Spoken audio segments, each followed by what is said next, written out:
We are the #1 Knights Academy in the magic resistance test. The Archmage puts his hand over the boy's head, tells him to get ready, and then activates the blazing inferno. The boy tries to resist, but after 57 seconds he drops to his knees. Then comes the girl that people said was a genius. She knew that this fire magic was an illusion, and she only had to resist the burning. Her clothes were beautifully set on fire. Everyone was shocked when the old man told her that she had proven herself after standing for 5 minutes. Other students went until it was time for a boy named Ray. The old man told him to get ready, but on the grandstand everyone was anxious, because red hair in this world is the sign of a curse. The moment Ray found himself in the mana space of the old man, he tried to get ready for the so-called Blaze Inferno, when all of a sudden a gigantic dragon appeared and bit straight into his body. Then suddenly the old Archmage was thrown far away. All the veteran knights were completely confused. They had never seen something like that happening. Trembling with fear, the mage said that this boy had the curse of him, the strongest creature this world has ever seen, and then he lost consciousness. Every professor mage in the grandstand could not believe what they had seen. How could a mere kid put an Archmage to sleep in 1 second? Sometime later at the dining room, every red-haired guy now is getting bullied by this duo, saying that these disgusting freaks should not be allowed to leave their homes. He leans on the red boy and tells him to avoid eating in the same place as them, so as not to curse their food. When suddenly a chicken thigh comes flying and hits the dude straight on his chin. When he goes to ask who did that, his face is instantly slammed to the table with Ray, telling the guy to repeat what he just said. One of the knights sees the commotion and everyone begs Ray not to kill the guy, but bro ain't letting this hair racism slide, and when the knight tells him to stop, he just pretends not to listen and keeps breaking the dude's arm. The knight repeated himself, but my boy does not care at all about him. Only after some pops he releases the dude and tells his friend that this is how you teach a lesson. But the knight asks why he disobeyed the order to stop. Ray just replies, sorry, my hearing is not that good, and walks away. Now bro is hated by the knights and archmages of this academy that he just arrived at, but considering that his goal is to kill everyone there, this is not really a problem, but why does he want to do that? See that red dragon defeated on the floor? That is Ray in his past life, the strongest being that survived alone for thousands of years to get revenge on mankind for killing his relatives. But funny enough, the second he closed his eyes as a dragon, he found himself as a baby. Bro went stone-faced like, why the fuck is there a human holding me? But without wings or claws, all he could do was wave his tiny arms. The little killer kept whining, and decided to use his ultimate move, his dragon breath, the same attack that once burned enemies to ash. At least that's what he expected. Instead, he just blew some air and spat in his father's face. His legendary breath was gone, reduced to baby spit, and he had no idea where his magic went. Then he faced his real final boss, his strict mother. Even the red dragon feared her, but she simply calmed him down, and reminded him his new name was Ray. To him, that pathetic name was an insult. Still, even as a helpless baby, Talen was glad he'd been reincarnated. Now he had another shot at revenge on the humans who wiped out his kind. In his heart, he swore to destroy humanity. While he laughs like a tiny maniac, his dad starts wondering what kind of baby they brought home. Even so, both parents adore him. Even when he babbles what are basically death threats, sleep suddenly takes over. He barely moved and he's already exhausted. Before passing out, Talen thinks humans have terrible stamina. Then time moves forward. Talen grows a little older and starts getting used to human life. Living with his family, he learns more about Scarlet and Jake. They raise him with real love and kindness. He also notices the villagers treat his family with respect, and this is when he first learns about adventurers. One day, the little dragon crawls to his mother for food and the villagers are amazed he already understands what he wants.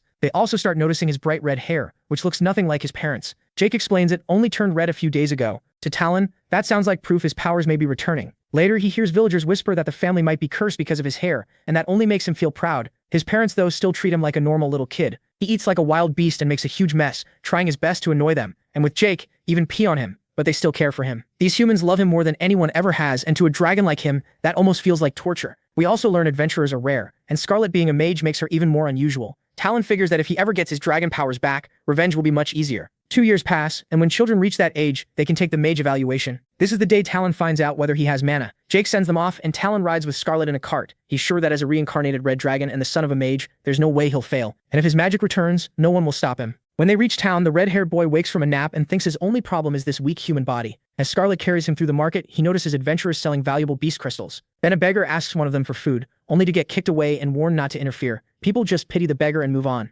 Talen notices that even among humans, the strong still mock the weak. It reminds him of his past life when he tried to protect the weak but failed in the end. Soon they reach Roland Academy for the magic test, where a long line is already waiting. While waiting his turn, Talen watches other kids cry after failing. One child throws a fit and says it isn't fair, but Talen thinks that's foolish. This world was never fair. Eventually his turn comes, and his name is called as Ray Talen. The mage tells Scarlet to place her son's hand on the crystal ball. If a child can use magic, the crystal glows and its color shows their element. Talen eagerly reaches out, already imagining everyone being shocked. As a dragon, he believes he should have mastery over every kind of magic. But instead of gasps of awe, Scarlet suddenly starts crying. Talen first thinks she's overwhelmed by his talent, or happy they share the same element. But then he realizes the crystal isn't glowing at all. The old wizard sadly tells them Ray has no magic ability. Talen is stunned. How could the strongest red dragon be reborn without magic? Scarlet asks again, hoping there's some mistake, but the furious boy slaps the crystal ball with his tiny hands, convinced it's broken. The wizard picks it up and says there's nothing he can do. That only wounds Talen's pride more, and he spits out his pacifier, raging inside that he's the king of magic. Then he grabs the old man's beard and yanks hard, sure the wizard is lying and hiding his talent. Scarlet tries to stop him, but Talen keeps pulling, refusing to believe a dragon could be born with no magic. On the ride home, Talen starts thinking heaven is punishing him for killing so many humans, and wonders why he was reincarnated at all if this was his reward. Then he changes his mind. Maybe this is just a test, and if he can't become a mage, he'll find another path to revenge. Later during dinner, he looks at Jake and asks him, in broken words, to teach him how to fight. If he can't use magic, then he'll become a swordsman instead, and still chase his revenge. 2 more years pass, and Jake has been training him in swordsmanship. But Talen quickly learns revenge won't come easy. He hasn't beaten his father even once. During another practice match with wooden swords, Talen gets serious and vows to win. Watching Jake closely, he figures the key is to turn the instant Jake swings down, then strike from the side. He goes for it, but his legs get tangled, and Jake's wooden sword smacks him right on the head again. Ray wonders why it always ends like this. His mind knows what to do, but his small clumsy body can't keep up. Later he wakes up in bed after blacking out from the hit, and Jake just chuckles.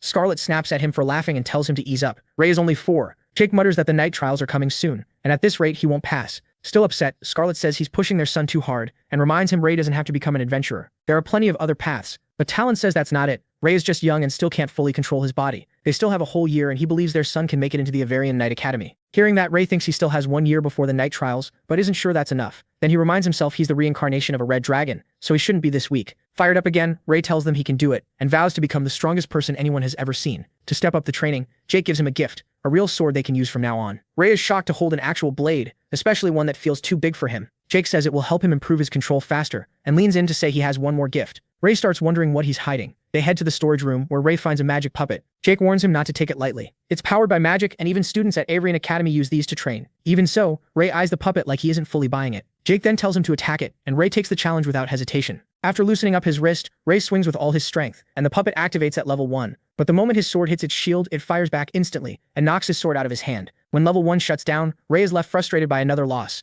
Seeing that, Jake calms him down and says beating even the first level would be enough to pass the night trial. He also admits he had to call in a lot of favors to get this puppet. That gets Ray excited again, and he starts thinking he'll clear the trials soon. Determined this time, he trains until he drops to the ground from exhaustion. With a deep sigh, Ray admits his body still won't move the way his mind wants. It frustrates him more and more. At this pace, he won't even beat the puppet, let alone get his revenge. Then a voice behind him asks why he's so set on defeating a puppet. Startled, Ray raises his sword and looks around for where it came from. He spots a girl who had snuck up on him and gets flustered. The blonde quickly apologizes for scaring him and introduces herself as Amy. She says she lives in the village and noticed him training out here, so she came to warn him to leave before sundown. A little uneasy, Ray asks if this place is dangerous. Amy explains that it's safe in the morning, but since it's close to the forest, magic beasts can show up after dark. Ray is surprised by how much she knows, and Amy says it's because she gathers fruits and vegetables around here all the time. She offers to head down the mountain with him before it gets dark, and Ray quickly agrees. As they introduce themselves, Amy reveals she already knows who he is because he's famous in the village. That catches Ray off guard, though deep down he already knows why people know his name. The Talen family is admired in the village, especially Jake, and people often stop him when he's out. But when Ray walks beside him, some villagers whisper that the red-haired boy is cursed and worry it might spread. No one else in the village has hair like his.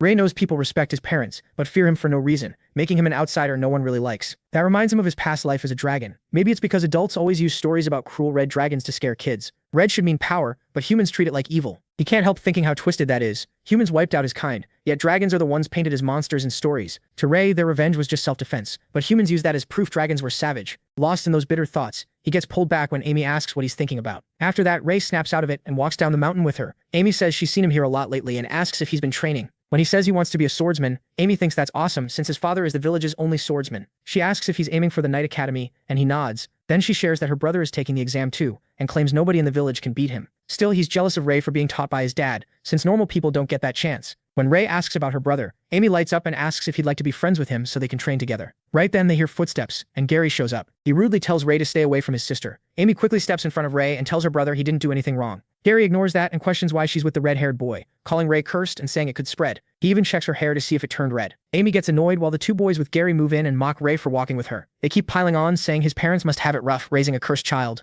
Then they tell Ray and his family to leave the village because ordinary people like them don't want anything to do with his curse. One of them adds that those proud adventurers would never care about common villagers. That makes Ray clench his fist. He suddenly punches one bully straight in the face. Done holding back, he goes for Gary next, but one of the others jumps in and takes the hit. Still, the blow is so strong it sends Gary flying too. Ray makes it clear he only wants to beat the one who insulted his parents. Gary calls him Ray Talen and says he knows both his parents are adventurers and that Jake is a swordsman. Since Ray was trained, Gary challenges him to a fight and says they won't use weapons because he doesn't want to kill him. So the 2 toss their swords aside. Ray tells them they can all come at once. He doesn't care. The fight goes on as both boys trade punches, but Ray's weak human body gives out. Gary lands a heavy final blow and slams him to the ground. Bleeding on the dirt, Ray lies there while Gary asks if he's ready to admit defeat. But Ray still won't quit and somehow forces himself back up. Gary just keeps talking trash, saying he's disappointed. A great swordsman like Jake trained him, yet he's still useless. Gary brags that his own father is only a merchant, but he's still better. Then he tells Ray to give up on becoming a swordsman and find something he can actually do. Those words hit hard, and Ray drops to the ground in despair. When they get home, Amy scolds Gary for going too far.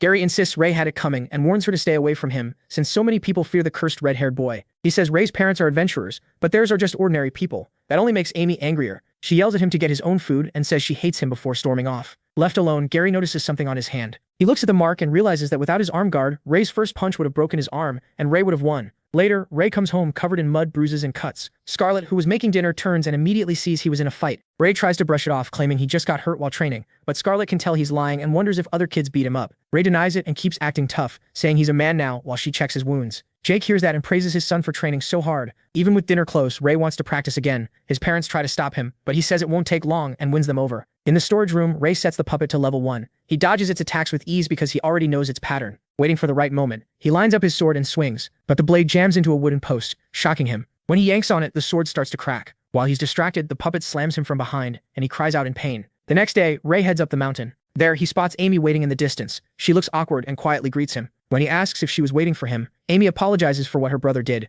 Ray tells her it wasn't her fault and blames himself, saying he just wasn't strong enough. That only makes Amy tear up. Tired of how troublesome humans are, the red-haired boy awkwardly tries to comfort her and realizes he really needs to learn how to talk to people. Then he takes an apple from her basket to show he accepts the apology. Amy tells him not to worry, Gary won't bother him again. From that day on, the blonde girl starts coming to the same spot every day. Before long, Ray gets used to having Amy beside him. Later, soldiers and horses gather outside the Talen home. Jake and Scarlett speak with their leader, who reports that nearby villages were attacked by some unknown creature. Jake is furious at the news. There are no clear witnesses, and the victims who were infected are too out of it to explain what happened. So the leader came to ask the adventurers for help. Scarlett is worried and confused, since those things normally don't come near human areas. She says she'll go too, but Jake refuses. It's only a recon job, and someone has to stay with Ray before his test. She still doesn't like it, but Jake reassures her he'll be back soon. In the end, she tells him to be careful. He keeps training until he's out of breath, but he's still unhappy with his moves. He can't fully control his human body yet. Then he glances back and sees Amy reading a book, which makes his heart start racing. The moment he notices, he smacks himself to get a grip. Then he walks over and tells her they should stop for today, since it's almost time to head back.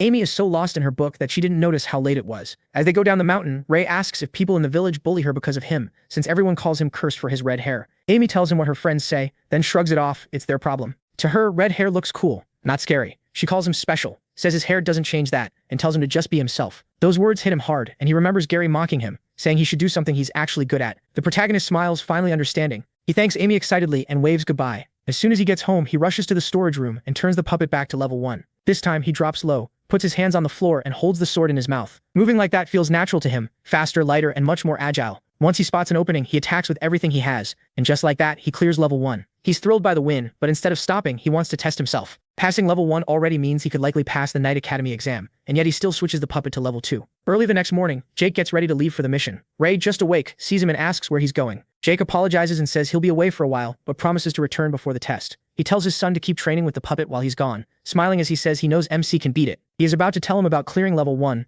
but the people waiting outside call Jake to leave. On his way out, Jake tells Scarlett to take care and says he'll miss her. Ray just smiles and thinks it's fine. Beating one puppet isn't that big a deal. He decides to save it and really shock Pops when he gets back. As he heads for the mountain, he wonders how Jake will react, and realizes he only found this answer because of Amy's advice. He feels thankful and oddly happy, then catches himself becoming more like a human. The protagonist reminds himself humans are awful, but his parents and Amy are different, so he won't take revenge on them. As he keeps climbing the mountain, he starts wondering why Amy hasn't come today. Then he realizes he's getting way too impatient waiting for her. He acts like he doesn't care and tells himself no one can interrupt training now. He's a mighty red dragon. He can't let human feelings eat away at him. Later, Ray has apparently fallen asleep and is snoring when he suddenly jolts awake. He realizes it's late and knows he'll get scolded if he doesn't hurry home. As he runs down the mountain, he remembers he still hasn't thanked Amy and decides he'll do it tomorrow. By the time he reaches the village, it's already dark, and he sees a crowd gathered, talking about searching to the west. It turns out Amy and Gary's father is questioning the blacksmith, who says the 4 kids came by that morning to buy weapons. He overheard the blonde boys say they were heading to the forest to hunt magic beasts. Amy and Gary's parents are terrified, scared they might lose their children.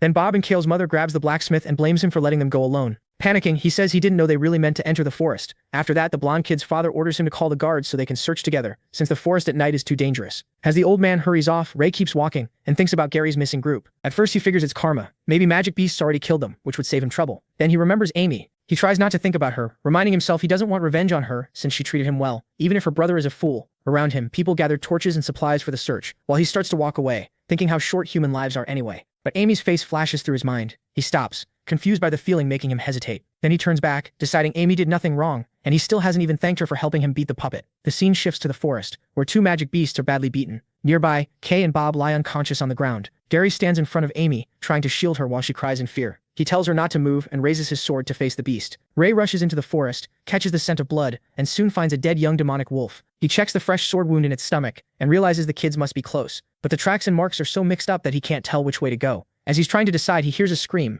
Amy! Back at the fight, an adult demonic wolf slams Gary into a tree and sends him crashing down. The wolf then moves in on Amy. She covers her head, shuts her eyes, and prays someone will save her. Then she hears metal strike and opens her eyes to see Ray battling the wolf, driving his sword into its mouth. He quickly checks if Amy is okay, but Gary and the others are in bad shape. Then Amy warns MC to watch out. Too late. The wolf claws his arm and she screams his name in terror, but he tells her he's fine and won't die that easily. Ray tries to draw the wolf away from Amy and leaps onto a tree branch, but the beast bites the branch and he drops right off. Worried, he realizes this body is too weak to keep up with an adult wolf. He struggles badly and sees his speed means nothing here. Back then, a demonic wolf was easy for him. Now he can't even hurt it properly. He snarls that these humans are his, and the wolf can't touch them. Knowing he can't last much longer, Ray prepares one final move and targets its weak spot. He grips the sword in his mouth and throws all his strength into a strike, injuring the wolf's eye. Even then, he's frustrated by how little damage he did. He remembers how in the past, one blow would have ripped it apart, but now he needs a human sword just to survive. The wolf charges again, and this time he stays calm, waiting for an opening. Then he swings and cuts off one of its legs, sending it crashing down. The moment Ray looks toward Amy, the wolf attacks out of nowhere, but he barely avoids it. With the sword in his mouth again, he puts everything into one last strike and finally kills the wolf.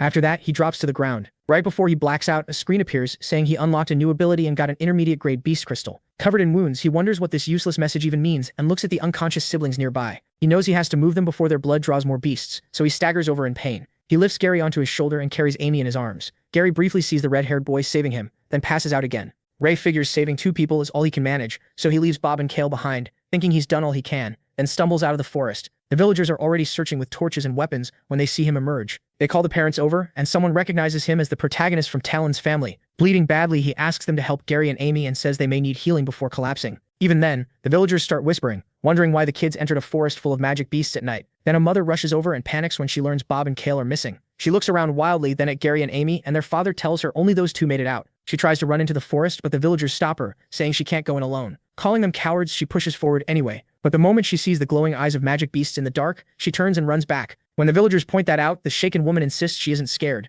Furious, she grabs Ray by the collar and demands to know where Bob and Kale are. She blames him, claiming he tricked them into the forest even though they're good kids. Certain he lured them in, she slaps him and calls his red hair a bad omen, a sign of disaster. Hearing that, the others start whispering too, deciding MC must be guilty, since he's the one who came back out. They all turn on him, demanding answers about where he took their children. The woman keeps hitting him, screaming about why he saved Gary and Amy, but not her kids. With barely any strength left, Ray says her children are still in the forest. Calling him heartless, she throws him down and cries that they're just children, so how could he leave them there to die? Then she begs the others to go with her, but they refuse with weak excuses about their own kids at home. Lying there in pain, he wonders if they forgot he's a child too, or if they never saw him as human because of his red hair. The woman snatches a torch from one of the villagers, walks toward Ray and says this red-haired monster should die. Watching them, the protagonist thinks these people are worse than any beast. They're the real monsters. As she raises the torch to kill him, his life flashes by. He gives a faint smile, thinking it's a pathetic way for a red dragon to die. Then she swings the torch at him, but someone jumps in front of Ray. It's Gary, blocking the attack with his gear. The villagers shout that Gary must be crazy, saying the monster even fooled him, and they scream for MC to be killed.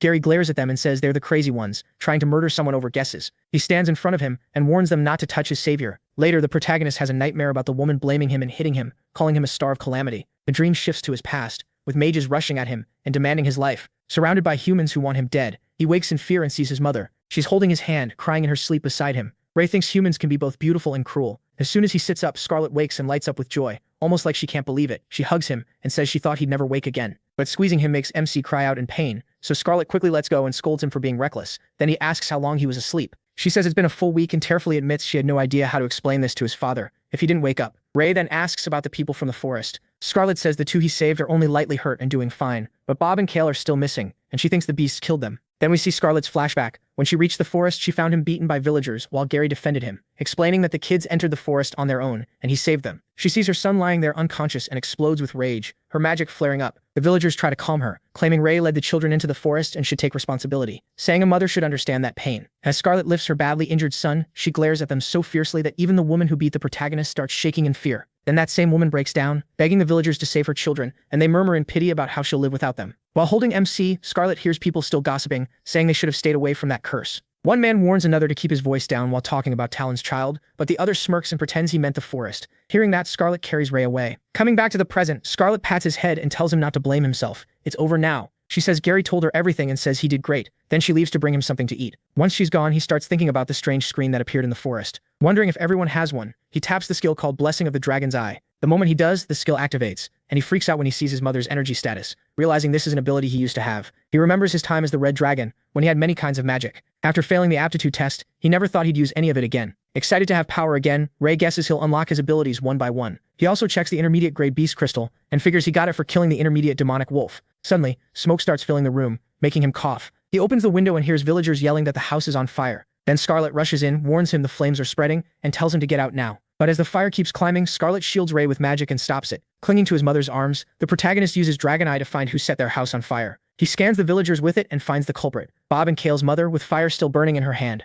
Their whole house is nearly swallowed by flames, and the villagers panic when they realize it's Talen's home, blaming the cursed child again. Scarlet wipes out the fire with her magic, blasting the flames away like a strong gust. When it finally ends, the villagers whisper that the curse struck again, and that if the red-haired boy stays, the whole village will fall into chaos. Hearing that crushes Ray, but his mother cuts in and asks if the fire scared him. Pushing those thoughts aside, he takes her hand and says she looked amazing when she blew the flames away. As they head back, MC keeps thinking about those humans trying to burn their home and them with it. Once he decides they wanted his family dead, his anger turns into a vow for revenge. Later he leaves to train and Scarlet warns him not to overdo it since his wounds still haven't healed. Then he reaches the forest and pulls out his sword. Using Dragon Eye, he spots beginner magic beasts and gets excited since he can beat them easily. One of them, a monkey-like beast up in a tree, picks an apple and starts eating. Ray locks onto it with Dragon Eye and sneaks up behind it, then brings his sword down on the beast. By the end, he has killed 20 beginner magic beasts. After the hunt, the dragon system appears and tells him he got a beast crystal. Looking at the screen, Ray says it's all luck. He killed 20 beasts and only got 2 crystals. Then he wonders what happens if he absorbs one. As he thinks about it, he notices a small wolf walking around its dead family. He reaches out to pet the pup and tells it to keep fighting from now on.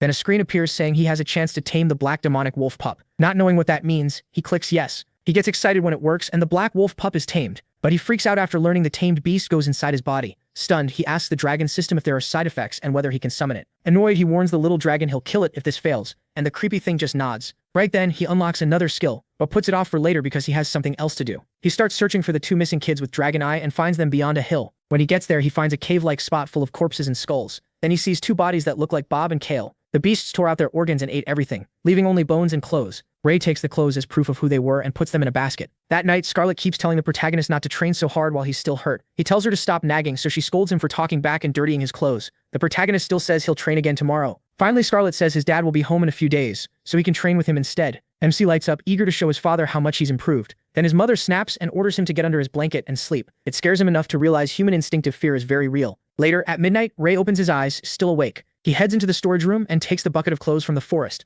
along with another bucket filled with blood. At the same time, someone knocks on Bob and Kale's house, and their mother comes downstairs wondering who could be there this late. She opens the door hoping her sons are back and calls their names. Instead, she spots something on the ground in front of the house, and she quickly realizes it's Kale's clothes. She picks them up and notices footprints leading away. Thinking they'll lead to her children, she follows them, shouting that she's coming. But the trail takes her deep into the forest. It gets too dark, so she raises her lantern and decides not to go farther. Then she sees Bob's clothes hanging from a tree and runs over, calling both boys' names. As she nears the tree where Ray is hiding, he releases the rope and a bucket of blood dumps all over her. Covered in blood, the woman screams and demands to know who did it. Then Ray jumps down from the tree and shows himself. She instantly says she knew it was the cursed red-haired monster. Furious, she demands her children back and calls him the source of their misfortune. All around them, dangerous magic beasts gather in the forest. He stands calm in the dark, then slowly steps back, leaving the woman trapped among the beasts. With a cold, serious look, he keeps backing away and watches the beasts tear her apart as blood sprays everywhere. The next day, the town is full of rumors that the curse is real, and people decide not to get on the Talen family's bad side. Then Ray appears with his training sword and glares at the gossiping villagers with killing intent. Terrified, they quickly act friendly, wishing him good morning and praising how hard he trains. After he leaves, they breathe again, while the protagonist guesses there are fresh rumors about him, and this time, he likes them. When he gets home, he sees a lot of horses outside the house and gets excited, thinking his father has returned. But the moment he steps inside, he sees his mother crying. Afraid something happened to his father, he rushes over and asks what's wrong.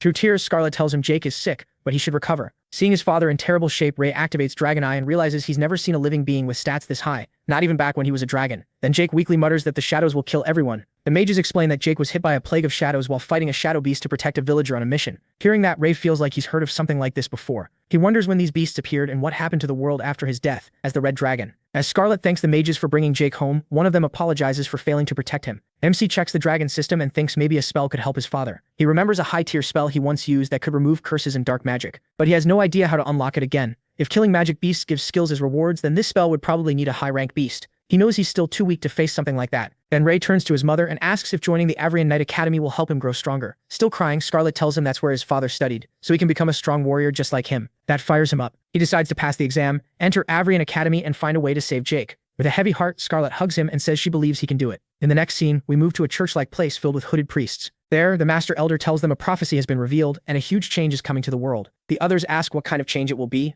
The prophecy is about Ray, and the Master Elder wonders whether the boy will bring salvation or disaster. No one knows yet. Right after that, the Elder orders the knights to find the boy at once, so if he brings redemption they can guide him, but if he brings calamity, they must kill him. Next comes the exam day at Avrian Knight Academy. With everyone lined up and excited to see the knights arrive, as they show up, the crowd cheers, especially when they spot the charming knight Delbert. People whisper that he's exactly like the rumors said. The girls go wild over how handsome he is, since they only get to see the knights once a year on exam day. With the cheers still going, the knights reach the testing area, and Winford introduces himself as a knight of Avrian Academy, and welcomes the kids. He also introduces Sir Delbert and Sir Bernardo. Then Winford says they will be the exam proctors, and makes it clear that anyone wanting in must show their best. Once the sword puppet is set in place, Winford tells the candidates to come up one by one. The first boy steps forward, looks down on the wooden puppet, and charges in. Sure, brute force is enough. His parents cheer him on, but the second he attacks, the puppet knocks him away, and he fails in less than a second. The parents who were cheering moments ago go completely silent, too shocked to react. As the next kid is called, Ray thinks about what Jake told him, how the puppet works, and that he only needs to beat the level 1 wooden puppet. He studies it for a second. It stands still, but its blocks and counterattacks are as fast as an adult's. His thoughts break when he hears Delbert and Winford talking nearby, and he realizes his hearing has gotten sharper, probably from absorbing more beast crystals. The knights complain that coming here is a waste of time, but they were ordered to. Delbert says knights should come from noble blood, and can't see why they bother with filthy commoners. Even Winford thinks that's too harsh. Delbert gets even more annoyed when nobody passes after several rounds. Then Gary steps up and clears the test with a grin. When Bernardo announces it, the villagers start saying the boy has talent. Ray feels secondhand embarrassment watching Gary show off, and then it's his turn to step forward. Winford and Delbert both focus on him. They know this is the child they've been discussing. The villagers start whispering that he's the cursed child, that Jake's condition is his fault, and that his blood-red hair makes him a monster who only brings bad luck. They laugh at the idea of him becoming a knight, but he ignores them, pulls back his hood, and walks up. Bernardo tells him to get ready. The test will begin in a minute. Then Delbert walks over and says he doesn't believe in prophecies. In his eyes, if they're real, the red-haired boy should pass no matter what. To test that, he switches the puppet to level 3, and Bernardo immediately objects. The puppet suddenly lunges at Ray with blinding speed. Bernardo and Winford shout for him to move before he gets killed, but in the next instant, the protagonist cuts the puppet's head clean off. The whole place goes dead silent as the wooden head hits the ground, leaving the knights stunned. Bernardo is too shocked to speak, so Winford tells him to announce the result. Bernardo finally congratulates Ray for passing. Scarlet is proud, while Gary can barely believe what he saw. After passing, MC leaves the village with the knights and says goodbye to his unconscious father. He tells him not to worry and promises to find a way to save him. Ray starts to tear up and Scarlet comes over. She holds a pendant and puts it on him, saying it has been passed down through her family and should bring him luck. He tells his mother he's leaving and asks her to take care of herself. Scarlet worries over him and tells him to stay safe, reminding him she will always be there if he needs her. He reassures her and says he's a man now. Then he leaves as Scarlet cries. When he reaches the cart, he's told to sit with the other boy inside. He looks in and sees Gary. They both go quiet, and Ray wonders if they were the only two who passed. The ride starts in complete awkward silence. Eventually, Gary works up the nerve to apologize to the red-haired boy, admitting he was cruel and even hit him. He bows and calls himself an idiot. Ray is surprised, but accepts it, thinking Gary is just a 5-year-old kid. He also points out that Gary saved him before, so they're even now. That only confuses Gary, who says he is the same age as him. He gets nervous and quickly changes the subject, asking about Amy and why she didn't come to the exam. Gary looks confused and says he thought his sister had already told him she was going to the academy. The protagonist is surprised. He didn't even know Amy had magic talent. As they keep traveling to the Knight Academy, one of the knights suddenly yells to stop the cart, and it halts.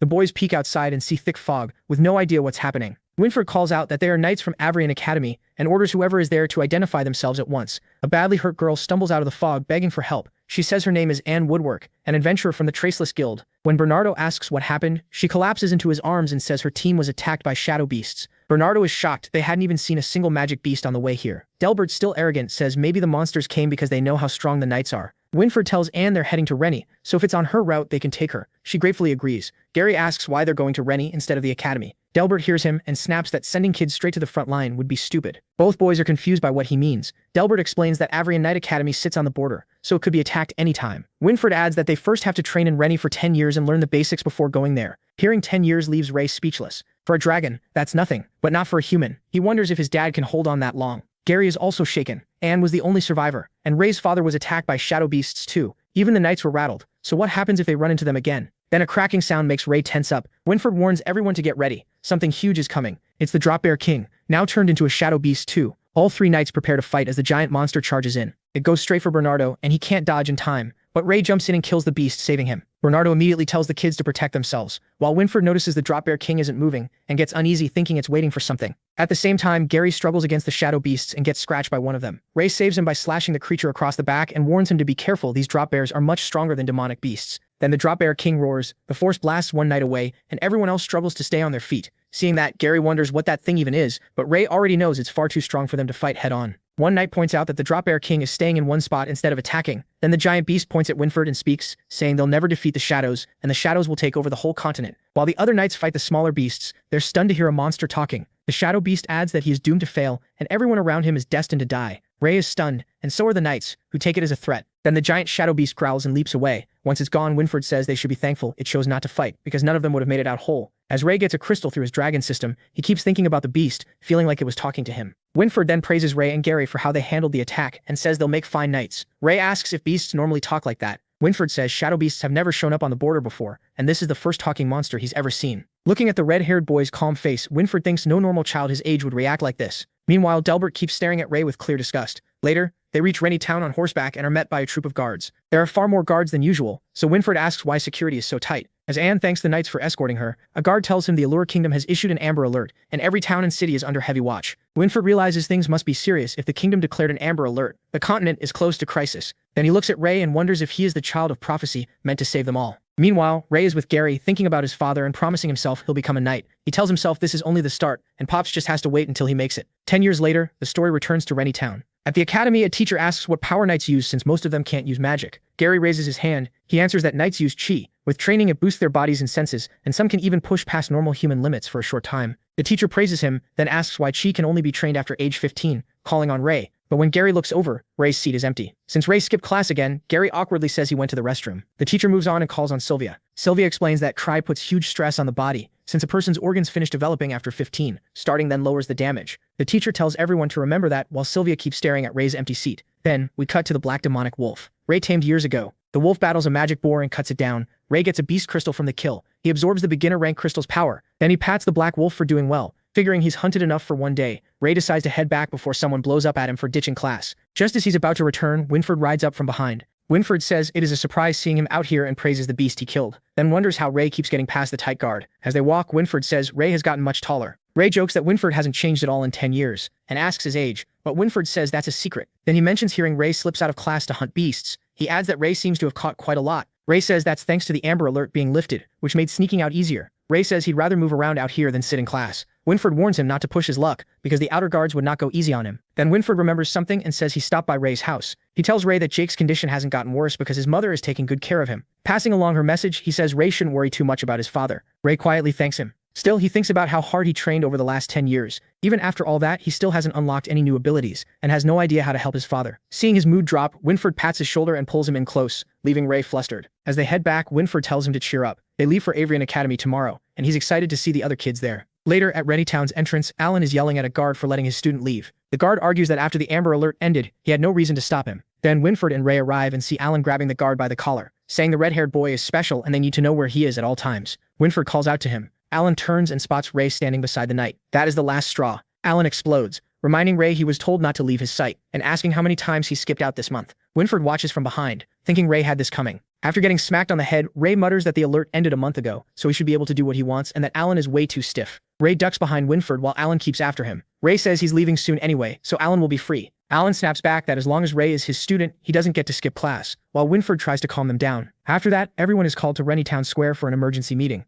When Ray shows up with a bump on his head, Gary asks if he got caught again. Ray says he just got unlucky. Sylvia sneaks a look at him and starts blushing. Once all the students gather, a squire named Lancey tells them he'll escort them to the Avrian Knight Academy, and the trip will take about 7 days. With a serious look, Lancey warns them that if they want to stay out of trouble, they must follow his orders. Later, a guard asks Winford if the route has been chosen. Winford says they'll go through the swamp. The guard immediately panics, saying it's too harsh for children. Winford looks at the students and says future knights are supposed to face hardship and they aren't the only ones being tested. The next morning, the students leave Rennie Town in carriages and start their trip to the Avarian Knight Academy. While Ray snores away, Kyle wonders why they didn't just use teleporters, since that would get them there right away. Another boy agrees it would have saved them the trouble. Dan calls Kyle an idiot and says the academy doesn't have a teleporter. Kyle asks if Avrian is like Roland Academy and just can't afford one. Then a voice cuts in saying someone clearly wasn't paying attention in class. It's Sylvia. She explains that Avrian Academy sits right on the border, so it has to defend against both invaders and shadow beasts. If a teleporter were there and the defenses fell, enemies could use it to go wherever they wanted. The others are surprised by that. Sylvia starts turning red as she looks at Ray, but when Gary notices, she quickly looks away while Ray keeps sleeping on his shoulder. Later, they reach some castle ruins by the swamp and are told to set up camp since it's already getting late. As they work, Gary tells Ray the silver-haired girl has been staring at him. Ray doesn't get why, so Gary tells him to look behind if he doesn't believe it. The two of them turn and sneak a glance. Sylvia is already peeking at her crush, but she gets caught and panics, fumbling with her camp.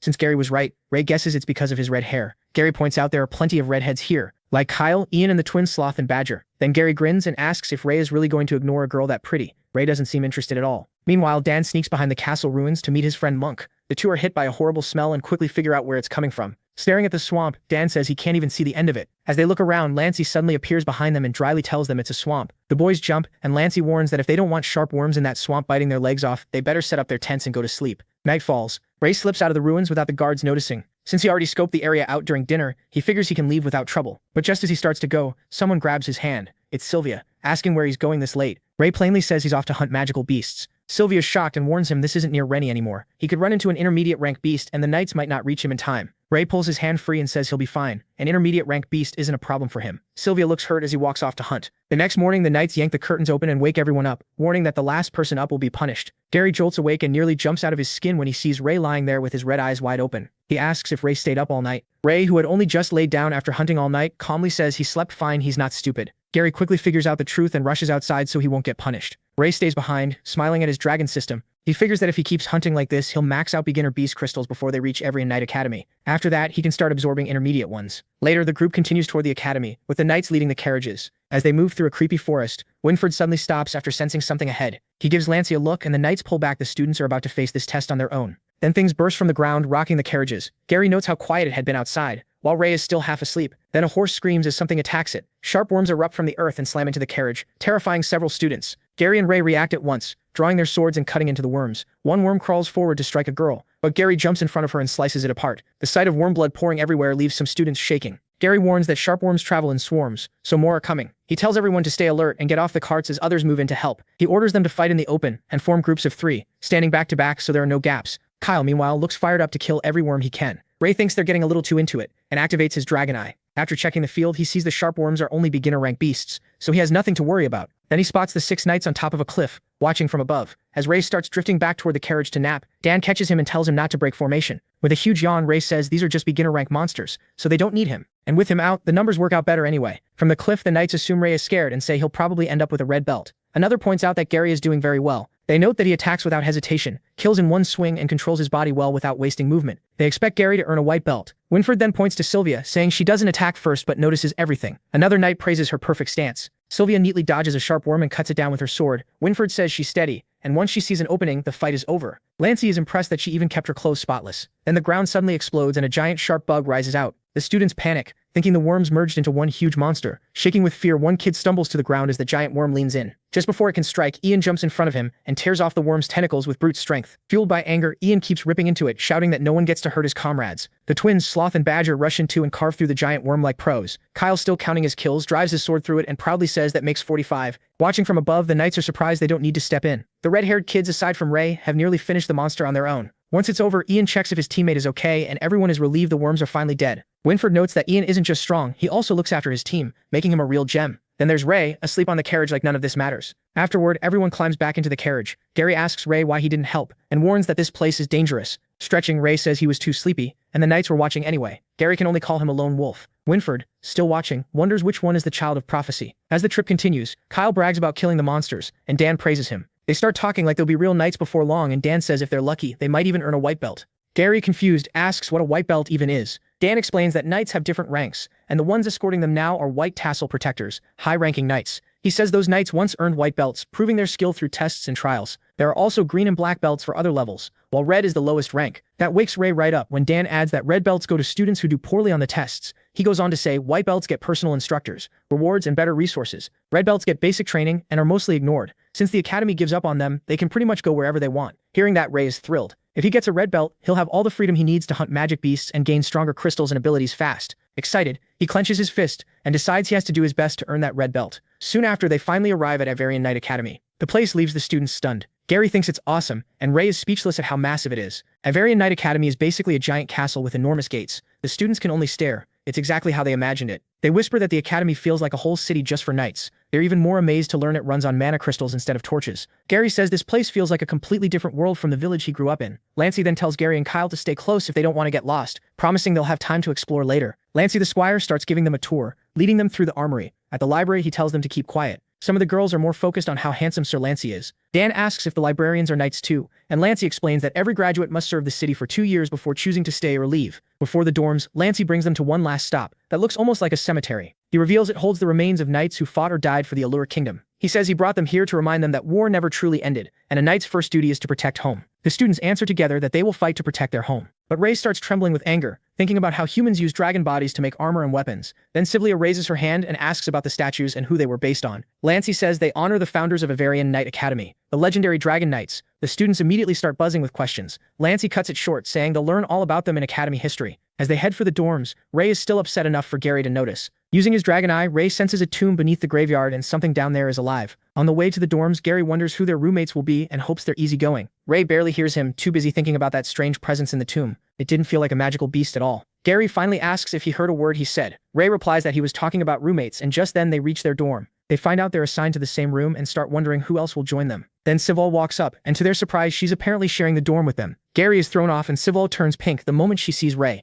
She looks clearly uncomfortable. Gary tells her it's probably normal, since the academy treats everyone the same, no matter their gender. He adds that she should look on the bright side. They're nice guys, but Sivlia is so nervous, she slaps Gary. He drops to the floor, then stomps off, making it clear she refuses to share a room with boys. As Gary lays there in pain, 2 others watch the whole thing. Ray brushes it off as a spoiled girl throwing a tantrum. Those 2 are their other roommates, Monk and Ian, and Gary quickly introduces himself and Ray. Noticing Ian's red hair, Ray figures he must be from the same place as him. Gary checks the dorm list and sees 2 more roommates are still coming. Dan and Marcia Woodwork. Meanwhile, Sivlia slowly heads back upstairs toward the boys' room. She glares at them and warns them not to come in because she's changing. Forced out into the hall, Gary says he knew the school wouldn't let her switch rooms. Right then Dan shows up and asks why they're all standing outside. Gary says they were waiting for him because there's a huge cockroach inside, and they need someone to handle it. Hearing that, Dan puffs up and says future knights shouldn't fear a bug. Then he throws the door open, while the others struggle not to laugh. They just played a dirty trick on their new roommate. The scene then shifts to dinner, where everyone is busy eating. Still annoyed from the prank, Dan asks if they had fun, since now Sivlia might kill him in his sleep. With a slap mark still on his face, Gary jokes that plenty of people would be jealous just to get her attention. The second Dan says more about her, Sivlia overhears and gets mad. Dan and Gary quickly deny talking about her at all. Meanwhile, Ray keeps eating like none of this matters. Sivlia mutters that she can't believe they're eating at a time like this when the test is so close. Since Ray is focused only on food, Gary guesses she means the belt test, and asks what that has to do with eating. Ray just says it's free food, and Sivlia looks completely done with them. Nearby, some older students sneer at MC and Gary, mocking them as country kids stuffing their faces like they've never had a decent meal. With their mouths still full, the 2 turn and stare at the seniors while the mocking continues. Then the seniors move to Ian and start picking on him too, mocking his size and saying his chair might break. They call him a country brute, and Ian looks close to tears. Then they go further, saying they hate seeing redheads from Rennie. Hearing that, Kyle stops eating, while Sloth calmly drinks his tea and grips his twin brother's hand before he can pull a knife. The seniors keep ranting about red hair, like it's some curse, and tell them to stay away. Monk finally stands up and tells them they've gone too far. Ian tries to stop him, but the seniors tell Monk to mind his own business. They mock him too, saying he'll be lucky to get a red belt, and threaten to beat him if he keeps talking. Then they turn back to Ian, praise him for knowing his place, and tell him to take the long way around whenever he sees them. The moment he says that, someone throws food at him. The senior snaps and demands that whoever did it show himself. Ray steps up. He slams the guy's face onto the table, twists his arm, and pins him there. Then he asks who he was threatening, and the idiot still spits out that it was the disgusting red-haired freak.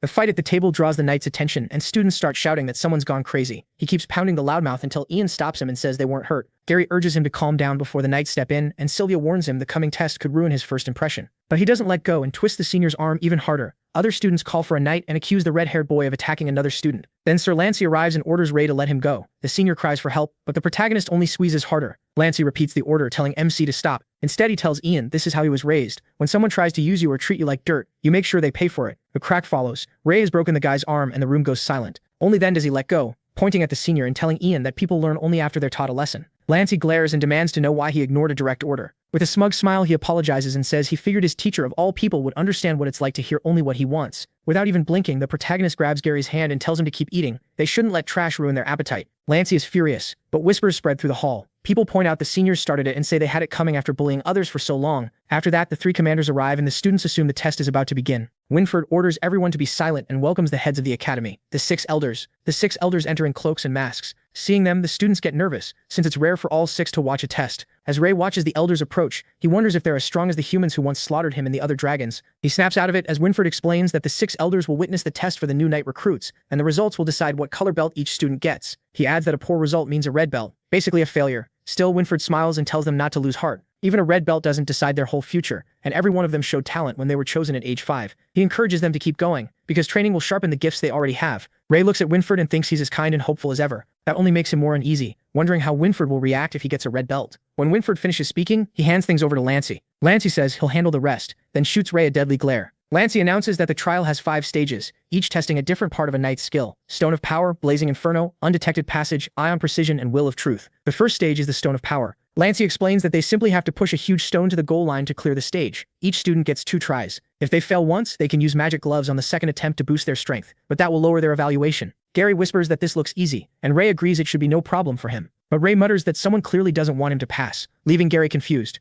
Right before the test starts, Lancey announces that as proctor, he is rejecting Ray Talen's participation. Ray stays calm and folds his arms. Gary and Sylvia protest right away, asking how this could be fair. Lancey says it's a lesson for all future knights. They must obey their superiors. If anyone disagrees, they can report him, and if his superiors overrule him, he'll accept it. Then he calls the first student forward. Gary whispers that Ray really got on Lancey's bad side, and Sylvia tells him to report this, because Lancey has no right to treat him that way. But Ray shrugs it off and says this actually makes things easier. He tells them to take the test first, and he'll join them in the next stage. To him, that means he's basically guaranteed a red belt. Soon, both Gary and Sylvia pass. Then Ian grabs the rock and lifts it instead of pushing it, leaving everyone stunned. Gary comes back drenched in sweat, but happy he made it. MC congratulates him and warns that the second stage may be rough, so he should get ready. The blonde boy looks confused, but Ray points out the second stage proctor, who seems to be from Roland Academy. Seeing that, Gary panics and asks how they're supposed to handle this when they've never learned magic. He says the battlefield won't care what they haven't learned, so they'll probably just have to endure it somehow. He adds that people with strong bodies often have weaker magic resistance, so these 5 tests are likely meant to measure both strengths and weak points, then help shape their training. Gary says that makes sense, and jokes that maybe he's an all-around genius, but the protagonist clearly doesn't buy it. Then the second stage, Blazing Inferno, begins. The mage tests Gary with magic on his forehead, and he lasts 57 seconds. Ray says that's pretty good though. Gary thinks he did badly. Dan cheers him up, explaining that in the mage's illusion, an hour inside is only a minute outside, so he actually did well. Next is Sylvia, and when the mage starts her test, she stays calm, telling herself it's only an illusion, so there's nothing to fear. When the illusion of fire appears, she holds on for 5 whole minutes, and the others start talking about how amazing she is.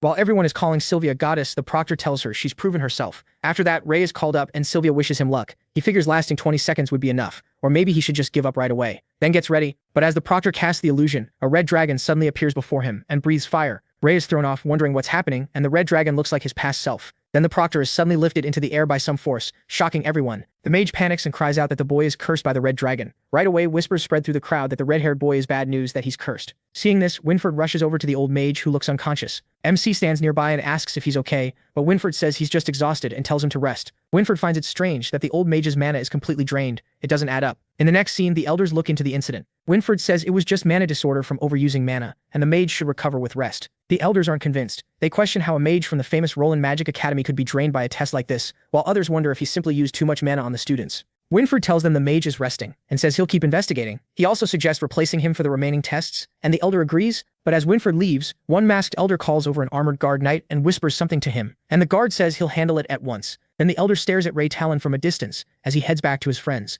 After the incident, he asks about mana disorder. Sylvia explains that it happens when a mage has no mana left, but forces out another spell anyway, causing it to backfire on their body. He understands, while Gary jokes that his friend is just unlucky, and says geniuses always have it rough. As the two laugh, Sylvia stays doubtful. She thinks it's weird that a mage from Roland Magic Academy would make such a simple mistake, and she keeps thinking about the curse he mentioned. Then they hear a noise and the ground starts shaking. Everyone thinks it's an earthquake, but trees suddenly start appearing everywhere, making it clear this is magic. Soon the whole testing area is filled with trees. Gary has no idea what's happening, and Sylvia says someone is casting a spell. Then a proctor appears and announces that the third stage is starting now. While everyone is still caught off guard, he tells the students to follow him and copy his movements as closely as they can. Just like that, the third stage begins. Gary can't believe the test is already underway. The proctor takes off at impressive speed, and the students chase after him. Poor Dan, still in disbelief, yells about how fast everyone is. Gary tells Ray he won't lose today, and Sylvia runs after them, leaving Dan behind because nobody is waiting for him. The instructor starts thinking he may be pushing the kids too hard and should slow down, but when he looks back, he's shocked to see them catching up. He's impressed. Gary even calls out to Monk that they're about to catch him, since he'd been in front the whole time. Now the proctor realizes he underestimated them. There's no reason to go easy, so he challenges them to catch him if they can. As they keep chasing him, Ray admits he's bad at this because he used to move on all 4 limbs. Then he spots arrows flying toward them and warns everyone. Another proctor is the one shooting. The female proctor says the third stage proctor didn't need to hold back so much, since there are so many kids, but he says they're better than she thinks. She then tells the students to keep following or they'll lose him and reminds them to grab a bow. Everyone wonders about the bow, then realizes the fourth stage has started too. Gary guesses it's an accuracy test, Sylvia agrees, and they keep moving. The fourth stage proctor announces that targets are set up deeper in the forest. She says they'll pass by hitting 3 targets while dealing with her interference. With that, the fourth stage, Eye on Precision, begins. Ray thinks he's fine getting a red belt, but he still doesn't want to finish last, so he decides to show a little off and activates his dragon eye. The moment he does, a magic arrow shoots toward Gary, and the protagonist instantly shoves his friend out of the way. He realizes he can't dodge it in time, but another arrow smashes into the incoming one. Ray feels the danger right away and thinks that shot was far too strong for a normal test. It nearly hit them. Then their classmate Marsh saves them and asks if they're okay. Gary thanks her and says she's amazing. Marsh says she's just glad she was nearby, because otherwise she doesn't know if she could have stopped it. Right after that, MC senses more arrows and warns everyone to be careful. They all dodge.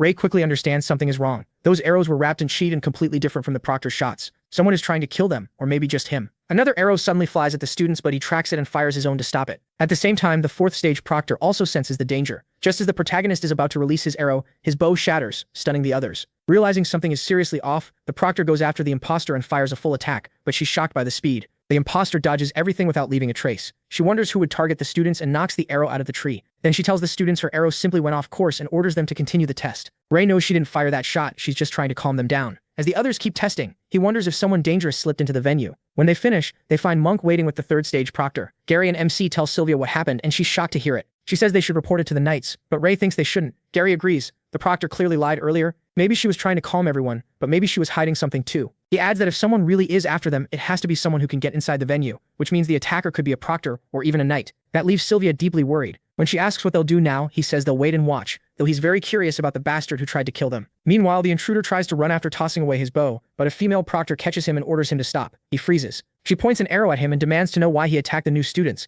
warning him not to move because she can kill him at any second. The intruder reaches for his sword, but the proctor warns him not to move or she'll shoot. He glares back at her and they clash right away. Then the story moves to the fifth and last test, Will of Truth, which checks the students' willpower and chi control. Holding up the sword, Delbert says it was made from a Firebird Ultra Beast crystal and bursts into flames when someone grabs it. Even if the students haven't learned chi yet, he says they can still try to guide it with pure focus. He starts calling students up, and the first is Ion, the red-haired boy. Ion steps up nervously and grabs the sword. A huge flame erupts and blasts soot onto his face. Lancey flinches at the sight, then calls the next student. The scene cuts to Elder Gibby talking to the intruder. He's annoyed the man failed and even got caught by a proctor. As the man apologizes, Gibby says he never expected this problem to be solved so quickly anyway. Then he puts on a mask that can change the user's appearance and mutters that at least they've sent a message. The Pureblood Guild is still around. Back at the test, Gary steps up and controls the flames perfectly as he holds the sword. Then our boy goes up next, and Sylvia asks Gary if Ray is really strong. Gary thinks for a moment, then says Ray is insanely strong. The others doubt it since his first 4 scores were awful. That's when the blonde boy brings up the last time he fought with Ray. He says he won easily, but 10 years ago when an intermediate demonic wolf attacked him, Ray saved him and killed it. The others laugh it off. They were only 5, so they think it was probably just a big wolf, not an intermediate beast. Sylvia starts wondering if Ray really is strong and why he hides it. Then the test begins.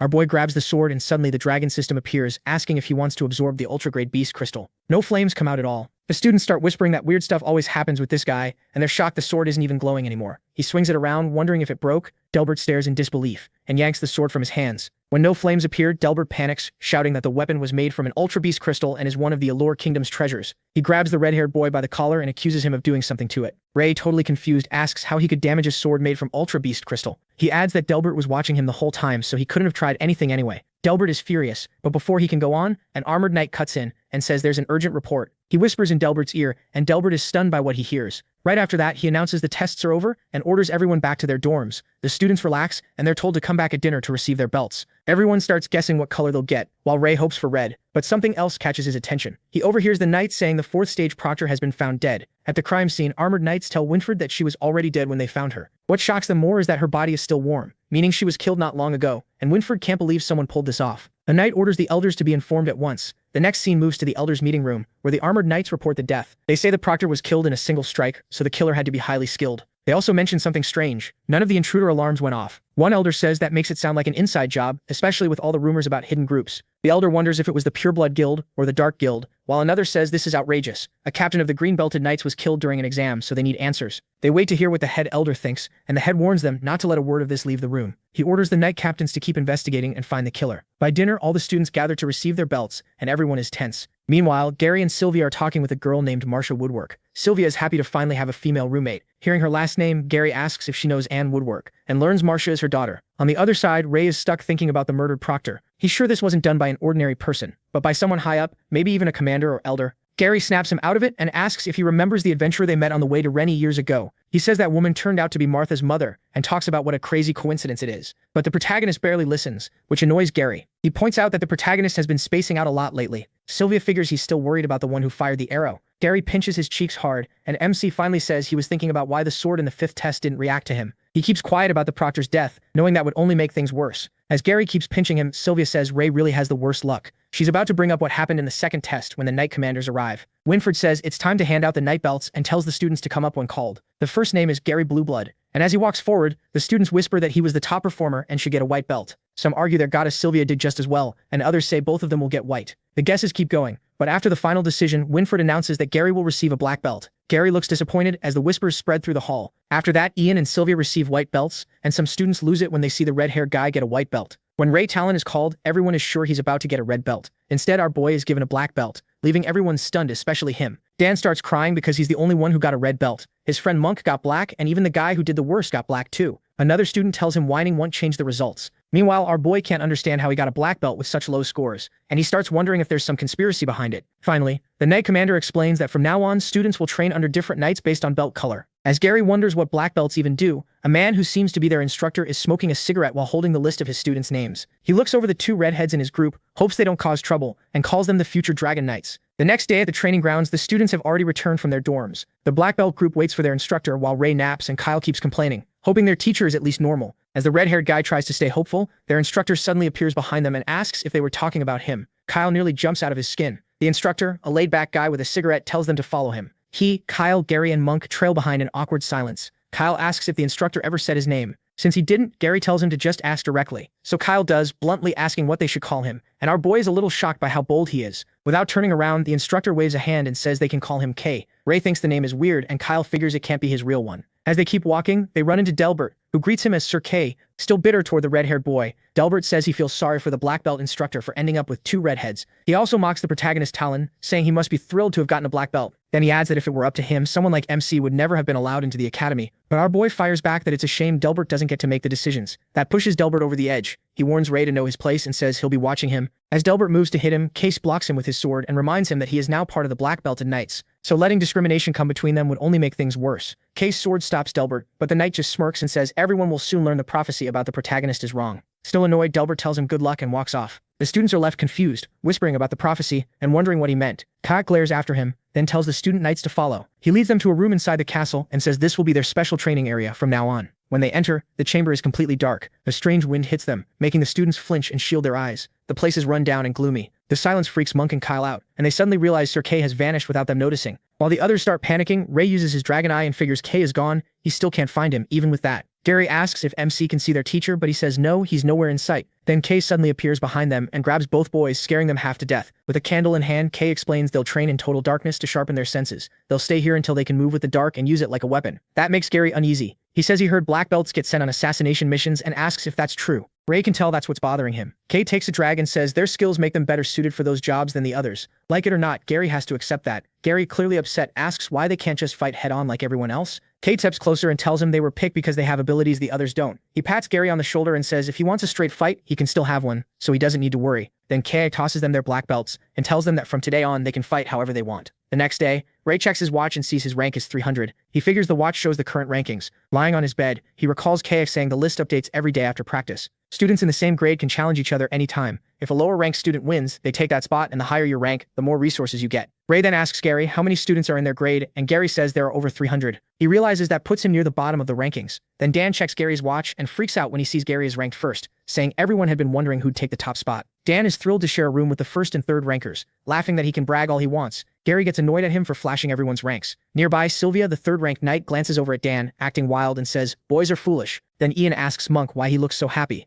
Monk checks his watch, sees he's 65th, and quietly gets excited. He says it's nothing, but he's clearly proud and ready to keep working. 10 days later, Ray walks through the hall thinking he's close to 100 points for beginner beast crystals, but hunting hasn't given him much. When he reaches his dorm, loud arguing inside snaps him out of it. Monk is heated, saying Gary only climbed the rankings because of his natural talent, while Gary argues that the black belt training is kind of deceptive and useless for him. Monk shoots back that the training isn't useless. Gary just sucks at it. Gary says he doesn't need it to keep his rank anyway. The protagonist walks in confused, and Dan says he's never seen Monk this mad. Dan explains they're fighting over whether black belt training is actually useful, then asks Ray what their training was like. MC thinks the answer is obvious. Gary isn't built for stealth, assassination, or hiding his presence, but Monk is naturally good at it. Still, Gary isn't wrong either. He's better than Monk in the basics, and even if Monk is improving fast, Gary is still stronger overall. Monk yells that Gary can't just dismiss all his hard work. Gary snaps back that he only gave his opinion. Worried, Sylvia jumps between them and asks him to help. The protagonist brushes it off and tells her to handle it herself. Dan loves that idea, and Sylvia quickly tells him to stop making things worse. Then Monk says they should settle it with a rank battle. Gary agrees right away and says they'll see if those special skills really help in a fight.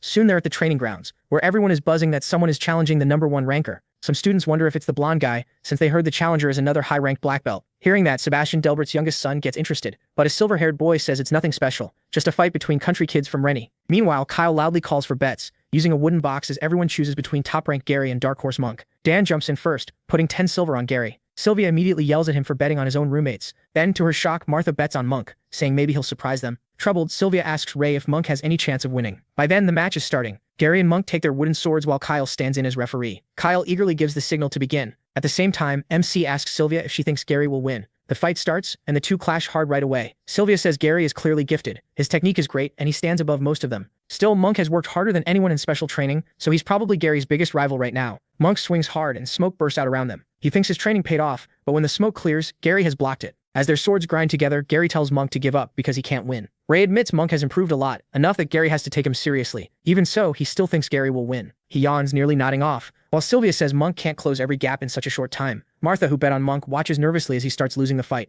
Around the training ground, most people are already expecting Gary to win, and that's what happens. Gary lands one final strike and shatters Monk's wooden sword. Monk stares in disbelief, asking how this happened. Then he starts to break down and Gary apologizes, saying that's just how it is. But Monk can't accept it. He grabs the broken sword, now sharp at the edge, and rushes Gary from behind. Still out of control, he charges with the jagged blade and yells that it's not over yet. Seeing Monk about to stab Gary in the back, Sylvia screams a warning, and Martha yells for Monk to stop. The broken blade is only a moment from Gary's neck when someone catches it bare-handed, blood dripping down. Gary turns around and Sylvia is stunned, wondering when Ray got there. It's Ray. He stops Monk's attack and tells him that's enough. Monk finally snaps out of it, drops the sword, and starts apologizing. Sylvia's shaken. Monk moved so fast she couldn't even follow him. Yet Ray crossed the distance in an instant. She can't understand how he did that. Monk keeps apologizing as blood runs from Ray's hand. But Ray says it's only a scratch. Monk says he lost control, and if Ray hadn't stopped him, it would have been much worse. Even after that near disaster, the students who placed bets start shouting at Kyle, asking who won and saying it had to be Gary. Kyle tries to calm them and says the match won't count since someone interfered, so everyone will get their money back. The crowd hates that answer. They curse at him, accuse the redhead of doing it on purpose, and then start throwing things. Poor Kyle keeps shouting that everyone will get their money back, trying to settle them down.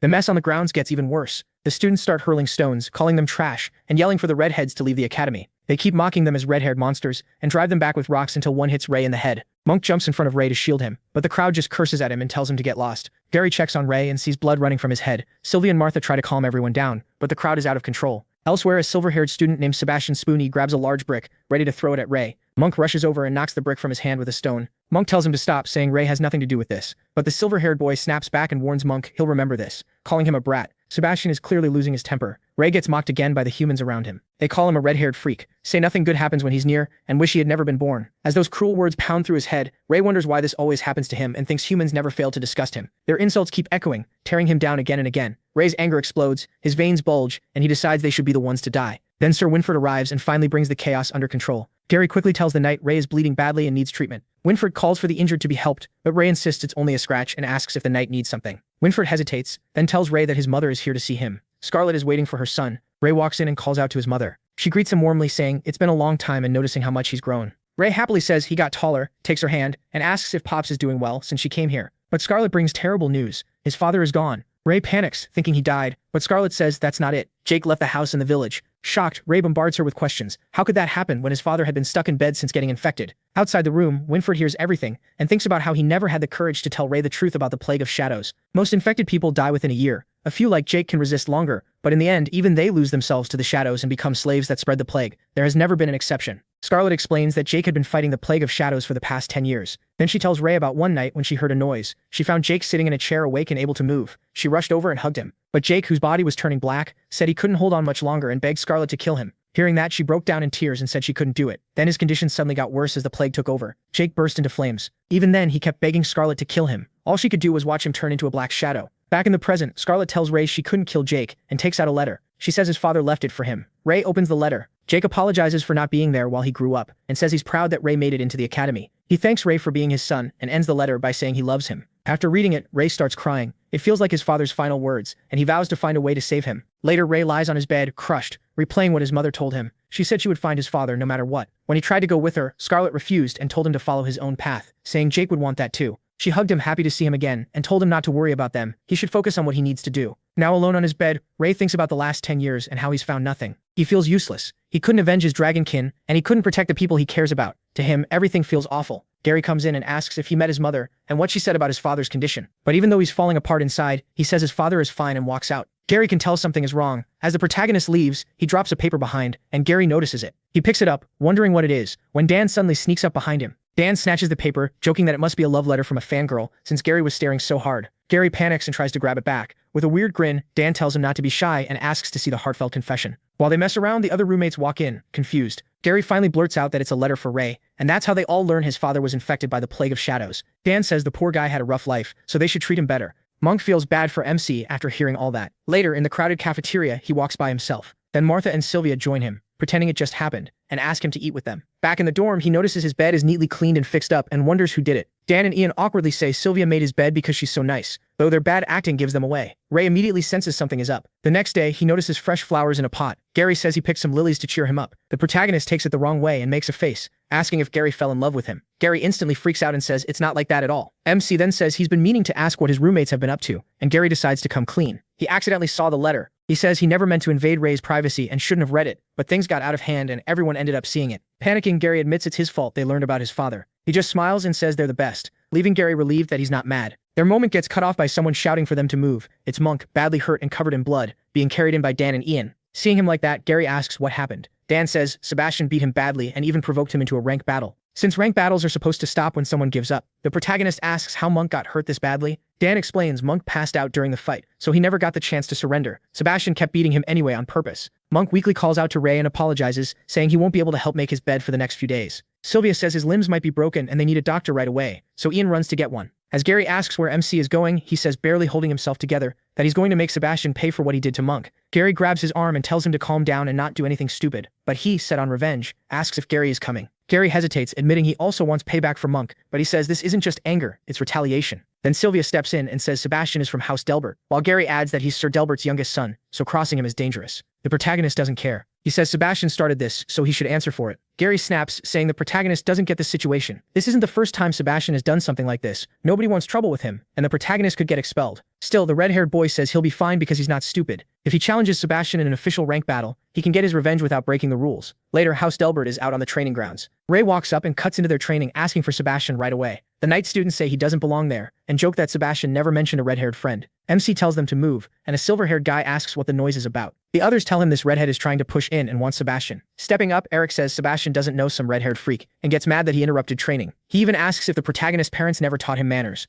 MC shoots back that if Eric isn't Sebastian, then he has no business with him. Eric clenches his teeth, and then Sebastian steps out and asks if Ray is looking for him. Sebastian guesses he's here because of his friend, probably another black belt. He skips the talk and challenges him on the spot. He sends the rank battle request through his watch, and Sebastian notes how blunt he is. But Sebastian turns it down after seeing the protagonist is only ranked 280. He mocks him, saying a fight that uneven would be boring. Laughing, he says he thought the other black belt was the strong one, but MC looks way too weak. Then he claims he didn't mean to hurt Monk, that the gap between nobles and peasants like the black belts is just natural. Saying he doesn't want a repeat of that, Sebastian shuts Ray down. When he steps forward, Eric blocks him and says Sebastian won't lower himself to fight someone like him. Eric boasts that he's rank 9, so if the protagonist can face him, maybe others will start taking him seriously too. Sebastian agrees and lets Eric take the fight. Ray then asks Sebastian if he'll accept after Eric loses. Though Eric is clearly offended, Sebastian says they'll talk once the match is over. The Delbert students get excited for another real match, happy they're on a strong team. People challenge every day. MC tells Eric to make the first move. Eric grips his wooden sword, thinks MC is acting cocky, and warns him not to cry for revenge later, while the others notice MC still hasn't even drawn his sword. Eric sees it as the perfect time to show what Sebastian taught him. Sebastian smugly says Eric is picking on little kids again, and the fight starts. He stays still and unarmed while Eric lunges first, swinging his sword. Eric thrusts hard, trying to wound him, but the protagonist slips past it with ease. Eric is stunned that Ray dodged such a fast, strong strike. Still, he says it's not over and attacks again. The match keeps going and MC keeps slipping past every blow, moving so lightly it barely looks real. Eric starts to panic. He's swinging as fast as he can, yet nothing lands. Then Ray suddenly throws a heavy punch at Eric, sending him crashing to the ground. He follows up with a brutal hit that leaves Eric shaking in pain. Once Eric passes out and gets carried to the infirmary, he turns to Sebastian and asks if he qualifies now. Sebastian asks what he'd gain by agreeing. The protagonist answers by tossing out 2 intermediate beast crystals, offering both if Sebastian wins. Shocked, Sebastian asks where he got them and makes sure they aren't stolen. Ray says his adventurer parents left them to him. MC adds that Sebastian can still win them before he uses them for gear. Tempted, Sebastian accepts, but with one condition. He wants the rank battle held in public, so no one says he forced the crystals out of him. He agrees right away, saying that's what he wanted too. Soon they're at the training ground where students are already cheering for Sebastian to crush the redhead.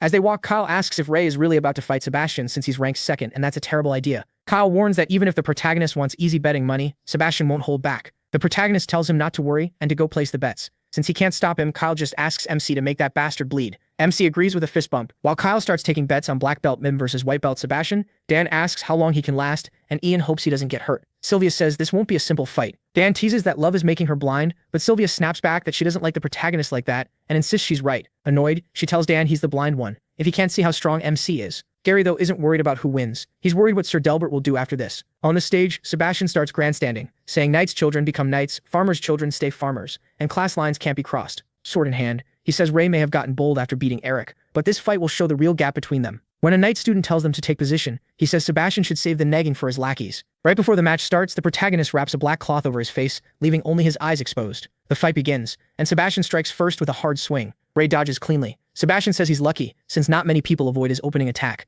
MC immediately proves his luck is bad by cutting Sebastian's face. Sebastian wipes the blood away, thinking the cut is shallow, and tells himself he can't beat him like this. In the middle of the fight, the protagonist asks why he talks so much, like all his wins came from running his mouth. Flustered, Sebastian bursts forward at top speed and says MC's luck ends now. He slips past the attack and uses a camouflage strike, cutting Sebastian across the face and shoulder. Everyone is shocked. Dan can't believe Sebastian got hurt first, and Ian is just as stunned. Gary wonders when Ray learned this technique and realizes the way he dodged Sebastian looked just like Sir Kay's style. After that, Sebastian finally gets serious, channels magic into his sword, and asks if the protagonist can dodge this. The crowd erupts as chi gathers on the blade, all of them cheering him on. Sebastian attacks with the chi-covered sword, and Ray still evades it. But this time Sebastian says he saw that move coming. Knowing MC will keep dodging, Sebastian unleashes a wild chain of strikes, trying to leave him no room to escape. The students go crazy, hyping up their white belt hero and telling him to put the red-haired brat in his place. Watching closely, Dan figures he can't keep dodging forever, and says Sebastian is going too far. Sylvia tells him to calm down and look closer. Ray is fine. She points out that Sebastian is actually the one losing, and they finally notice he's the one getting cut again and again, soaked in blood. Dan is speechless, thinking the protagonist had only been dodging. Gary, just as shocked, says the protagonist has been attacking the whole time. Sylvia explains that every dodge came with at least one counter, and MC has been draining Sebastian's stamina little by little. Covered in cuts, Sebastian screams that not even his father ever beat him like this. Threatening to kill Ray, he charges again. He slices him once more with his sword. Dan can hardly believe it's really the protagonist. Sylvia says he could have ended this much earlier and wonders why he keeps dragging it out. Gary realizes MC is doing it on purpose, breaking Sebastian down slowly like a predator playing with prey. By now, Sebastian's face is a mess of cuts and bruises, and he cries out, calling him a dirty peasant. But Ray, finally paying Sebastian back for what he did to Monk, goes for one last move. The protagonist lands one more hit on Sebastian's nose. Shaking, Sebastian threatens that his father will make the protagonist pay and that he's dead. MC lifts his sword again, thinking, talking to a guy like this is a total waste. Sebastian, finally breaking, says he'll forfeit. But before he can finish, he smacks him again with the sword. He keeps hitting him the same way Sebastian hurt Monk. Blinded by revenge, Ray won't let him surrender that easily. Sylvia and Gary realize this is getting bad. If it keeps going, Sebastian could die. Then someone suddenly yells for the protagonist to stop. It's Monk. He tries to calm him down, and MC wonders why he's here. Meanwhile, the battered Sebastian gives up, and the match ends with him as the winner. Right after that, the students rush over and carry Sebastian to the infirmary. Gary runs to Ray. Even beaten up, the white belt brat throws a fit and tells everyone to move. He keeps shouting that in the end, he'll be the one laughing. The story then moves to the top floor of Ivarian Knight Academy's central building. There, Delbert is making a huge scene over what happened to his son. Kay tries to calm him and says that by Knight rules, Ray Talen did nothing wrong. The black belt instructor tells him not to ignore the rules, but Delbert slams the table in anger. He says if rules didn't matter, he would have killed the red-haired brat himself, then demands Kay look at his son's ruined face. He accuses the protagonist of doing it on purpose, and says he was born a monster. One elder cuts in and says Delbert may not be wrong if the prophecy is real, that red-haired boy could destroy the kingdom. But Elder Van reminds them the prophecy also says the boy might become the world's chosen savior. Another elder interrupts, saying the child already shows signs of becoming a disaster. Someone else suggests expelling him now before things get worse. The head elder shuts that down, saying arguing is pointless, since everyone disagrees they should vote on whether Ray Talen should be expelled. In the end, Delbert, Elder Gibby, and Master Knight Rose vote to expel MC. On the other side, Elder Van, the head elder, Elder Humphrey, Winfred Bernardo, and Instructor K vote against it. So 3 support expulsion while 6 oppose it. Ray stays in the academy. Later, he is lying on his dorm roof with his eyes closed when he hears footsteps coming closer and wonders who it is. It's Sylvia. She couldn't find him in the dorm, so she checked the roof. The protagonist says he wants to be alone and she asks if he's thinking about Monk. That catches him off guard, like she read his mind. She admits he's different from most people and not very good at talking or understanding feelings. Ray cuts her off saying he doesn't care. Flustered, Sylvia quickly says that's not what she meant. She explains she knows he isn't a bad person. Whenever she sees him angry or confused, she wishes she could help and hopes he'll trust them more since they're friends. When she says that, MC suddenly pushes her against the wall, leaving her stunned. Then he activates his dragon eye. Looking up at her, he asks if she's afraid of him. She answers honestly, sometimes she is, but she still doesn't think he's a bad person. Then Sylvia smiles and says his dragon eye actually suits him, telling him not to see himself as a monster. As soon as he hears that, Ray's eye returns to normal. He turns away, thinking that whenever he believes he's finally seen what humans are really like, something changes again. It makes him realize he still has a long way to go before he truly understands people. Elsewhere, Delbert storms out of the building and swears he'll kill the red-haired monster someday, prophecy or not. Then Elder Gibby walks up to him. He says he knows Delbert believes knights should come only from noble blood, and admits that idea caught his interest. Meanwhile, Sylvia heads downstairs when a blonde white belt student stops her and asks where he is. She tells him he is on the roof. He thanks her and heads up, while Sylvia wonders if she's ever seen him before. The protagonist is still on the roof when he hears someone coming again and assumes Sylvia came back. But it's someone else, the blonde guy. He says MC must have mistaken him for another person. Then he introduces himself as Harry Delbert, a second-year student. Ray immediately looks annoyed when he hears he's from the Delbert family. Harry says he beat his little brother, so MC assumes he's here for revenge. Harry denies it and says the protagonist got the wrong idea. He's not here over something that petty. He actually wants to thank him. The protagonist is shocked, but Harry says he knows how arrogant Sebastian is and that his brother never trained seriously. It was only a matter of time before someone beats sense into him. After hearing that, MC turns to leave, but Harry stops him. They can't have an official rank match since they're in different years, so he asks him to spar with him instead. He offers a wooden sword and Ray takes it. The protagonist says after all that talk, Harry really did come for revenge. Harry says no, he just wants to see how strong the guy who beat his brother really is. Then he tells the red-haired boy to show him what he can do. MC gets ready and feels right away that Harry is different from the others. Because of that, he changes his style and attacks, but Harry blocks it perfectly. The force makes Ray lean back and Harry praises him for choosing the right move. He is stunned. He senses something strange. Normally that strike should have shattered the other sword already. He realizes that if Harry keeps attacking like this, his own sword will break first. Harry then figures out the protagonist doesn't know how to use chi yet. Once he sees brute strength won't work, MC switches to the black belt techniques he learned. They keep trading blows, but Harry dodges with ease and asks if that's all Ray has. He starts getting worked up and breaks into a sweat. Then Harry brings down one final heavy strike with his wooden sword, sending the protagonist stumbling to the ground. Blood starts to run, and at that moment, Harry ends the fight. As he's about to leave, Ray in rough shape somehow gets back up. He asks Harry if he's the top-ranked second-year knight apprentice. Harry replies that he's only ranked 50th. MC can barely believe someone this strong is only number 50. Harry waves goodbye and says they should fight again, once Ray learns chi properly. That leaves him wondering if learning chi could really make him that much stronger. The next scene shifts to the Elder's office, where Winford worries about the border, since more knights have gone missing. He says the threat isn't just outside. The Dark Guild may have already slipped into the academy. The head elder confirms it's no longer just a rumor, and when Winford says the students should at least be warned, the head elder agrees, then adds something else matters too. He tells Winford to bring the 5 red-haired kids so they can be told about their calling. After that, the protagonist sits on the roof trying to gather his aura. He's been trying to pull it into his body, but it never works. With the rain pouring down, he decides to stop for the day, but then he spots some suspicious figures sneaking through the academy. He quickly realizes they're setting up an ambush after spotting their target. The masked group moves in quietly toward that target, who turns out to be one of the elders. Ray activates his dragon eye and sees they're a plague of shadows. Troubled, he removes his black belt and wonders if they have anything to do with his father. Meanwhile, the masked attackers block the elder's path and tell him this is where his road ends. The elder mutters that the rumors about the Dark Guild inside the academy were true. One of them says he realized it too late, and soon the Dark Guild will control the whole academy with no one able to stop them. As the old man starts fighting all 4 at once, someone suddenly jumps in. It's Ray. Hiding his face, he steps beside the elder with sword in hand and says the fight is now 2 against 4. The elder recognizes him as one of the students and apologizes for dragging him into this. The guild member is shocked to see where the kid came from, but another says it doesn't matter. They're both going to die anyway. The elder gets ready, uses magic, and tells Ray to keep 2 of them busy. As Ray clashes with the pair, he realizes the old man's chi is different. He also sees these shadow beasts still have their own minds. Ray slips past their attack and tries to strike from behind, but the other one cuts in. Then one of them casts magic. Ray bends back to avoid it, and they instantly figure out he can't use chi. He's just an amateur. Realizing they exposed him, he grips his sword with his mouth and throws them off. Confused, they rush in to kill him, but he keeps dodging until one shadow starts thinking this brat moves strangely. When they lose sight of Ray and still can't catch him, they look around for the red-haired boy and suddenly see 2 allies already killed by the elder. The old man tells the last 2 to keep going. He wants to see what the kid can do. Feeling cornered, they consider using their secret power, but first decide to get rid of Ray. Watching from above, Ray realizes the old man never really needed help. Still, now that he has a chance to fight, he jumps at the shadows from behind. Ray keeps annoying them since they still can't catch him, but eventually they box him in. Just when MC seems stuck, the elder shouts for him to grab the man's hand and pull. Then he tells Ray to turn and use that force to throw him over. Ray follows exactly and hurls the man toward the elder. The elder answers with a heavy chi punch and blasts the shadow fighter away in an explosion. Seeing that, Ray can only wonder how strong the old man really is. Right then, the knights arrive, the last guild member tries to flee and Ray starts after him, but the elder stops him, saying not to chase someone who's already desperate. As the knights reach them, Rei gains a new ability after all these years. The knights check on the elder and he says he's fine.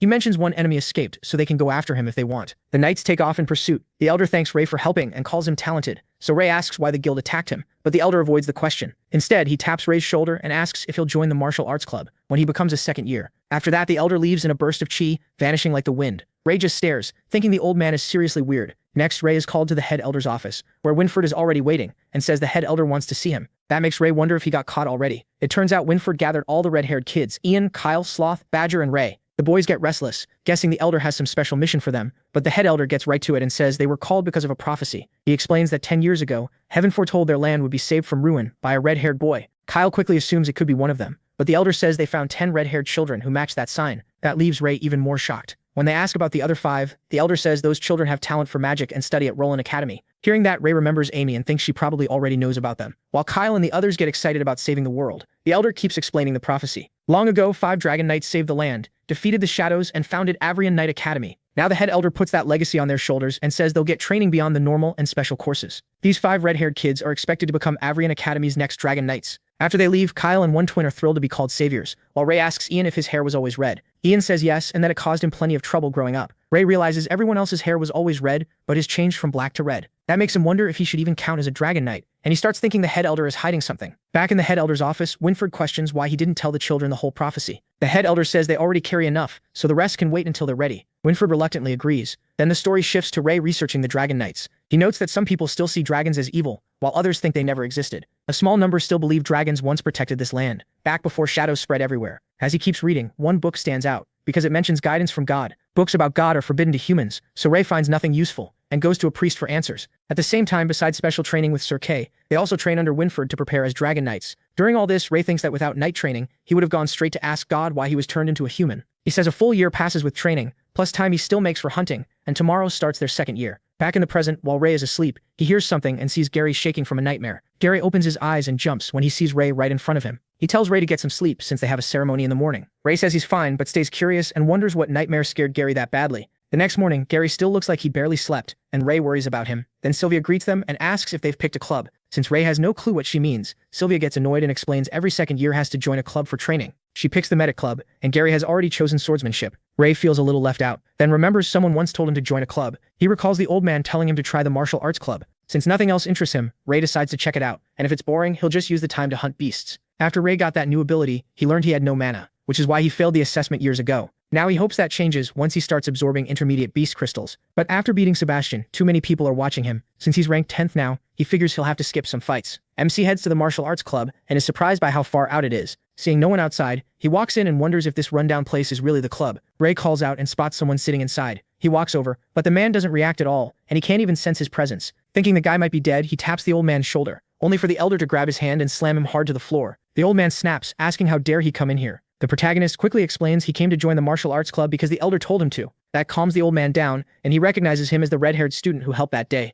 It is the same elder, and he starts patting Rei. Our guy complains that attacking strangers first nearly got him killed. The elder apologizes and says too many suspicious people have been coming around lately. He's pleased MC took his advice and joined, then happily announces he'll be MC's teacher. Hearing that, he is stunned and feels like he got tricked into this club. Stuck one-on-one with the old man, he starts wondering how he'll ever escape. The elder tells the protagonist to begin with the basics, since he couldn't use chi when they first met. As he explains chi attacks, Rei figures this club must be unpopular for a reason, but the elder insists people just don't understand martial arts. Once he's done teaching him, MC will learn that his own hands are his best weapons. Then he asks about the people who attacked him before, and the elder says they were from the Dark Guild. He adds that he will hear more about them in second year. The old man explains the Dark Guild wants to destroy the Allure Kingdom. Their leader used to be a high-ranking member of Avrian Knight Academy before being expelled and forming the group. Remembering how their aura felt like the plague of shadows, the protagonist asks if they're dangerous. The old man decides to be honest. Since he owes MC, he admits the guild wanted him dead because he's one of the Academy's 6 elders. Elder Vaughn then takes off his shirt. He says he may be old, but he's still proud of his muscles. Figuring Vaughn might know about his prophecy, Rei decides not to hold back. So when Vaughn tells him to show his strength, the MC goes all out. He throws a full power punch at the elder. The hit feels like slamming into solid metal. His hand is nearly crushed, and Vaughn asks if he used chi. Rei blows on his hand and says no. The old man gets excited, saying he's strong as a bull and will soar once he learns chi. Hearing that, the protagonist starts doubting how reliable this guy is. Vaughn proudly pats his shoulder and says it's time to start. MC protests that he never agreed to join, but he already feels trapped. Training begins, and Vaughn explains that chi can be made through breathing. Then he transfers some into his body. He tells the protagonist to feel that energy moving through him. It feels warm, and MC is amazed to sense chi flowing like that. Then Vaughn suddenly passes out. Ray panics when he realizes his mana activated. Thinking the old man might be dead, he tries to wake him up. But after checking his heartbeat, he lets out a breath and figures Vaughn only fainted. He quickly pieces it together. His skill activated because the system absorbed mana from Vaughn while he was transferring chi. And now his mana bar is almost full. Since Vaughn still won't wake up, Ray smacks him and decides the old man isn't that tough after all. After waiting 10 minutes, the dragon gives up on him dying and decides to use the time to train instead. The protagonist activates Dragon Eye and watches the chi moving inside his body. He tries gathering it in his solar plexus and actually succeeds. Then he starts circulating it through his body. But when he tries to control it, the chi keeps fading away. No matter how many times he tries,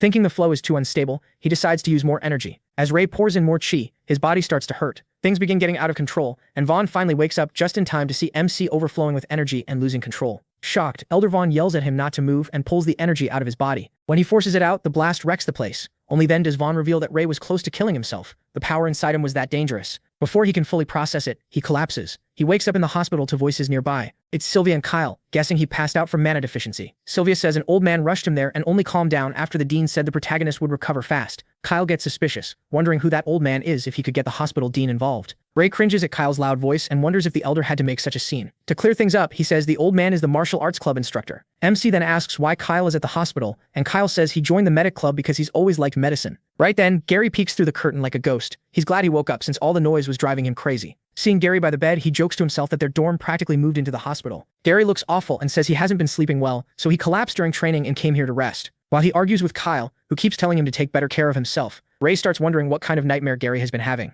After being discharged, he heads back to the martial arts club. Elder Vaughn immediately yells at him for returning and calls him an idiot. The protagonist jumps, and Vaughn snaps that if he hadn't stepped in, the protagonist could have died or lost the ability to use chi for good. Then he reluctantly praises him, saying gathering that much shine on day one is impressive. MC starts thinking maybe he really is talented, but the elder shuts that down fast and says not to get cocky. First, he needs to control only a fist-sized amount of chi. As Ray learns control, he explains that he spent the next 5 days practicing the basics through different parts of his body. For several days, he trained to send chi exactly where he needed it, as fast as possible. It was hard, but he learned a lot. The scene then shifts to the south gate of Avrian City, where Lancey says this is their first hunt as second years. He tells them to listen carefully. There are 3 safe hunting zones for beast crystals, and if they want to survive, they need to stay on the path. He adds that the 3 teams will each go to a different area, so they can learn about different magical beasts. As they head out, Martha's team moves toward the insect forest, which Kyle clearly hates already. Ray notices Gary still doesn't look right. When the first bug appears, Sylvia tells everyone to stay alert, and Dan says they're just regular bugs, so no one should panic. That confidence vanishes when Dan and Kyle realize the bug is as big as a person's head. Martha starts cutting them down with her arrows.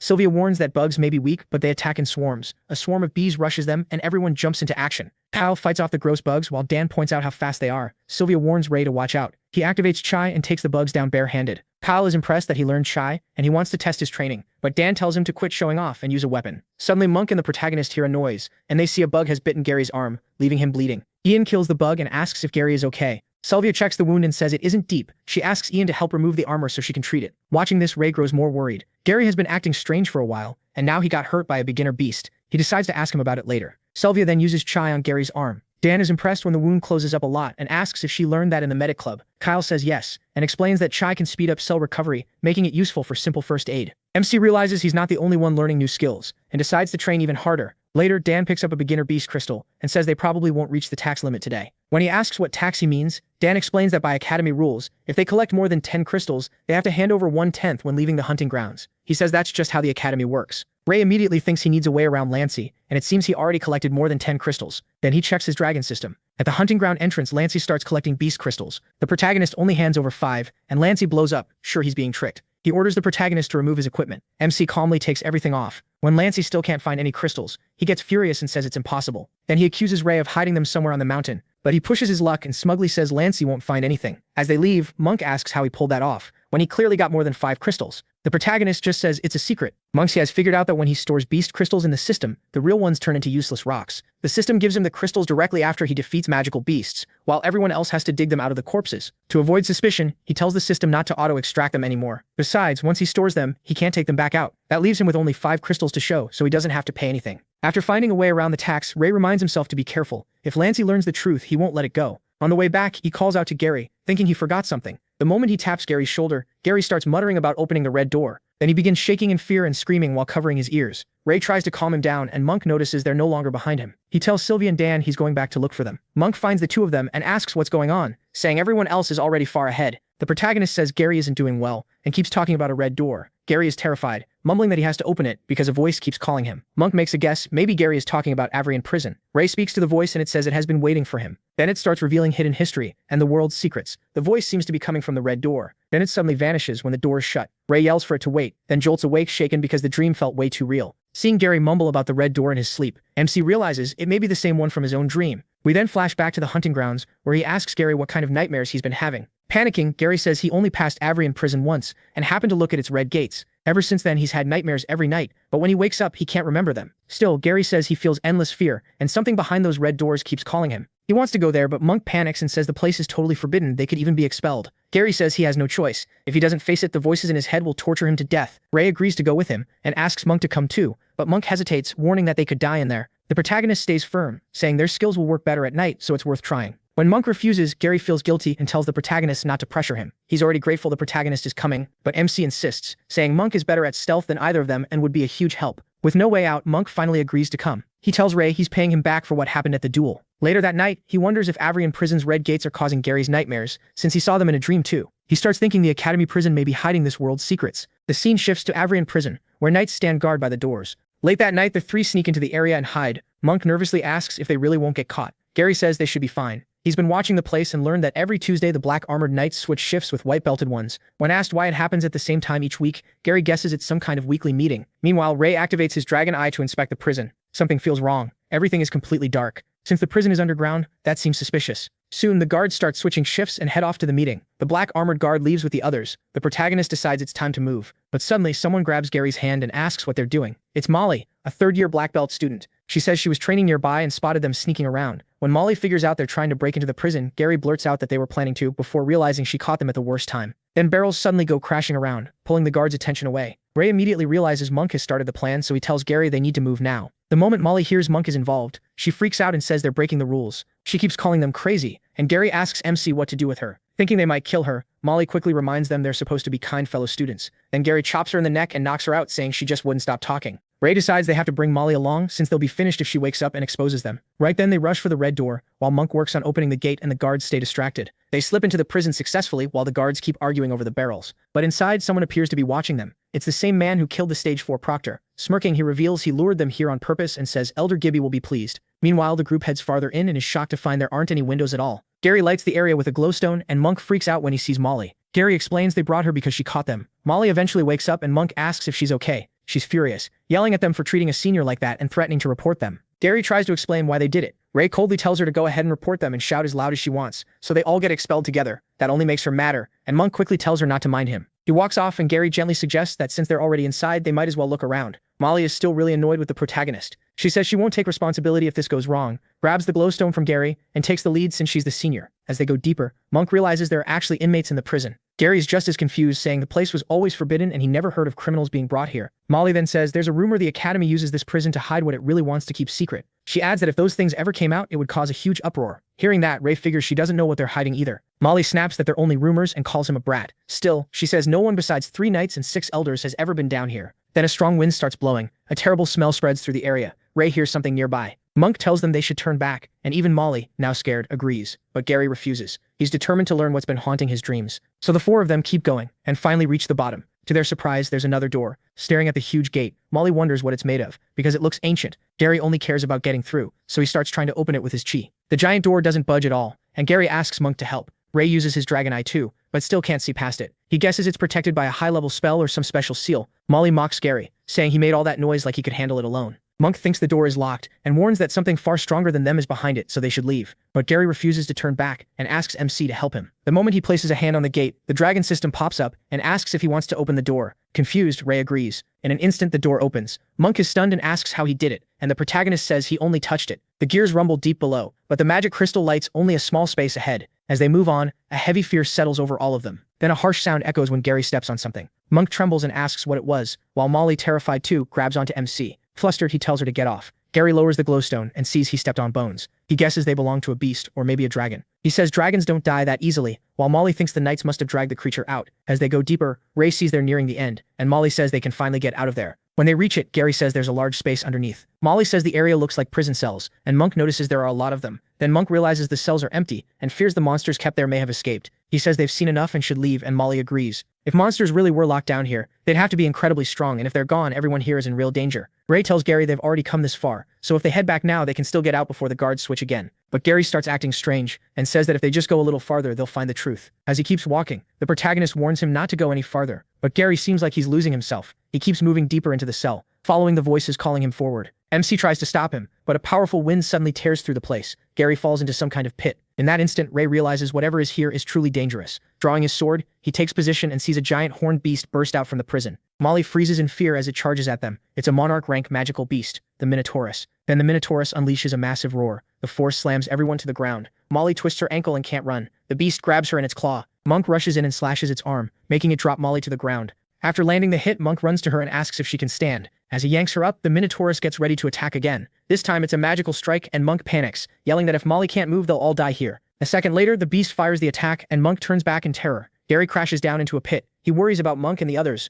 wondering if that really was a monster. At the same time, Ray blocks the beast's attack with his sword, while his wolf protects Monk and Molly. Monk is stunned and asks why a magical beast is helping them. Busy holding the monster back, he says there's no time to explain, just trust that the wolf is with them. Then he orders Noir to get Molly somewhere safe, leaving Monk shocked that the wolf obeys. As Noir carries Molly off, the protagonist tells Monk to hide his presence and kill the Minotaurus in one strike. Once he pins it down, Monk warns that's too risky since the beast is far too strong. Still, Ray tells him to trust him, and starts gathering chi. Monk hides, and MC draws the beast toward himself. Somehow, the monster knocks his sword away. Unarmed, he grabs one of its horns and tries to force it down, but the beast is too strong and drags him into the wall. Even so, he refuses to let go and yells for Monk to attack. Monk rushes in from behind with 2 swords. He stabs with all his strength but is shocked when the blades barely go in. The Minotaurus' hide is like metal. Just then, Gary arrives and shouts for Monk to move. He swings his sword at the beast, but the blade shatters. Gary is thrown back by the monster's magic attack while Ray uses chi to keep it pinned. Refusing to let it break free, the protagonist activates his new mana skill and finally releases the horn. After absorbing its mana, he gathers all his chi and strikes with everything he has.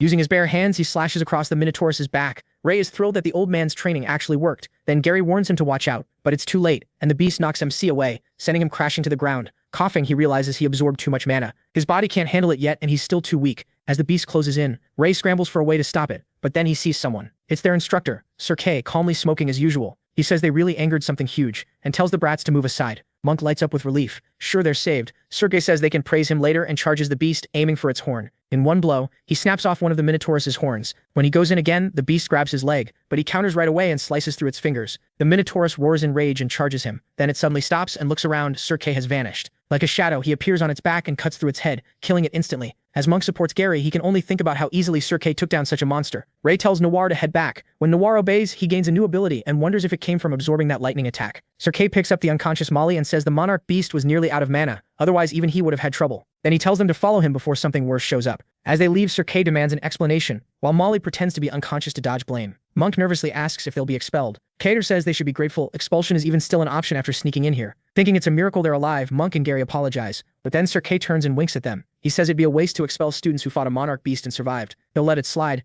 as long as they keep quiet and say he never saw them. Hearing that, the 3 of them are filled with relief. At the door, Sir Kay asks how they got it open. Ray lies and says it was already open, and Gary backs him up. Sir Kay finds that suspicious. Then the protagonist hears a voice say it will wait for him there, and that he should come back when he's stronger. He panics, recognizing it as the same voice from his dreams, and then the door shuts. Later that night, at the Academy Hospital, Sir Kay is getting treated. The dean is shocked he was hurt this badly and assumes training 4 students at once is too much, while the dean scolds him. The others are there too, and Ray thinks Sir Kay is even scarier when he acts playful. MC sits up and asks Gary why he kept going deeper when they told him to stop. Gary says he felt a strong urge to go on and couldn't control his body or thoughts. Hearing that, Monk says that after reading the book, he learned the Minotaurus doesn't just control lightning, it also has a power called the Labyrinth of the Heart. According to legend, the monster was born from a queen in a white bowl meant for sacrifice. When the king found out, he was furious and ordered a giant maze built at the edge of the world, placing it under heavy guard. The monster was locked inside, but it had godlike strength. As it grew, its desire to escape became the power to twist people's hearts. Anyone affected by it loses control and gets ruled by intense emotions. Ray thinks the story sounds ridiculous. A human and a bull having a child. Gary asks how it ends, but the book doesn't say. Monk guesses the beast escaped, or they wouldn't have found it in that prison. Gary, finally linking it to his nightmares, thinks it makes sense. The beast must have left offspring behind. He instead keeps thinking about the voice from the prison and wonders if the monster really caused Gary's nightmares. Then Sir Kay walks in and tells them to stay put and rest for a few days.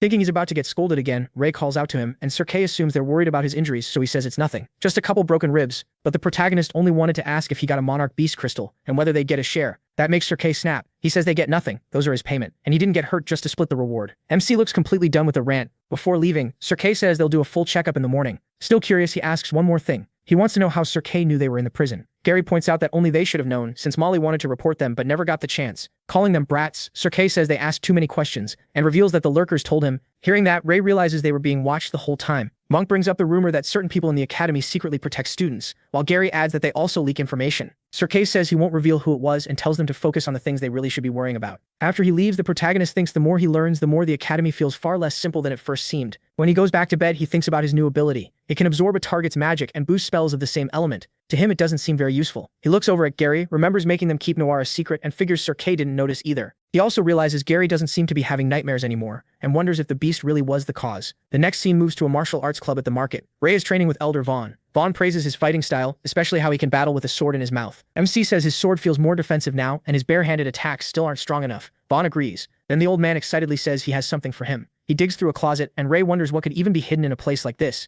At last, Vaughn pulls it out, and it turns out to be Dragon Turtle gauntlets. The name catches his attention. He puts on the heavy arm guards, and Vaughn reveals they can even resize to fit the user. As the gauntlets shrink to match the protagonist's arms, he asks if they're made from beast crystals. Vaughn says yes, just from an intermediate Dragon Turtle crystal. If it were advanced, they'd be much stronger. Vaughn adds that he'd like to give Ray even better gear, but that wouldn't be fair to the other contestants. Confused by that, he asks MC if he hasn't been going to class. Vaughn explains that every student from second year up joins the academy's yearly tournament, and one-on-one matches decide the 5 strongest. He says those 5 will represent the academy in the World Combat Tournament against top fighters from across the world. Vaughn gives him the gauntlets and tells him to at least place 10th. If he ranks well using them, he can keep them. Fired up, he accepts and thanks him. Now that he has a weapon, Vaughn tells him to get defensive gear too, something like armor or a shield, since it helps a lot on missions. The protagonist heads to the weapon shop for armor and is stunned by the prices. The vendor says the price is firm. Making defensive gear from an intermediate beast crystal costs 10 beginner crystals, or $1,000. Then he asks for 10 more beast crystals as hush money, saying he doesn't care where MC got them. He gets annoyed but figures that if he hands them over, the academy won't have proof he hid any crystals. If they're watching him now, hunting alone may be over. So he gives in and tosses over the pouch of crystals. Smiling, the vendor promises quality work and takes the pouch. Ray glares at him, thinking people are sneaky no matter their job. Just then Sylvia walks up, happy to see him. He asks if she's here for equipment too, and she says yes, there are no classes today. The protagonist leans in and quietly tells her the vendor scammed him for extra crystals. Hearing that, Sylvia storms over and says she wants to place a commission.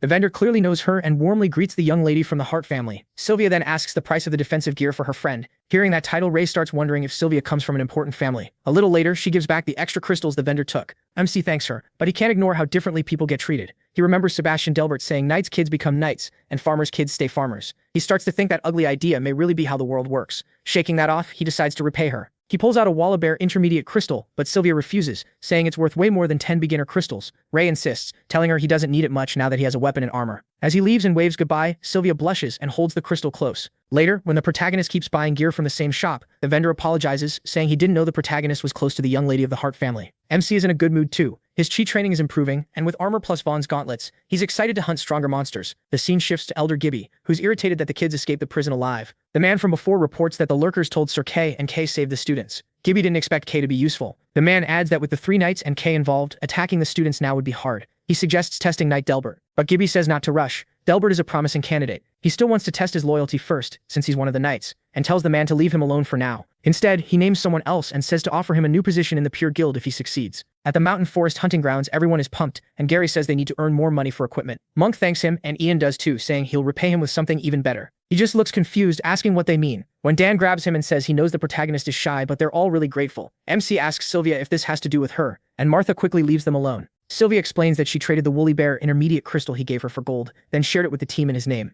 Since she already had a good shield, she says it wasn't useful to her anyway, then apologizes for not asking first. Thinking he's upset, Ray just pats her shoulder and says she'd make a great leader. The sudden praise makes her blush hard, and she shoves him away. Nearby, Monk, Dan, and Martha secretly watch the whole thing. Later, Gary asks the protagonist if something happened between him and Sylvia, but the clueless MC has no idea what he means. Gary sighs and tells MC not to treat Amy like that. Later, at the hunting grounds, a swarm of bugs glides toward them and the group gets ready to fight. Ray activates his dragon eye and sees they're all beginner rank monsters, so they should be okay. Dan cuts through the bugs easily and starts wishing for a tougher fight. Gary says he's just gotten a lot better. Monk also slices through the bugs with ease. Then Ray suddenly warns him to watch out and reveals a Hercules beetle is coming. Monk jumps aside and is shocked when the intermediate rank monster attacks him. Thinking it's still just a bug, Dan confidently attacks the huge beetle, but quickly learns its defense is insanely tough. He warns them more beetles are coming, and soon they're surrounded. Gary slashes at one with his sword, but he's shocked too by how hard its shell is. Everyone starts struggling. Martha's arrows can't pierce them, and even Sylvia's shield barely stops one before she's knocked back. Monk, Ian, and Dan get boxed in by the beetles and can't break free. Then a giant beetle crashes down nearby. Ray jumps in, using his new gauntlets and chi to fight them off. He punches straight through the Hercules beetles with ease, leaving the others stunned by how strong he's gotten. Dan notices the new weapon and freaks out over how powerful the gauntlets are. Monk explains that his martial arts club advisor loaned them to the protagonist, and Dan immediately regrets joining the wrong club. Ray keeps smashing beetles, but he knows he can't make it look too easy or the team might get suspicious, so he calls for help, and everyone joins in. Martha fires at the beetles with her arrows, while Sylvia finishes them with her sword and shield. At the same time, Monk, Dan, and Ian hammer the rest with their weapons. Once they kill them all, Dan excitedly says they're rich now, thanks to the intermediate crystals, and Monk even finds one. Just as Ray is about to absorb the beast's crystals, birds suddenly burst out of the forest. He uses his dragon eye and sees fire spreading through the woods. MC warns the team about the fire, and Martha jumps onto a branch and confirms she can see the flames. Gary puts his ear to the ground and says beasts are stampeding out of the forest. Dan asks why they're still standing there. They need to run too. Ray realizes they won't get away in time, and fear starts spreading through the group. Panicking, Martha tells Sylvia to use the rescue crystal, but Sylvia says it isn't working. She already tried earlier. Dan can't believe it. When he notices someone coming toward them, he yells out, asking who they are, and sees 3 masked figures that look like assassins. Monk thinks they might be rescuers, but Ray says no way, and Gary shouts asking if they started the fire. One of the masked men signals, and the other 2 attack the kids. 2 of them go after Monk and Gary, while the man in red armor targets the protagonist. MC blocks and dodges with his gauntlets. Confused about who these people are, he demands to know why they're attacking. Using his eye, Ray checks the masked man's sword and realizes it isn't an ordinary weapon. Elsewhere, Dan catches Monk after the assassin's strike, and Ian moves to help him and Gary. But the surrounding fire cuts him off and Ian calls out to them. Looking around, the protagonist quickly figures out the masked men set this up to split them apart, and starts wondering if they're after him and Gary. With Gary already busy, Ray assumes he may have to face 2 enemies at once. He tells Ian to leave and bring the knights. Ian protests, but Dan carries Monk away while Sylvia and Martha go with him to get help. MC asks Gary if he can handle this, and Gary says he can take one of them. He notes how fast the masked men are, but figures he'll survive as long as he keeps defending well. Gary keeps one attacker busy and buys the protagonist some time. Then both masked men lunge at the protagonist with a chain weapon. Reading the move, MC grabs the chain and avoids one strike. But when he looks around, another attack comes from a blazing sword. He jumps back, realizing this fight just got worse. He realizes every time he focuses on one, the other cuts in and ruins his opening. Then one assassin swings hard and catches Ray off guard. He slams into the ground, but his armor takes most of the hit. Seeing how well the 2 work together, Ray changes tactics. He notices Gary's arm is hurt and tells him he doesn't need to keep fighting. But Gary refuses and says he'll handle one of the masked men himself. Right then, one assassin goes for Gary, promising to kill him slowly. Since they clearly mean to murder them, Ray sees no reason to hold back and absorbs 5 beginner beast crystals. As the power builds, he transforms into a dragon knight, horns rising from his head, and summons his wolf. Noir appears, also evolved with horns, muttering that it's time to hunt. Seeing Ray use magic, one assassin panics, saying nobody told them the kid could cast spells. The other orders him to stay on mission, and both rush in. Ray recognizes the same setup as before and refuses to get tricked again, grabbing the sickle weapon. He tells Noir to move, then uses the chain to trap both assassins.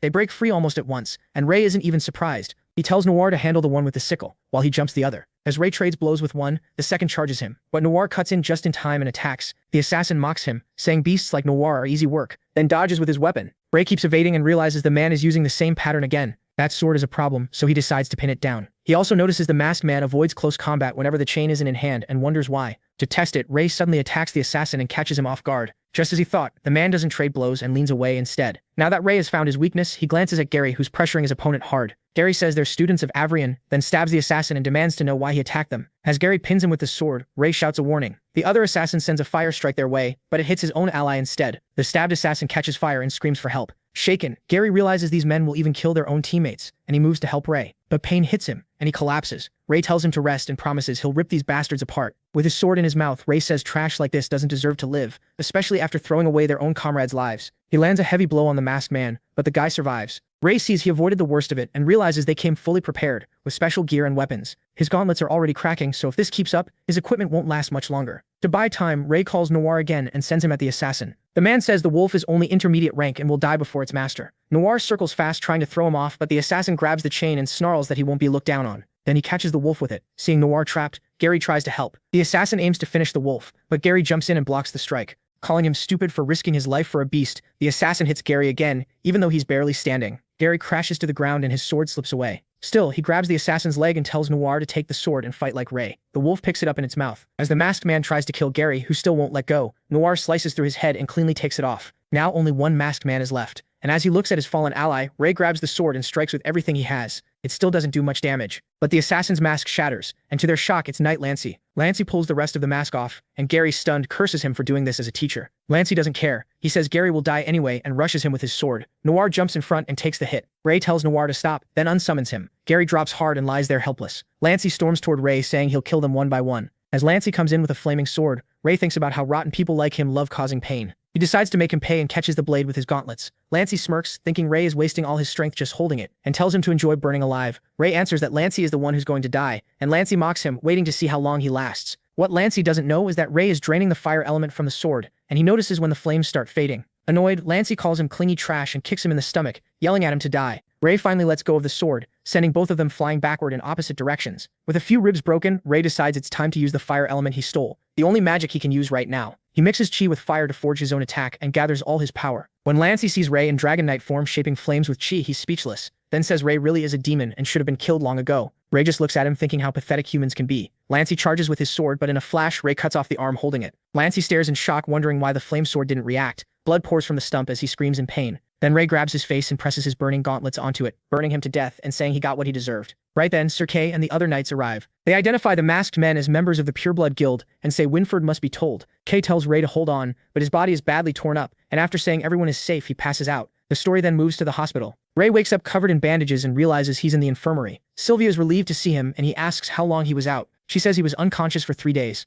Helping him sit up, she explains he got treatment in time and is healing well. Ray remembers his mouth burning, but now it feels fine. Sylvia then calls the others in. They've all been waiting for him. The team enters with Sarkat, and the instructor casts a spell so nobody can overhear them. Confused, Ray asks what he's doing, and then notices all his classmates are there. Sarkay says 2 students, Ray and Gary, were attacked and nearly killed. After speaking with Winford, he's decided to tell them the truth. But first he asks Ray what he knows about the attackers. Ray says they were masked assailants. He couldn't identify 2 of them, but one was Master Knight Lancey. The whole room is stunned. Kyle says he always knew Lancey was shady, and Sylvia asks if this was the Dark Guild. Sarkay says no, and that it would be simpler if it were. He reveals the attackers belong to the Pure Guild. Unlike the Dark Guild, they have support inside the academy, and rumors say one of the elders backs them. Hearing an elder may be involved, the students panic. They can't believe an elder would allow something this close to straight-up murder. But Kay calms them and says the situation isn't that simple. Ray asks what the guild wants. Since Ray probably already suspects it, Sir Kay says he gathered the red-haired students and the victims for a reason. Ray sums it up. They want to eliminate them. The twins stay oddly calm, but Ian freaks out. Kyle panics too, saying it makes no sense, since one of them is supposed to become the world's savior. Kay then explains there's another part to the prophecy. He says that 11 years ago, the prophecy claimed the red-haired child could become the world's savior, or the one who destroys it. Because of that, many knights put bloodline and birth above everything else. They couldn't accept that what they protected for generations might go to ordinary kids, and plenty still think that way. He adds that war is raging on Allura's borders, and they have to fight the shadows, deal with other nations, and keep the academy stable. But right now, the higher-ups can't expose the Pureblood Guild. If Allura starts breaking apart from the inside, peace won't last. After hearing that, Kyle asks if they're just supposed to let those people attack them. Dan looks a little relieved, thinking the rest of them aren't involved since they aren't the ones meant to save the world. Sylvia immediately snaps at him for talking that way about their friends. Sir Kay makes it clear they're all caught up in this together. He warns them to stay alert at all times because the guild is getting bolder. Sir Kay says he's placed watchers near them, and the knights will also keep an eye on them. Still, he reminds them there are only a few people they can trust, so they need to depend on themselves too.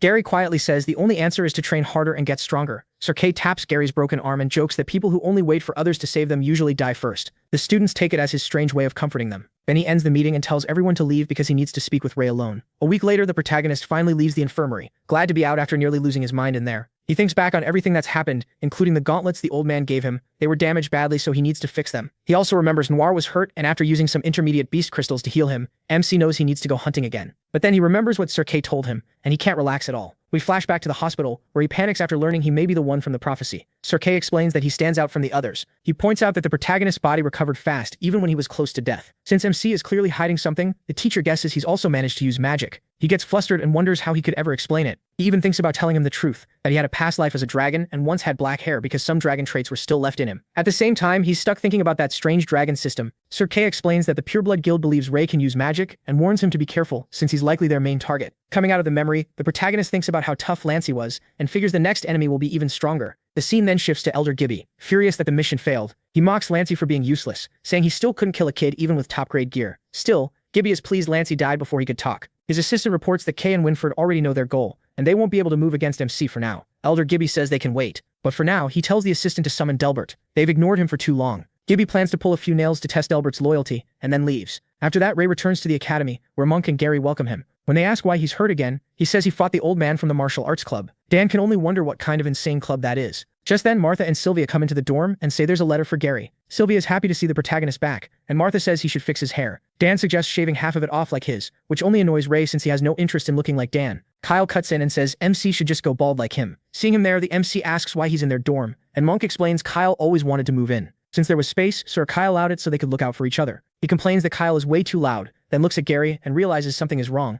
A moment later, Gary rushes out of the room, and Sylvia guesses it's because of the letter. Dan jokes that maybe he got dumped, but the protagonist quickly runs after him. He activates his dragon eye and sees Gary heading for the roof. Ray hurries up there and finds Gary sitting alone. When he asks what's wrong, Gary says the letter was about his sister, Amy. MC asks what happened and Gary tells him she died. Ray remembers Amy and realizes he never got the chance to thank her. Now she's gone and he breaks down, tears running down his face. Gary then says he could never shake a terrible nightmare. In it, Amy was torn apart by monsters at Roland Magic Academy. She was left there helpless with countless nobles just watching. Gary starts crying too and says it wasn't just a nightmare, it was intuition. His anger rises even more when he says their parents also wrote that the nobles paid the family a large sum as compensation. Furious, Gary breaks the barrier and says that to them, his sister was nothing more than some country child. Ray stays silent and listens. Gary then shouts that he won't forgive them and will find the one who killed his sister. With tears still falling, he swears he'll kill them. He tells him he's in. Overcome, Gary grabs him and says he knows Ray awakened magic, can summon a beast, and use flames. He urges him to show the elders so he can transfer to the Magic Academy. But the protagonist refuses, saying his powers aren't that special, and if he tells the elders they'll just watch him more closely. He pats Gary's shoulder and says he doesn't want to leave him behind. Instead, he wants them to find a way to leave Avrian together. Gary says that's almost impossible. They can't just leave the academy, and after graduating they still have to serve for 2 years. Then MC brings up the upcoming academy tournament. If they place near the top, they can represent the school in the World Combat Tournament. That would let them meet people from Roland. Gary stubbornly agrees with him. The scene then moves to the third-year dorms, where Harry asks about the other roommates. The student inside says they're all getting ready for the academy tournament. Guessing it's that time of year, Harry asks if there are any strong contenders. The other guy says no, but hopes the second years have some interesting newcomers. Next, we move to tournament training. Kyle notices Gary has been pushing himself hard lately. Monk asks him if something happened, and he tells him to give Gary some space for now. Meanwhile, Gary keeps thinking he's too weak and slams his sword into the ground. Then Serkei appears behind them and tells them to follow him because he has something good for them. He brings them to the repaired equipment and tells each of them to choose one item. The students are amazed to see the gear recovered from the hunting grounds and start picking weapons. Monk gets especially excited over a breastplate. Kyle asks if he can choose two, saying he couldn't help during the attack. Serkei allows it and says the tournament is a good chance since all second years can enter. He explains that many wealthy families attend the event, and if the students perform well, they may get noticed. After graduation, they could even become guards for those families, which is a pretty good deal. Hearing that, Gary realizes doing well could let him serve a noble house. He smirks. Ray picks up Lancey's sword, but Cedric Case says it wasn't badly damaged. It just lost the power to channel flame magic, so now it's only a beginner weapon. He suggests picking something else. The protagonist then remembers he absorbed all the fire element from it and realizes that absorbing elements is even more useful than he thought. Later, he heads into a hunting forest and finds an area covered in ice. He enters the frozen zone, where monsters guard the place. Using chai and flame magic, he kills the monsters. When he sees a bunch of ice elemental golems inside, Ray is pleased and tells Noir to handle the ones on the left. 3 weeks later, the Avarian Night Academy tournament begins, and the place is packed with visitors from many academies. In the waiting hall, students chatter among themselves when Martha runs over and says the tournament rules changed this year. Dan is confused because he thought it would be one-on-one duels, but before she can explain, the knights enter and the students get excited for the tournament. One knight calls up the top 5 second and third year students. Monk, Ian, Dan, Sylvia, and Gary step forward, making the others whisper since they're all from the same dorm. Dan thinks he only made it because Ray gave up his spot. The head knight then calls for the third-year students, and a third-rank girl named Cherry says Jura is away on a mission. Then she calls Jay, and a huge muscular guy steps out. The boy introduces himself as Jay Gree and says he's waiting for someone to challenge him, smiling like he's excited for it. The fifth-rank girl peeks at him and calls him an idiot. The students whisper as they realize Jay Gree is the academy's top-ranked student, and they're shocked he actually joined the tournament. Monk nervously asks Gary if they'll have to face the third years, and Dan already thinks they have no chance. Once the top 5 from the second and third years gather, the head knight announces that these 10 students will skip the first preliminary round. The students are stunned by that news. Kyle, who had been worried his friends might face third years right away, learns they'll actually be fighting alongside their roommates. The head knight goes on to explain that the first round will be a battle royale between second and third years, and 5 students from each match will advance. Then the knight calls Ian forward, points a wooden arrow at him, and explains that everyone will use the wooden weapons provided in the arena and start with 100 health points. She fires the wooden arrow at Ian to show that getting hit lowers those points. She adds that using Chai to defend will reduce the damage. Once a student's health reaches 0, they're disqualified and teleported out. After that, she orders the second years to get ready and choose weapons from the storage room. Later, Sebastian quietly tells Eric not to give Ray any opening once the match starts. Meanwhile, MC chooses a wooden sword since it fits him best, while Kyle picks a metal chain. Then the first event of the Avrian Academy tournament begins, and the participants are called out. The stadium is packed with people, and Kyle and Martha are completely overwhelmed as the knights and elders take their seats. Elder Vaughn looks at Ray with pride, feeling that it's finally his time to prove himself. And with that, the first match starts. The moment it begins, he is shocked when all the second years rush him at once. Then Sebastian strikes from behind with a wooden sword, and the protagonist instantly realizes they're teaming up to take him out. Eric shouts at the others to make sure Ray gets disqualified. Still bitter over getting beaten before, Sebastian keeps ranting about making Ray pay. Tired of hearing it, Ray tells him to shut up, then smacks his hand so hard that the sword flies out. He grabs Sebastian by the collar, and right then, 3 third years rush him with their weapons. Ray reacts fast and yanks Sebastian in front of him, so all 3 attacks land on their own guy. Eric panics and yells because they just hit their boss. Still in Ray's grip, Sebastian blurts out that he's a monster. Ray lets him go and throws him aside, saying he should be grateful he's only getting disqualified. Then he drives a hard kick into Sebastian's stomach and sends him flying. He crashes and rolls across the ground, while his teammates stare in shock. Sebastian looks at his health and sees it has dropped all the way to 0. He can only hang his head as the judges announce the first disqualified student. Furious, Delbert slams his hand on the table after seeing his son Sebastian go out first. At the same time, Ray's raw strength starts scaring the other contestants. He tells them to come at him all at once since he's ready now. Angry Eric yells at everyone to stop hesitating and attack Ray. But even Eric is clearly too scared to make the first move, so Ray jumps at him instead. Terrified, Eric screams for him to stay back, nearly crying. Ray twists his arm until the sword drops, then stomps and cracks his feet. Watching Ray tear through the fighters, Jay Gree is impressed by the red-haired kid's power, but Knight calls him brutal. Knight says this event was meant to show the students' skills, but it turned into a chance for Ray to go wild. She doesn't know the second year's plan to gang up on him first, and now he's just beating them fairly. She also notices that each of Ray's hits only takes about 20 health points, thinking someone could have died if he used more force. Sylvia and Ian worry because the students are getting badly hurt, but Gary folds his arms and says they deserve it. He makes it clear there was no way that Chi plan would ever beat Ray. Meanwhile, Ray keeps battering the other players, breaking arms and knocking 20 health points off with each hit. Dan is stunned and wonders if any of them even know how to use Chi. Sylvia says they do. Ray is just too strong for it to matter. In the crowd, people start whispering that Ray is too savage, too uncivilized, and nothing like a knight. One even says someone like him should never have been allowed to enter. The second they start trashing him, Ray turns and fixes them with a deadly glare. The people freeze under that stare, feeling killing intent so strong they can hardly believe he heard them at all. One elder says they should stop the red-haired boy, but Elder Vaughn cuts in. No one stopped the others when they all jumped him first. The elder still worries Ray might kill someone. Vaughn stays calm and says Ray is being smart by making sure they can't gang up on him again. He also reveals Ray is his student and says he'll take responsibility if anything happens. That leaves the other elders speechless. Even so, Vaughn is secretly worried Ray might lose control. In the third year section, the third-ranked knight Cherry says the top 5 are probably already decided. She mocks Harry Delbury, saying it's a shame his brother was the first one out. Harry laughs it off and says it's fine. His father spoils the younger one too much anyway. Meanwhile, the second-year roommate group, Martha, Kyle, the twins, and Ray, starts taking over the match. They keep knocking weapons out of the other students' hands.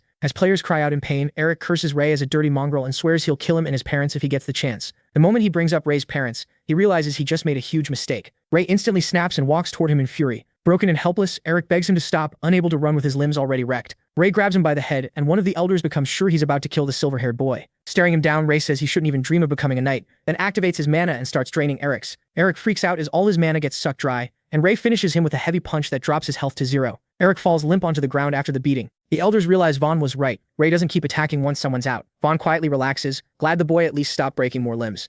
A sudden arrow flies at Ray, but he dodges it without even flinching, and a girl knight tells him to let the boy go. Ray smacks the boy down and throws him aside, while the girl keeps firing arrows at him. Ray avoids everyone with ease. That starts to rattle her, because she can't believe he's dodging everything. Soon she runs out of arrows and Ray moves in, grabbing her by the neck. Then he starts draining her mana too. Someone in the crowd suddenly screams for him to stop, calling him a monster. The man yells for him to get his hands off his daughter, while others try to calm him down by saying she'll just be disqualified if he steps in. Realizing the man is her father, Ray starts thinking about his own dad. His father gave everything to the country and saved countless people, but met a terrible end. Painful memories flood back. His father's final wish was for Ray's mother to kill him after the Plague of Shadows took over. Ray grits his teeth and tightens his grip even more when someone suddenly stops him with a chain. It turns out Kyle wrapped his metal chain around Ray's arm to hold him back. With a dark look, Ray asks Kyle and Martha why they're stopping him. As their own health ticks down, Kyle tells him the girl is innocent, so he doesn't need to go that far, and Martha adds that she hasn't hurt anyone. Meanwhile, the twins Sloth and Badger step in to save the girl and tell Ray he's gone too far. The people who jumped him were already punished. The other twin tells him to act like a gentleman, and Ray finally steps back. He remembers all the times his roommates stood by him at his lowest.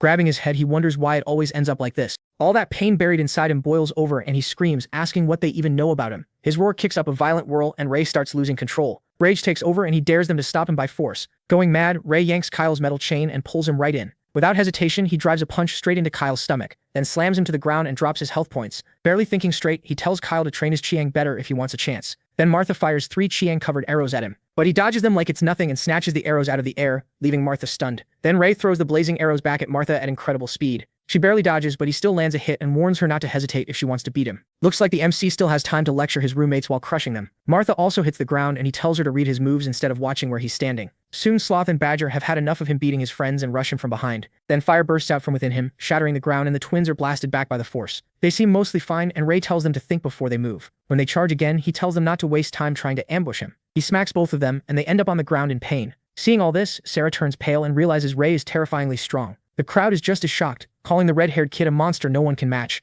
Nearby, the third-year knight Nye thinks that if Ray still wasn't top 5, then the real top 5 must be on another level. Meanwhile, Ian and Dan Loki already feel beaten. After that, only Sarah is left, and Ray walks straight toward her. She trembles and gives up right away, knowing she can't beat him. His hand is wrapped in chi, and Sarah's father screams at the judges to stop him, sure that Ray is about to kill his daughter. But to everyone's surprise, he finally comes back to his senses, lightly taps Sarah on the head, lowers her health points, and even apologizes. Sarah leaves confused, and her father and the crowd can't believe it ended like that the boy didn't really hurt her. Then the results are announced. The 5 students who qualify are Martha, Ray, Sloth, Badger, and Kyle. A little later, he leaves the arena, and the judges tell everyone to rest before the third-year battle royale starts that afternoon. The elders are impressed by MC's performance. One says that if he ever went on a rampage, few could stop him, but Elder Vaughn defends him and says MC could save many lives. At the same time, Knight Gilbert quietly tells the Master Elder they checked the students. It was mana deficiency. For now, they can't use Tri, and there's no guarantee they'll recover. Hearing that, the Master Elder decides not to discuss it any further. He already has enough to worry about.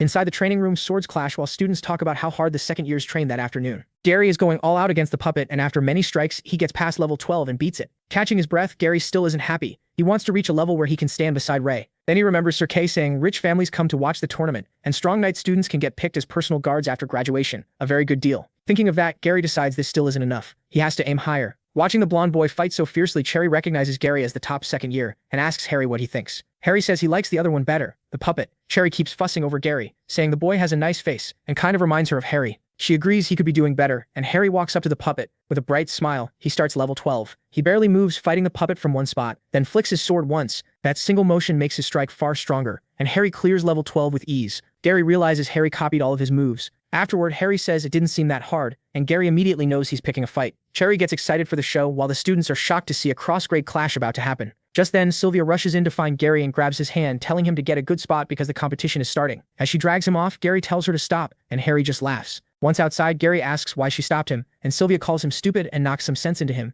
saying he could have lost his right to compete if he fought outside the ring. Gary realizes she's right. Sylvia says she knows he can win, but he needs to stay calm for now. As the afternoon round is about to start, Sylvia asks if he's seen Ray. Gary says no, he vanished right after the first round. Then they hear someone talking and go check it out. To their surprise, it's Ray speaking with Sir Winford. Gary wonders what those two are doing together. Then Ray admits he doesn't want to compete anymore, leaving his friends stunned. Winford asks if he's serious about quitting, and Ray says yes. When asked why, he can't explain it. With a sigh, Winford says they'll talk later, since he has to oversee the tournament, and tells Ray he'll respect his choice no matter what, which catches him off guard. As Ray walks down the stairs, he runs into Sylvia and Gary, and they quickly say they didn't mean to listen in. He asks if they heard everything. Sylvia says only a little, but Gary blurts out that they heard all of it. They admit it, and Ray says it's nothing important. As he starts to leave, Gary stops him, asking if he's going to break their promise and let his sister's death get buried like it meant nothing. That makes Sylvia realize why Gary has been so stressed lately. Ray says he could never forget her. She was human, and she was his first friend. He adds that he truly does want revenge for her. Sylvia says she knows he's scared and hurting. His heart is full of rage toward the people who attacked him, and he probably feels awful for hurting his friends and innocent people too. Trying to comfort him, she says none of this is his fault.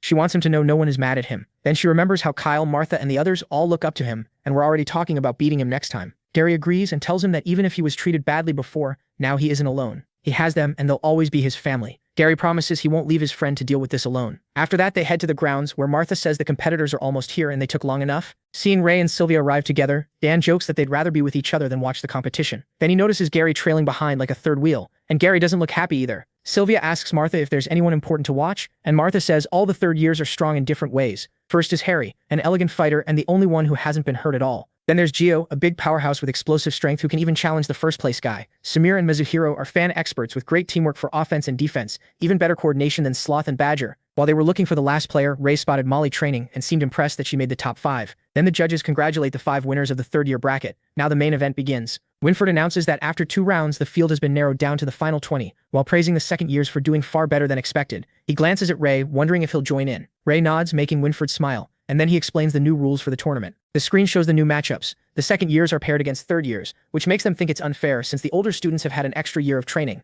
Gary is matched against Harry, and he's happy with that draw. Sylvia, though, has to face Jay Gree, the Academy's strongest, so she starts doubting herself. Jay says it's a shame he didn't get Ray, and Harry admits he's wanted that fight too, now that Ray has gotten stronger. Jay says he'll get his chance against the red-haired boy eventually. Sylvia's brothers watch from above and regret missing their youngest sister's match today. One says they rarely come to Avrion, so they should let her show them around, but Marsh wants to go later because he has to meet an elder first. Then Winford announces the finals will be the next day, and everyone should be ready since weapon and gear limits are being removed. The second years realize they'll have to match the third years in equipment too. Dan grumbles that the older students have the advantage, while Ian says they should treat it like special training. Monk is especially stressed. He has to face Molly, a black belt senior, just to improve. Ray is set to fight Jura, who still hasn't shown up. He doesn't mind, figuring it'll be easier to relax against someone who isn't a second year. As sunset nears, the protagonist asks Gary and the others if they aren't heading back. Gary says they're staying to train more, and MC watches him go at it hard. He knows this is one fight Gary can't afford to lose. Harry is that strong, so he quietly hopes his friend wins. Then we cut to a flashback. Winford is glad he changed his mind and says it's a relief. He brushes it off, saying his friends kept pushing him. When the protagonist asks if there's anything else he should know, Winford says he can't say much, but the top 10 will earn the right to represent Avrion in the World Combat Tournament. That shocks the red-haired boy, because he remembers there are only supposed to be 5 winners. Winford admits it involves the Pureblood Guild, and the elders will explain after the tournament. He just doesn't want MC to miss this chance, and MC understands. Back in the present, MC never expected this competition to cause so much trouble. He wonders what the Pureblood Guild plans to do next, then suddenly notices a slip of paper.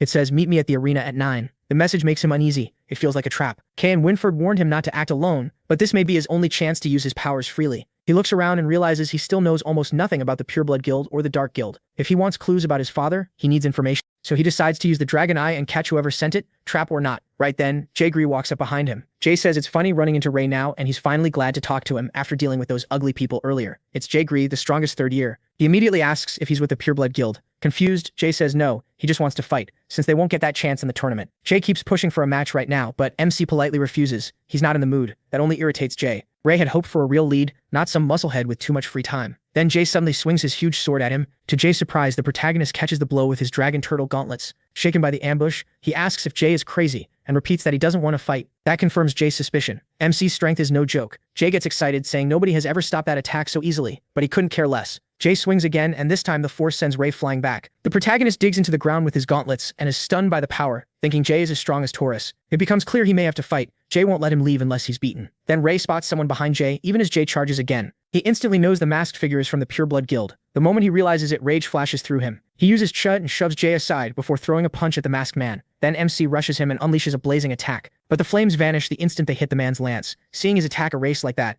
Ray guesses there's something special about the lance. A second later, they get interrupted by the big guy again. Jay, annoyed, demands to know where the masked man came from and snaps that nobody should butt into his spar. Proving he's a pain, Jay immediately challenges the masked man too. The leader simply waves his hand, and more masked fighters appear, surrounding Ray. Jay clashes with the leader and complains it's cheap to bring backup, but he also seems to enjoy it. Meanwhile, he is already fed up with Jay and thinks he's more annoying than flies. He draws his sword. One masked attacker rushes in with a slash, but Ray jumps clear. In the next instant, he vanishes. The henchmen look around in shock until one warns them not to drop their guard. The protagonist is a black belt knight. A few tense seconds pass, then MC appears and strikes at one of them. His sword slams into the man's head with a clang. But another enemy uses chi to knock Ray's weapon away and disarm him. The others rush in together, all attacking at once. He avoids the blows with help from his turtle gauntlets and gets shoved back by the force. He quickly realizes these assassins are strong and their weapons are too. If he hadn't used the ice golem's protection, his gauntlets would have been damaged again. He freezes them over to protect them and figures normal close combat won't work anymore. At the same time, Jay and the masked leader are locked in a brutal fight, with Jay calling him a slippery eel. The leader thrusts his chi-covered lance with huge force, but then something unbelievable happens. Jay catches the lance with his bare hands.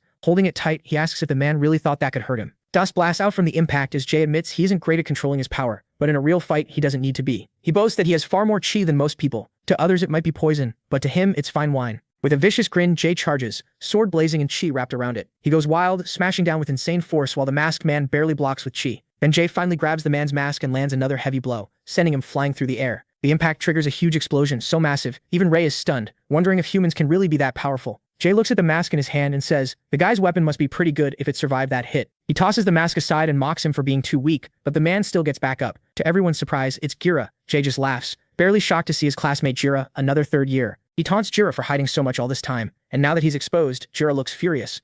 Enraged, Gira lunges at Jay. Jay blocks it with his sword. Elsewhere, Ray is still struggling against 5 henchmen. They're a pain to handle, but he's at least glad Jay is keeping the leader busy, and figures he owes him for that. The protagonist freezes one enemy's arm, but another comes at him right away. Then Ray vanishes again. Hidden above, he tries to buy time for his mana to recover so he can finish them off. The henchmen warn each other not to get ambushed and shout that they know he's running out of steam, so he should come out and make it quick. At the same time, Jay throws another massive strike, but Jiro leans back and avoids it. Jay asks how much longer he's going to keep hiding. Then Jiro pulls something from his armor, a small bottle. He opens it, leaving Jay confused. Watching from above, Ray realizes what it is, and his eyes go wide. It's a plague of shadows. Jiro drinks the purple potion, and a strange violet aura surrounds him. Jay feels at once that something is wrong with his chi. The purple energy surges out, and Jiro loses control, transforming into a terrifying monster. Ray yells for Jay to watch out. Jiro, now a plague of shadows, suddenly lunges at Jay, Gree with his spear. Jay is shocked by how much stronger he got and knows he has to dodge, but before he can, Jiro drives the lance into his chest. Stunned and bleeding, Jay realizes Jiro's speed and power are at least 10 times higher than before. He knows if the next hit lands, things will get ugly fast. Ray feels the danger below and knows he has to finish the henchman now, before the fight turns. Right then, one of them spots the red-haired kid and rushes in to kill him, but Ray makes it clear he's done wasting time. He smashes the guy with his blazing gauntlets and drops him hard. At the same time, Jiro keeps pressing Jay and taunts him, saying he's not as strong as people claim. Jay gets slammed back, then digs his sword into the ground to stop himself from flying away. Shaking, he admits he's not used to being pushed onto defense, but he's not done yet. Jiro says this is where Jay's story ends. He tells him to die, then charges again with the spear. Jay's body locks up. He can't dodge and he can't even move. It looks like the end as Jiro brings the lance down with crushing force. But Ray appears just in time and catches the spear with his frozen gauntlets, stopping it cold. Jiro stares in disbelief and looks over at his henchmen, only to see all 5 knocked out. That shocks him even more. The red-haired kid beat 5 elites alone. Ray takes the opening and uses flash freeze on the spear. Jiro lets go and jumps back. Badly hurt and still bleeding, Jay thanks Ray for saving him. Ray tells him to leave the rest to him, but Jay quickly warns him about the weapon. It's made from a crab spider demon's carapace, tough, able to reflect damage, and coated with a neurotoxin that can paralyze anyone it cuts. Keeping that in mind, Ray decides he has to end this fast. He releases his chi and flames burst around him. The fight starts up again and Ray keeps slipping past Jiro's fast attacks. Then in an instant, Jiro finally lands a hit on Ray and shifts his weapon, slashing and smashing him away. Thrown back hard, Ray realizes Jiro's weapon can even change form. His chest plate is shattered too, and his gauntlets are worn out from blocking. Panting, he knows one more solid hit could finish him, and he still needs to get his sword back. That's when Jay Gree calls out. Knowing Ray needs a weapon, he throws him his sword and tells him to use his baby. The moment Ray catches that huge sword, he nearly freaks out from how heavy it is. He can barely hold it, and the blade starts dragging to the ground as sweat pours off him. Ray is stunned by the weight, and Jay just admits it's insanely heavy, and tells him to swing it. Using chi, Ray knows he has no choice. If he doesn't swing now, they both die. Flames flare up, and he finally lifts the sword and brings it down at Jiro. The blade crashes into the spear, and Jiro says it's useless. His spear, he reveals, is built to counter heavy weapons like this. For a second, the clash between them crackles with tension. Then Ray uses ice and the sword starts freezing over. Jiro panics as the spear's tip begins to freeze too. With the spear locked against the sword, the ice spreads fast and shatters it apart. Jiro watches his weapon break into pieces, but that's not even the worst part. Ray swings one last time and drives the sword into him, ending Jiro for good. Jay praises Ray for that brutal attack. Afterward, the ice-covered sword slams to the ground. Ray pants hard, thinking that one strike used almost everything he had. If it failed, he would have lost the fight. Then he tries to use mana siphoning on Jiro, but the system says he can't absorb mana from an infected target. That confirms it. Jiro was infected with the Plague of Shadows. More than that, he did it to himself after drinking the vial and turning his chi purple-black. Ray starts connecting the dots. It looks just like the Dark Guild, but the Pureblood Guild is supposed to be separate. So if Pureblood had that potion, the two groups may be linked somehow. Then the dragon system tells him he's unlocked a new ability, Glamour. Ray notices he always seems to gain new skills in life or death fights. Still, he puts that aside for now and checks the bodies, searching Jiro for anything suspicious. He finds the purple potion bottle, and that turns his guess into fact. This wasn't some random find. Someone is making these on purpose. Holding the bottle, Ray feels danger all through the academy. He can trust Winford and Serkei, but he still has to stay careful. For all he knows, this potion was made inside the academy itself. The shadows have already gotten in, and the students have no idea their lives are at risk. As Ray burns Jira's body to erase the evidence, he starts thinking the higher-ups may be hiding this on purpose. Maybe the head knights or even the 6 elders. After that, Ray goes to Jay and thanks him for throwing the sword, asking if he's okay. Jay says he's fine, then jokes that his baby suits Ray and asks if he's really a mage. Ray admits he knows some magic, and Jay says that's awesome. He's never seen a mage fight like this. Ray says he wants to keep his strength quiet for now, and promises to explain later. Jay agrees. Ray did save his life. Dead serious, the big guy says he owes Ray everything and tells the red-haired kid to call anytime he needs help, even if he has to jump into hell. Ray tells him that won't be needed and says he should focus on his injuries before the competition. Then he summons his wolf and says Noir will carry Jay to the infirmary. Seeing that, Gree is left stunned. Ray can even summon beasts, and now Jay feels dumb for ever thinking he could beat him. While riding Noir, Jay asks if Ray needs healing too, but Ray casually says his body is a little special, so he'll be fine by tomorrow. Before they leave, he tells Noir to take a hidden route so no one sees them, leaving Jay speechless that the beast follows every order. The next day, Ray goes to the weapon shop to get his armor repaired, and they tell him it'll be done by sundown. As he walks through town, people start whispering when they recognize him, the same red-haired kid from the competition. Still, they keep their distance, remembering how ruthless he was. Ray ignores them and thinks these humans are clueless. After that, he enters a room and stands before a mirror. There, Ray decides to test his new glamour skill. To his surprise, he turns into someone else entirely, with black hair and gray eyes. Nearby, some girls head toward the tournament grounds, talking about whether they should watch the matches, since they still haven't finished their hunting mission. They know the second years are strong this time, so the finals should be crazy, and they want to see what kind of knights nobles like most so they can aim for that too. While they talk, a black-haired guy walks past and they instantly admire him, totally charmed by how handsome he is. It's Ray, and he figures glamour costs 5 mana every hour. With his current mana, he can keep it up for 8 hours as long as he doesn't fight. People keep passing by, staring at him while he thinks working alone should be easy now. Then he remembers how someone offered him a cheaper healing potion just because he looked like an adventurer, and someone else tried to sell him an inn-room with a great tournament view for a fair price. Being this handsome, Ray realizes this won't be as simple as he thought. People treat him completely differently just because his face changed. To him, that says a lot about how pathetic this world's mindset is. Just then, he spots Sylvia and calls out to her through the crowd.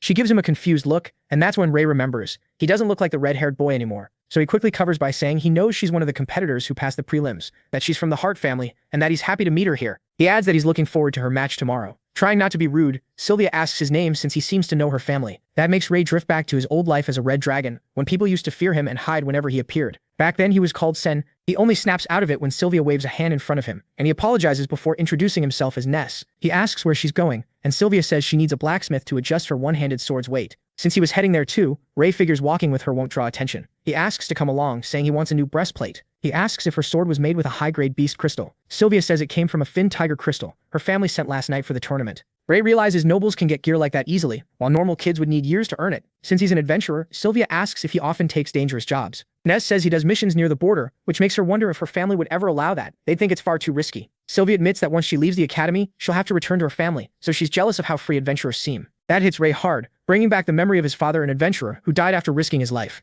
He quietly tells her, no one here is truly free. Then they hear an explosion. Alarmed, they look around as people rush by yelling that there's a fire. The two run toward it. At the blast site, the owner of the burning building is left in shock. Ness and Sylvia push through the crowd and hear that a merchant's carriage had stopped near the inn with what looked like beast crystals. Not long after, the place exploded. Ray asks if the merchant survived, and a bystander says he was taken to the infirmary. Nearby, a woman is sobbing. Her two children are still trapped inside. Sylvia rushes forward to save them, but Ray grabs her hand and stops her from going in. With a sigh, he decides to go himself. Sylvia warns he'll be burned alive. He says he can use ice magic, then cast Frostvine to cool the flames. Sylvia is stunned to learn he's a mage, but the fire suddenly flares up even worse. Ray heads inside anyway, covering himself in ice for protection. He knows he has to move fast. If he keeps burning through mana like this, his disguise will fail and his real identity will show. He activates Dragon Eye, finds the children on the top floor, and hopes they stay put. Outside, the fire spreads fast, and falling rocks start threatening the people nearby. Just as one is about to crush a man, someone uses a water snake spell to beat back the flames. Sylvia turns and realizes it's her oldest brother in a soldier's uniform, and she's thrilled to see him. Using water magic, he says it's been a while. With the fire under control, Ray reaches the children and brings them safely outside. Their mother runs straight to them. Sylvia asks if he's okay, calling him Nez. Ray had already made sure no one else was still inside. Then Sylvia's older brother calls out to the others, asking if they plan to just stand there. 3 more brothers show up. One tells him to stop complaining. They aren't as fast as he is. Then they greet their little sister. To Sylvia's surprise, all 3 also use water magic and cast different skills to put out the rest of the blaze. When a night arrives, he thanks Sylvia's brother for helping stop the fire before more people got hurt. The brother says the real credit goes to the mage who risked his life to save the children. But Ray has suddenly vanished. He asks Sylvia where he went, since he was just there a second ago. Ray had to flee right away because his mana was almost gone, and his disguise had already dropped back to his real face. Panting, he thinks that was close, but he escaped just in time. Still, he confirms something important when the system gives him 2 new skills. He gains abilities by risking his life. The first, Endless Void, lets him create storage space to keep and pull out items. He plans to use it in his real form to hide all the gear tied to Nez. The second skill is Mana Sharing. That reminds him of his days as a dragon, when he could save many dying allies with ease because his mana was endless. He admits the spell won't help much right now, but later it could be priceless. As he walks, Ray thinks that whatever the prophecy brings, he'll need an army to change this world. Mana Sharing could help his followers grow stronger, as long as he has enough mana to support them. After saving those 2 children, he realizes the system doesn't reward him for beating strong enemies. It rewards him for saving lives. What confuses him is getting 2 skills this time. Was it because he saved 2 people? Back in the Minotaurus fight, several lives were at risk, yet he only got 1. He starts wondering what really decides the number of spells he unlocks. By the time he reaches the Academy Hall, he's still thinking it over. Maybe it only counts when someone is truly on the edge of death. He decides to test that idea later. Seeing the hall packed, Ray wonders what's going on. Then he realizes the families have come to visit their kids. Ian watches everyone reunite with their relatives. Kyle nudges him and jokes that they're family too, trying to cheer him up. They laugh it off, while Gary stands alone in a corner, clearly not expecting any visitors. Elsewhere, Sylvia meets her brothers and complains that they didn't warn her ahead of time, especially since even Max has grown so much. The oldest says they wanted it to be a surprise. Max shyly adds that after 2 years apart, a simple hello would have been boring. Then Sylvia suddenly blushes, staring at someone. Her oldest brother asks if she spotted a friend. She calls out to Ray, looking at the red-haired boy. Her brother recognizes him as the reckless kid from round 1.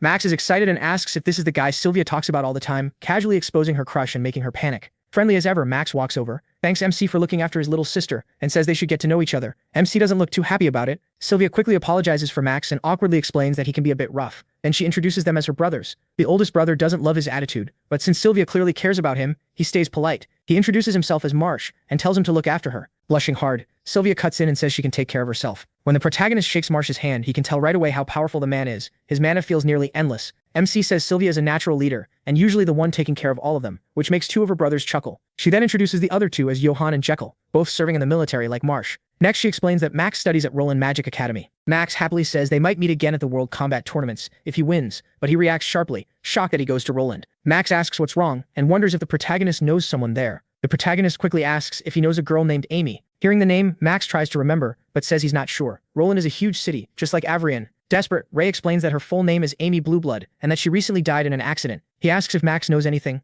Max can't recall anyone by that name, but promises to ask around when he returns and tell Sylvia if he learns something. MC can't hide his disappointment, though he still thanks Max for trying. Then the mood shifts. Marsh tells his brothers time is short and the head knight still needs them. He tells him and Sylvia to rest, and Sylvia waves goodbye, saying she'll show them around the academy after the tournament. As Ray and Sylvia leave, Marsh keeps watching them, then asks Max if he just lied. Nervous, Max admits he did. He says he lied to the protagonist about Amy and doesn't know what to do about that girl, so he asks Marsh what he thinks. Marsh tells him he made the right call. MC is strong, dangerous, and not even a little intimidated by them. Worse, Marsh can't read what he's thinking at all. Max asks if they should stay out of his business, and Marsh agrees they should keep their distance and watch what happens. The story moves to the finals. The contestants wait in the ready room. Kyle and Monk are nervous, and Sylvia is especially shaken because her first match is against Jay. Sylvia is clearly nervous and asks Ray if it shows. He calms her down, telling her to fight like she always does, and not stress too much about the result. She admits she really wants to make it to the World Combat Tournament. In her family of mages, she's the only one without magic. She still can't forget how ashamed her parents look because of that. Seeing how serious she is, Ray asks if she truly wants to win. She says yes right away. She has to prove herself. Sylvia wants to show she can be just as great as her brothers, even as a knight. The protagonist suddenly takes her hand and leads her away. At the same time, Kyle says the match is about to start, and Dan jokes that they're getting all romantic before the fight. In private, MC says he'll lend her his strength for a while. Fire rises from his hand, and Sylvia stares at it. He says he's helping her now and hopes she'll help him too when he needs it. Sylvia blushes.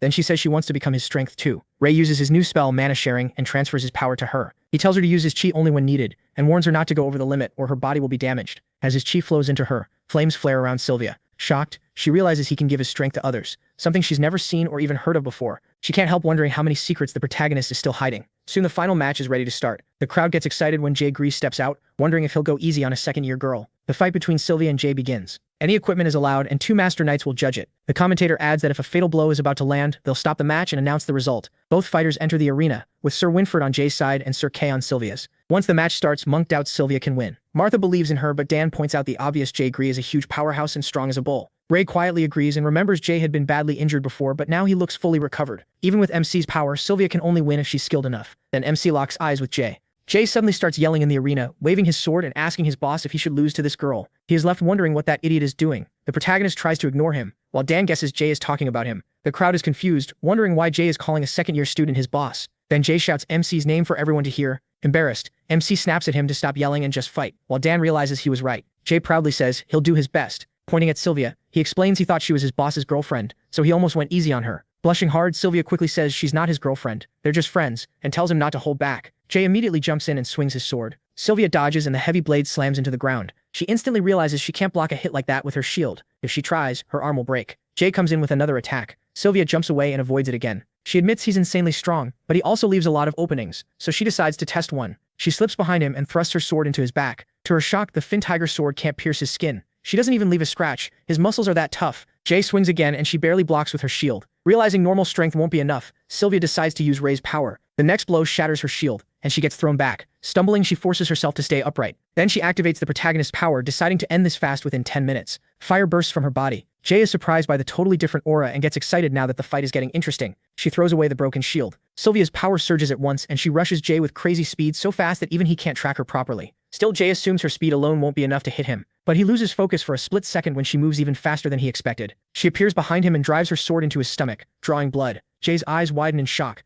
He mutters that lately he keeps getting surprised one after another. His classmate Cherry is stunned that Sylvia actually hurt him, and Harry Delbert admits he thought only Ray could do that among the second years. The crowd goes wild for Sylvia, with some even calling her a goddess. Her brothers watch proudly from the stands. Max yells for her to beat Jay up, but Johann and Jekyll tell him not to get carried away. The fight has only started, and Jay still hasn't gone all out. Marsh, though, is impressed. Sylvia is doing better than expected, and her clean, efficient style proves she's made to be a knight. Of course, none of them knows she's using Ray's power, not just her own. Meanwhile, Dan says the hit looked amazing, but it only scratched Jay, and Kyle nervously says his body must be made of metal, using Ray's chi. Sylvia realizes she still can barely injure him, but she also notices Jay relies too much on his natural toughness and doesn't focus his chi well enough to guard his weak points, leaving plenty of openings, so she decides to keep attacking the same spot and force a chance to win. Moving fast again, Sylvia slashes Jay's wound and makes it hurt even more. At the same time, Jay smashes the ground with his sword and Sylvia hops away to avoid it. She dashes in again, aiming for the wound on his lower abdomen, but suddenly her energy starts fading. At the worst moment, Ray realizes she's run out of time. Shaking, Sylvia tries to hold herself together just a little longer. But in one instant, Jay strikes, her sword flies from her hand and she's disarmed. He takes the opening and swings hard at her, while her classmates panic, sure she's about to get badly hurt. Then Winford calmly stops the sword and says that's enough, while Sir Kay catches Sylvia in his arms. Jay apologizes, saying he got carried away because it had been a while since he'd fought a girl this good. The judges then declare Jay Grease the winner, and the crowd cheers. Afterward, Monk is shocked by how strong Sylvia had become and thinks it's too bad she still lost.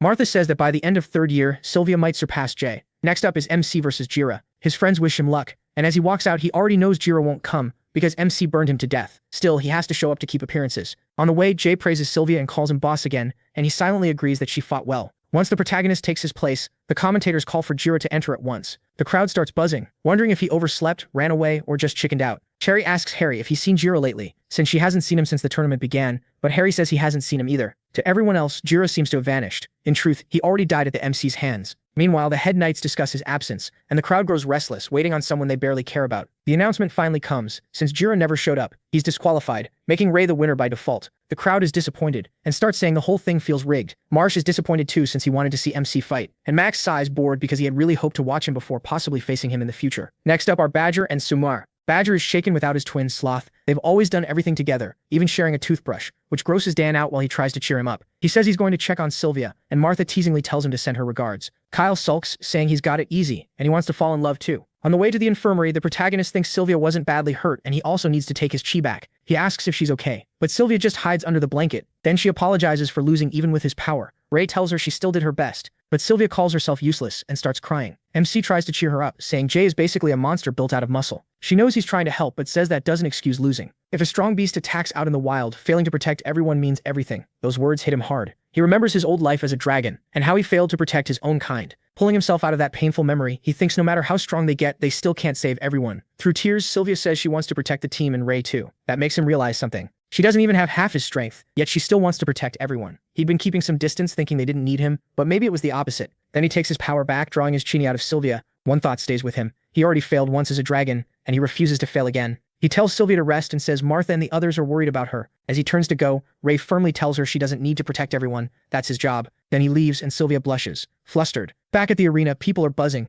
After hearing a second year just beat an upperclassman, the first real upset so far. The protagonist wonders who it was. Then he sees Kyle won against Nia, the third-year knight. As Winford names Kyle the winner, he grins and reminds Nia about their date. Wrapped up in his metal chain, she shyly agrees and asks him to let her go. Ray is in shock that Kyle won, but he is stunned that the red-haired baldy actually scored a date. After that, the next match is Gary versus Harry. As Gary enters the arena, people expect an easy win for the first-ranked fighter. Then someone points out Harry is Knightmaster Delbert's son, shocking the crowd since they thought Delbert's only son was the snobby Sebastian. MC meets back up with the group and tells Martha that Sylvia is okay, just upset. When he asks about the matches, Monk says Sloth and Badger lost like everyone expected. They can barely function apart. Still, Kyle pulled off a win and even got a date out of it. Dan loses it, wondering how even that baldy managed to charm a girl. Is that the power of love? Monk says Ray came back at the perfect time because Gary's match is starting and everyone wants to see it. He asks if Gary will win, but he can't say. Deep down, the protagonist remembers he hasn't fought Harry since losing to him in first year. Back then, Harry claimed he was only ranked 50th, but the protagonist knows he was holding back, so now he quietly hopes Gary beats him. Meanwhile, Gary steps in fully determined to win. The fight starts, and both rush in at insane speed. Their swords crash together, and Harry starts laughing. He mocks Gary, saying he can't even feel any strength behind his attacks. Angry but controlled, Gary says he hasn't been holding back. Then he goes all in, launching a non-stop assault that actually gives Harry some trouble. Dan is impressed, thinking Gary has the third year cornered, but Monk isn't buying it. Ray watches and says, Harry still hasn't really started. He's right. Harry suddenly smacks Gary's sword away with one sharp blow. Gary freezes in shock and Harry yawns that this fight is boring. Is that really all Gary has? Gary starts to panic, confused because his strikes were landing on the sword, yet something feels off. He rushes in again with a fast attack, but Harry easily parries the thrust. As he dodges, Harry taunts him. If this is the strongest in his year, then that silver-haired girl is stronger. Gary doesn't even get time to snap back because Harry instantly follows with a brutal thrust. The hit sends Gary flying, though he barely keeps hold of his sword. Harry tells him that if he can't even sense sword chi, he's wasting his time. Gary is left wondering what the hell sword chi even is. That triggers a memory of Sir Kay teaching them about sword chi. He said it's not really something you see, it's more like a feeling. To explain it, Kay tests how they read attacks. He swings at several candles and asks them which one he was aiming for. Ray figures out the point. It's about reading the enemy's attack before it happens. Kay agrees. If they keep training, sharpen their senses, and have some talent, they may start to feel it. Kyle asks if that means some people never will. Kay admits that's possible. Since no one can truly prove sword chi, many think it's made up. Everyone experiences the sword chi differently, so even the explanations never match. Kyle is pretty sure it's just superstition. Gary asks when people usually first sense sword chi. Kay says it varies, but often happens when they're close to death. Gary snaps back to the present, just in time to get smashed in the face, blood spilling from his mouth. Now it looks like he's testing Kay's theory. He keeps taking Harry's blows, pushing himself closer and closer to death without fighting back. Elder Humphrey grows worried, saying this looks less like a night match and more like barbarism. Another elder tells him not to worry. The elder knights will stop it before it becomes a hospital problem. Dan is freaking out, convinced Harry is trying to force Gary to surrender. Ray calmly says Gary will never forfeit. And right then Gary lifts his eyes with a sharp, dangerous look like he's been waiting for this. Harry admits Gary can take a beating. Then he asks if Gary still won't give up. Gary refuses, so Harry charges in to finish it. As he closes the gap, Gary stays perfectly still and shuts his eyes, focusing everything on sensing sword chi.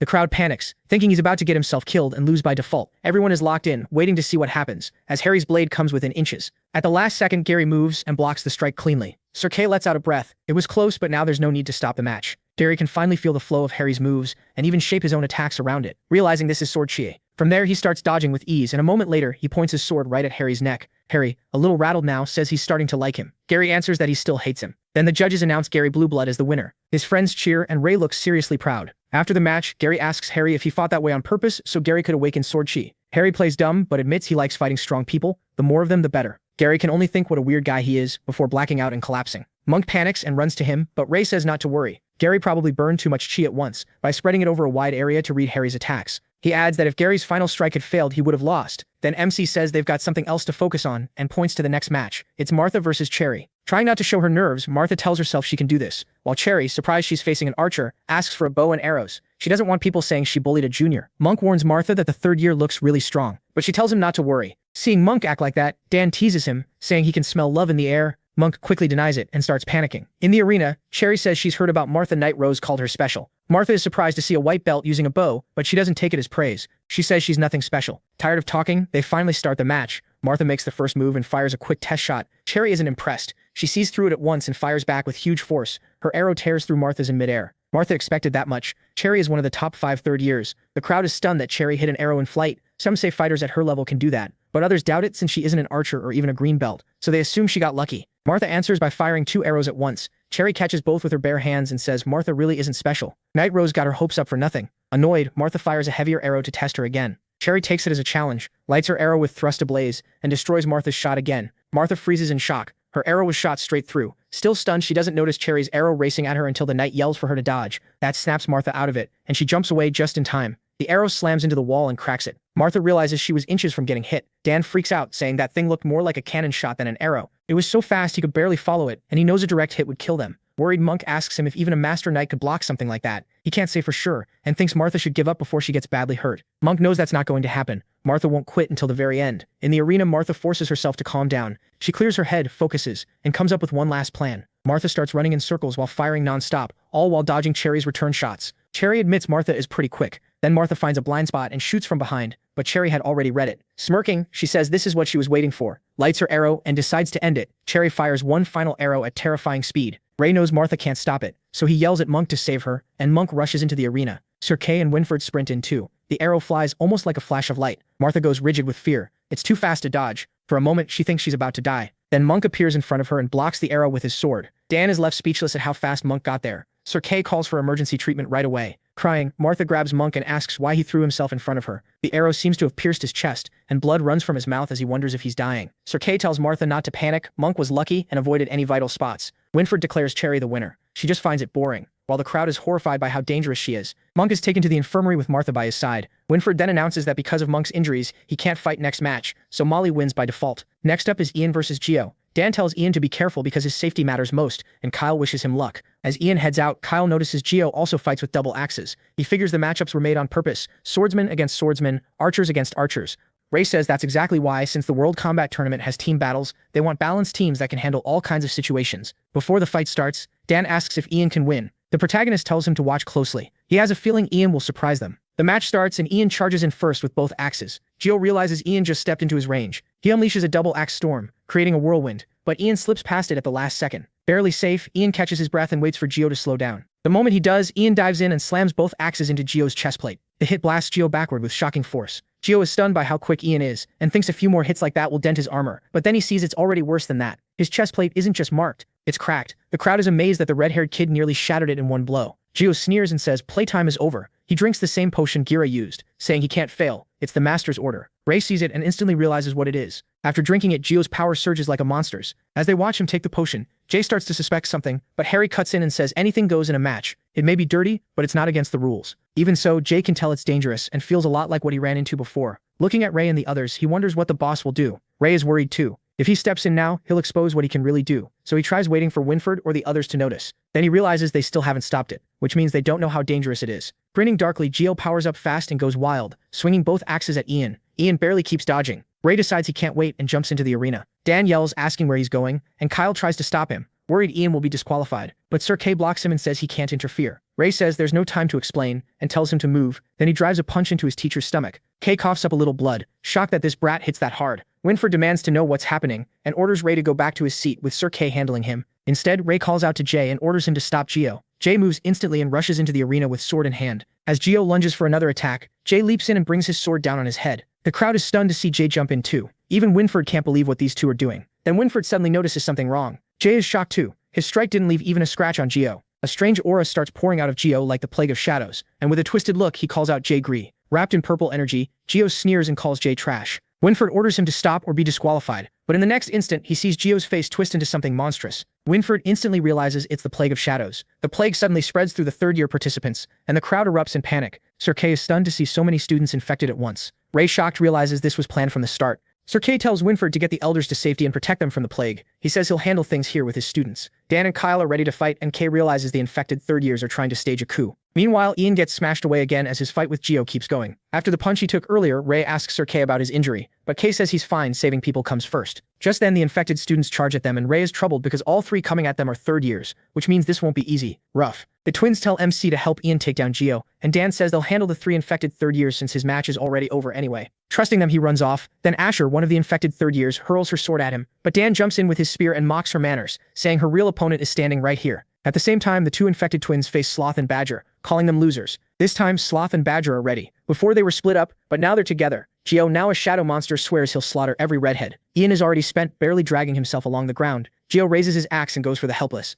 Ian as he crawls away. But Ray arrives just in time and drives his sword into Gio's armor, and then Harry appears behind him and stabs through the back too. Hit from both sides, Gio starts spraying blood. Harry praises Ray for moving fast, and Ray says Harry's not bad either. Then he checks if Ian is okay. Right then, Knight Winford makes a shocking announcement. The Dark Guild has attacked, and the arena has been infiltrated. While the academy falls apart, it's the second years fighting the kingdom's biggest threat, not the teachers or noble families. The whole place shakes with blasts and crashing sounds. Winford calls on every knight to protect their families, friends, and the wounded. This is a fight to the death for their honor. Elsewhere, Dan and the twins hold their own against the infected third years. As Ian is helped aside, Harry says the academy is in real trouble. Ray is relieved. Harry isn't the one behind this mess. With Gio waiting nearby, he asks what Harry plans to do, and Harry says he's making sure his comrades stay safe. Then they realize the monster took almost no damage from that attack. Gio lunges at them and slams down his axe, but they dodge the blow. Harry is stunned, thinking the guy can't be killed. Ray tells him the only way they stopped these things before was by burning them completely. The plague keeps them fighting until they physically can't anymore. Disgusted, Harry tells Ray to find his friends while he handles Gio. Ian, totally worn out, leans against a wall to rest. Ray leaves Gio to Harry. Jay yells for him to take him too, but Ray orders him to help Sir Kay instead, then runs off. He climbs higher to check the battlefield. Using his dragon eye, Ray sees how bad things are. People are fighting Dark Guild members everywhere. The infirmary is surrounded and there are infected people all over the place. He rushes toward the infirmary, hoping Gary and Sylvia are safe. Elsewhere, Sylvia's four brothers are also fighting the Dark Guild, and Marsh says he never thought they'd sink so low as to work with pure bloods. The intruder shamelessly admits it doesn't matter how they do it, as long as they reach their goal. Marsh tells his brothers to spread out and attacks with Water Slash, while the Dark Guild man says they're only delaying the inevitable. Marsh then tells Max to find Sylvia and keep her out of this. Meanwhile, Winford briefs the head elder on everything and says he already alerted the whole city, just as ordered. The elder barely reacts and tells Winford to leave,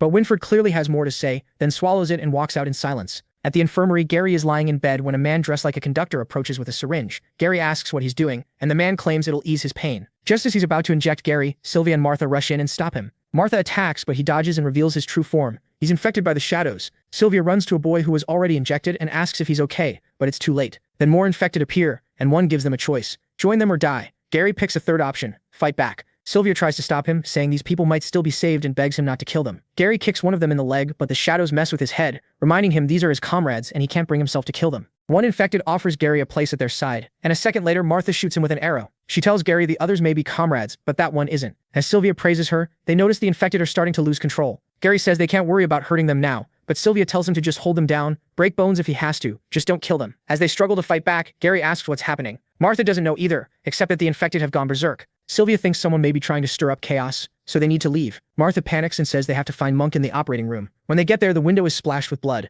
They rush inside and find Monk holding a sharp tool, completely shaken as he admits he killed people. Martha comforts him and says none of this is his fault. Meanwhile, Gary and Sylvia struggle to hold the doors shut against the infected. They can't keep it up much longer, and Gary snaps at Martha and Monk to hurry up. It looks like a lot of people were infected, and Nye suspects the third years planned this betrayal. Knowing how obsessed they are with bloodlines, she never thought they'd sink so low and become pawns of the Dark Guild. Then a shadow attacks from behind, but Kyle saves her by striking it down. He asks if she needs help, calling her a charming lady. A second shadow jumps him, and this time Nye saves Kyle by smashing the zombie away, leaving him stunned. She tells him to worry about himself first. That only makes Kyle want to protect her even more. Kyle mocks the third years for making everything worse, and Nai says she doesn't know if they were forced or joined willingly, but this was clearly planned. As they get surrounded, a blast of water washes the shadow fighters away. Kyle thanks Max, and Nai wonders why an outside mage is here. Max says he's looking for his sister and asks where the medical room is. Kyle tells him to follow, since he's heading to his friends too. Back at the infirmary, Sylvia and the others are still trying to escape while shadows close in from every side. Martha asks why it keeps getting more crowded, and Sylvia says it's because they're targeting the uninfected. Near the exit, they hear Kyle, and Sylvia also recognizes her brother Max's voice. They call out and tell them where they are. Kyle finds them and freezes at how many infected are inside,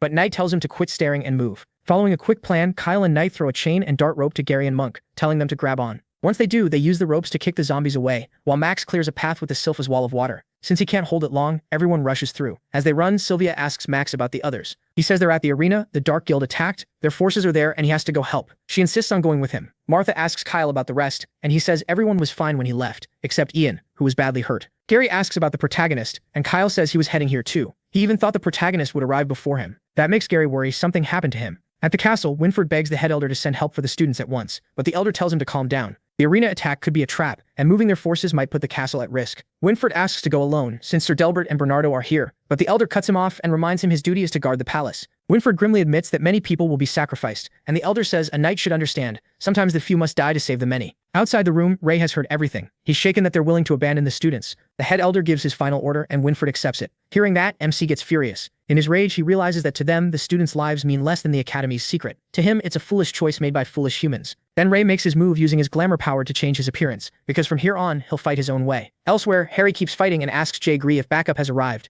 Jay just grins and says they don't need it. He rarely gets to fight this freely, and he feels like taking on 10 at once. At the same time, Sir Kay fights beside Marsh. Seeing his uniform, Kay guesses he's a general from the Allure Kingdom. Marsh confirms it and says they need to finish fast, because things will get worse in the second stage. Kay cuts down an enemy, thinking the exact same thing. Then it cuts to Asher already infected, attacking Dan and mocking him for being weak. Dan says this is her limit. She can only go this far by borrowing power that isn't really hers. Right then, an arrow flies in and pierces Asher's neck, making her cry out in pain. The shot came from Cherry, who apologizes for killing a classmate. Dan tells her it was a great shot, and Cherry says she only landed it because he kept Asher busy. Next, the infected twin third years are beaten by Sloth and Badger, and they can't believe it after seeming so weak during the competition. The twins argue that they were split up back then, so they couldn't do much, but when they fight together, they never lose. Then Sylvia and the others rush outside and find her brother Marsh. Marsh is relieved to see his sister safe, while Dan is happy that Monk and Gary made it out too. But another wave hits right away as a crowd of infected students charges at them. Dan panics, they barely finished off the last group, and now even more are coming. Marsh orders the injured to fall back, and Kay tells his students to line up and stop the enemy from breaking through. Sylvia, terrified, begs them not to kill anyone. They're infected students, and they might still be saved. That makes Kay suspect this was the Dark Guild's plan all along. With this many infected, someone was bound to get hurt by mistake. Even so, Marsh steps forward and tells his twin brothers to use water pulsing and hand control over to him. Using their water pulse, Marsh gathers the power together. The attack then spreads and strikes every infected student. As it hits, the potion inside them starts to fade. Marsh is actually pulling the injected potion out of their bodies with his magic. Most of the infected stop moving at once. Marsh keeps going a little longer to cleanse the rest. Then he suddenly collapses, drained, and his siblings rush over to him. Kay is stunned. Having a lot of mana isn't enough to control magic this precisely on so many people. Marsh is monstrously strong. Sylvia holds Marsh as he says he's fine. He just burned too much mana at once, and a few days of rest should fix it. After that, Kay tells Kyle and Monk to gather the wounded and asks Gary to check the infected students and see how they're recovering. Inside, Kay feels thankful these mages kept the losses low. Once this is over, the Academy will owe them. Just as things start calming down, dark clouds suddenly gather and lightning crashes down. Everyone freezes in shock. Something slams into the ground with a violent boom. They all stare, trying to see through the dust. Then, to their shock, a figure in full armor steps out after making a brutal entrance. Gary, wide-eyed, asks Kay if he knows who that is. The armored man answers first, calling Kay by his real name, Caden, and saying it's nice to see him again. Kay snaps that he has no right to use that name. Marsh then recognizes him and is shocked he came in person. It's Mothram, the former elder of Avrian Knight Academy and the leader of the Dark Guild. Marsh gives his brothers a look, signaling them to move. They attack together with a water slice that seems to cut straight through Mothram, but Mothram only sneers. The silver-haired mage's attack does nothing. Marsh is stunned that his power had no effect at all. Mothram says if that's how they want to play, then this is the end, and lightning starts forming in his hand. He hurls the lightning at the silver-haired twins, Johann and Jekyll, and both scream in pain. Marsh watches in horror as the twins drop unconscious after the blast. Caden is shaken. He's never seen a human use lightning magic like this. Back then, Mothram never had a power like it. Mothram says he's sorry he didn't come sooner, but he knew none of the elders would show up, not even if everyone here died. Then Cherry steps in and fires an arrow at him with full force. Mothram calls it too slow and swats the arrow aside like it's nothing. Jay Gree attacks from behind, swinging his sword at Mothram's head, but Mothram mocks him as a foolish child and blasts him with lightning. The hit sends Jay flying into a wall. Mothram then turns back to Caden and asks if the students call him Kay now. Kay ignores it and demands to know what he wants. Mothram says he'll let Kay make a choice. Caden is confused, wondering what kind of choice this is. Mothram explains, Kay can leave and get help from the elders, but for every minute he's gone, Malthram will kill one person. How many survive is up to him. Forced into a cruel choice, Kay asks what the other option is, while signaling Gary, Kyle and Monk to get ready. Malthram says the other option is simple, stay and watch him kill them all, one by one. Kyle and Monk quietly move into place. In the next second, Kay, Monk and Kyle rush him together. As they close in, Malthram realizes this is Caden's answer. They strike at once, but Malthram vanishes like a flash of lightning. Everyone is left searching for where he went. A moment later, as the dust clears, Kay finds him. Malthram is gripping Cherry by the throat, choking her as she struggles, and reminds Kay he plans to kill them one by one. Knight charges in and yells at him to let Cherry go. Malthram tosses Cherry aside, grabs Knight's rope dart and sends lightning through the rope into her. A sharp crackle fills the air, but Caden reaches her in time and cuts the rope before the shot can do more damage. Monk catches Nye and asks if she's alright. Thankfully she is. During that opening, Kyle wraps Malthram in his metal chain. He yanks hard to lock it in place, then slams the chain's tip into the ground and calls for Gary to follow up. Right then, Gary and Harry rush in and drive their swords through the chain, pinning it deep into the ground. Now trapped, Malthram finally looks annoyed. These brats are starting to get on his nerves. A heavy rumble builds as Malthram prepares another massive lightning attack. Sylvia reacts just in time and shoves Gary and Harry out of the way. That catches Malthram off guard. Sylvia predicted his move, and it clearly bothers him. Seeing her chance, Martha aims and hopes Cherry's technique works for her too. She fires and the arrow flies straight at Malthram, but he vanishes again and slips free like the chains meant nothing. Martha falls back in fear, realizing they can't hold him still when Sylvia suddenly shouts her name, warning her of another attack. Martha barely escapes in time. Malthram now knows Sylvia really can predict his attacks, so he decides to deal with her first. He rushes in, but Marsh and Max stop him with water slash. Their attacks crash loudly around him. Then Dan charges with his spear and leaps at Malthram, driving the weapon straight at him. Dan is left stunned when it does nothing. He put almost all his power into that strike. Malthram sneers that he's tired of this fight and now they can die. A huge orb of lightning forms in his hand, cracking the ground beneath it. The air fills with terrifying lightning, so powerful it looks like it could wipe out the whole academy. Then, in an instant, Gary leaps in and brings his sword down hard on Malthram's shoulder. Malthram isn't hurt, but he admits Avrian still managed to raise a few exceptional students. Too bad. He says they're all going to die here anyway. He blasts Gary away with lightning, then surrounds himself in so much power that anyone nearby would be thrown back. Barely able to stand, Kay forces himself toward Malthram and wonders how he became this monstrously strong. At this point, he figures only the 6 elders can stop him. Even clutching his chest, Kay pushes closer through the pressure. Malthram tells him it seems his plan failed. The elders really are willing to sacrifice them all just to keep those secrets buried underground. Caden realizes what this guy is after, and breaks into a sweat. He snaps that Malthram can keep dreaming, then calls him insane. The moment Kay says that, the armored man raises a lightning-charged finger at him and says he has his own way. He makes it clear he won't leave empty-handed today. Right as he's about to finish, Caden, a screech rings out behind him and someone swings hard at Malthram, but he barely avoids it. It's Jay Gree, slamming down his huge sword. With a grin, Jay asks if he really thought he could kill him that easily, while Kay checks if he's okay. The armored man is stunned that Jay's still alive after that last hit, but the big guy confidently says a wound like that won't kill him. Seeing they still want to fight, Malthram grabs the spear and says it's pathetic that they think they can stop him. He rushes in at crazy speed, shaking the ground, and warns Jay not to get cocky. Then he drives the spear through Jay's body. Blood starts dripping as Malthram mocks him, saying he's the only one left who can still move, yet even he can't do anything now. With Jay pinned, Malthram turns toward the injured Caden and says he'll send them all to the afterlife one by one. Then he suddenly pauses and looks back, because Jay, shaking from the pain, says it's not over and he'll never beat them.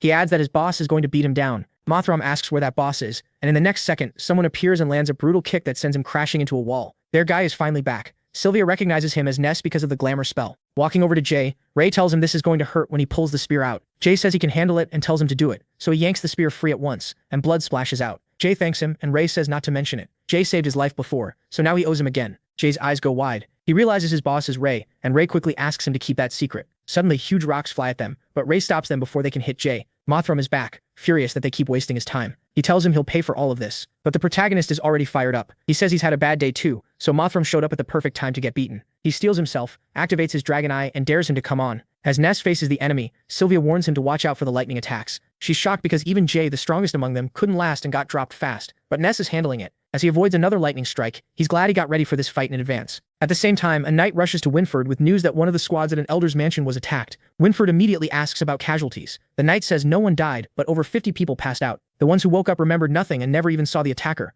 All they know is that it was one person. They're safe and don't have outside injuries. The strange part is that those who woke up can't use chi anymore, almost like they have mana deficiency. That makes Winford freeze. Could Ray be behind this? Back at the battle, Ness keeps fighting Malthram. He's relieved he absorbed mana from those soldiers because without it, this fight would be a disaster. He figures he needs to turn 100 mana into chi to keep up, and save 20 for glamour since this guy is so strong. While he's thinking that, his enemy prepares another thunder attack that no one else could endure, but the lightning is dodged by Ness, and Kay's eyes widen. The move he just used looks like a stealth skill only black belt knights are taught. Malthram, still smug, wonders how long he plans to keep surviving with tricks. Ray knows he can't take those attacks head on. They're too strong, and a few clean hits could end this badly. Then lightning clips him, and he uses ice magic to block the rest. At that, Malthram realizes he's a mage too, and says he'll show him the gap between them. Ray already has a plan though, and uses Endless Void. The armored man is sure he can't dodge this and launches his attack. Sylvia calls out to Ness, but the strike gets turned back somehow, and MC slips away. He jumps in and thrusts his spear at Molthrim, but the armored man avoids that too. As lightning flares, Molthrim praises the spear and says a weapon that good belongs in his collection. Ray grits his teeth, realizing he can't land a hit if the guy keeps dodging like this.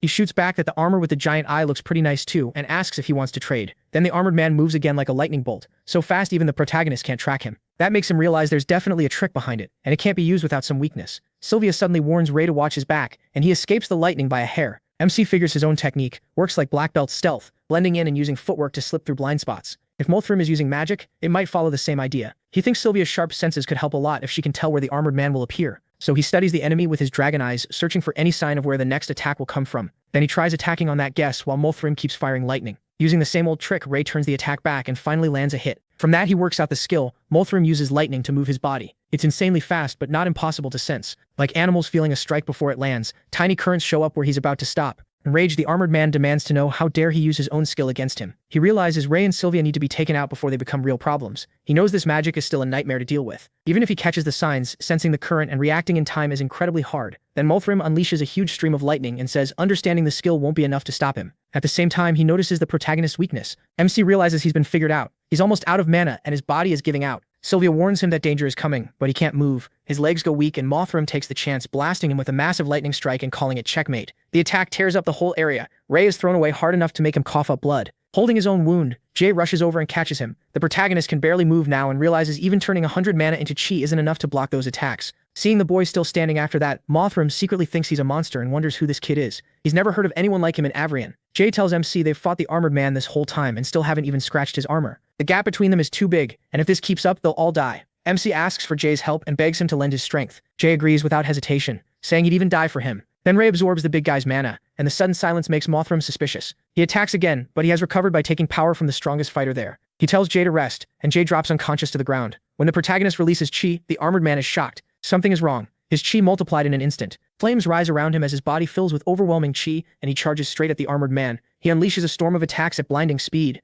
Seeing him fight like that, Sylvia looks proud. Marsh is stunned that he can still move, and Caden stares in shock, thinking Ray's current power could rival an elder. Molthrim admits this boy is really something else, and the fight grows even more intense. Using Endless Void, MC blocks the lightning from hitting him. The armored man builds up an enormous lightning strike strong enough to burn someone to ashes, but Ray endures it and guards himself with chi as the blast slams into him. Sylvia and Jay both shout, worried if he's still alive. When the dust clears, he is still standing. Molthrim is shocked the kid lasted this long. Since none of the elders are showing up, he decides he has no choice left. He'll use his final attack on the protagonist. Meanwhile, borrowing that much chi starts putting a huge strain on Ray's body, so he decides to end this fast. Then the armored man gets a message. His men found the passage he wanted. Molthrim tells them to meet at the usual spot, and before leaving, he calls MC Ness and says he won't forget him. Starting today, the Dark Guild will put a bounty on his head, and MC dryly asks if he should feel honored. He even tells him to raise the reward a little. Molthrim says goodbye and tells him to enjoy whatever peaceful days he has left. Then he vanishes in an instant. Once the armored man is gone, everyone finally breathes again, and Sylvia realizes it's really over. Ray, completely drained, lets out a relieved sigh. He figures Molthrim really backed off, and his body was nearly done anyway. He tells Jay they need to leave, and the big guy helps support him. Sylvia still isn't fully sure it's over. At the same time, Gary and Monk wake up, stunned they're still alive. Marsh, also out of strength, gets up and asks his sister where that young man went, telling Marsh not to push himself yet. Sylvia says Ness vanished just like last time. Still, she smiles a little, feeling sure they'll meet again somehow. After Molthrim pulled back, the Dark Guild's attack came to a sudden end. Later, the knights arrived, wiped out the remaining attackers, and took back control of Avrion. The wounded were treated right away, but nearly 30 students died that day. Ian was among the badly hurt. And of the students who survived, almost half were injured so badly they'd never become knights. After that, the whole academy was covered in grief and fear, with everyone scared they might be next. Thinking back on that disaster, Ray is filled with regret. If help had come sooner, if Sir Kay and Winford hadn't stopped him, if Ian wasn't red-haired, maybe none of it would have happened. As he keeps turning over those what-ifs, he realizes some things were bound to happen. Then he snaps out of it and knows it wasn't Ian's fault. Pain flickers in his eyes, but so does resolve. If the world and this academy are twisted, he'll change them. Right then, the dragon system rewards him with 7 abilities for risking his life against the armored man, including a new one called Contract. When he checks the skill, he realizes it's time to build a team, and the first person to join is Jay Gree. Exactly as expected, already pumped about it. Jay figures the boss is planning something big. Ray tells him 2 more people are coming and asks him to keep the Ness identity secret, since he's the only one who knows. Jay swears he'll take that secret to the grave. He is glad to have someone like him. He always does what he's asked. Thinking back to how he dealt with Geo without hesitation, MC is sure Jay will stay loyal. The other 2 are the twins, Sloth and Badger. One of them is angry that the academy blamed everything on them just because of their red hair, even though they were victims too and saved plenty of people. That is why the protagonist invited them. He says he hates discrimination too. That's why he's joining a team that wants to change the world, and if they feel the same, he wants them with him. Jay eagerly says he's in. Badger admits he always saw MC as a loner, so he didn't expect him to work with anyone. Hiding that he started the team, MC says the leader is Ness, and he's joining because he believes in his ideals. He also warns the Dark Guild will likely return, and if they join Ness's team, they'll gain shared power and protect each other. Jay instantly realizes it's the boss's team and thinks that's awesome. Hearing the name, Badger guesses Ness is the one who fought Mothram and forced him back. Since Ness is inviting people instead of looking down on redheads, it sounds like a good deal. When he asks Sloth, his brother is fine with it too. He reminds them that betrayal means death and asks if they accept. Jay agrees without hesitation, and Badger says he'd never turn on his allies. Since Jay and him are in, he has no issue with it. With that, the protagonist gets them all to accept and tells them to place their palms on the magic circle, the contract. As they put their hands on it, they feel a sharp burning sensation, and then a dragon tattoo appears on their arms. Ray says this mark is their symbol, and from now on they'll be called Crimson Wings. Badger is fine with the name, but asks why MC only chose them and not Kyle, who's red-haired too. MC says Kyle talks too much, and for now they need to stay hidden, so he'll wait before asking him. Badger admits that's fair, but points out they can trust Gary too. Sloth agrees. That makes him think about Gary. He's been down ever since the tournament got delayed,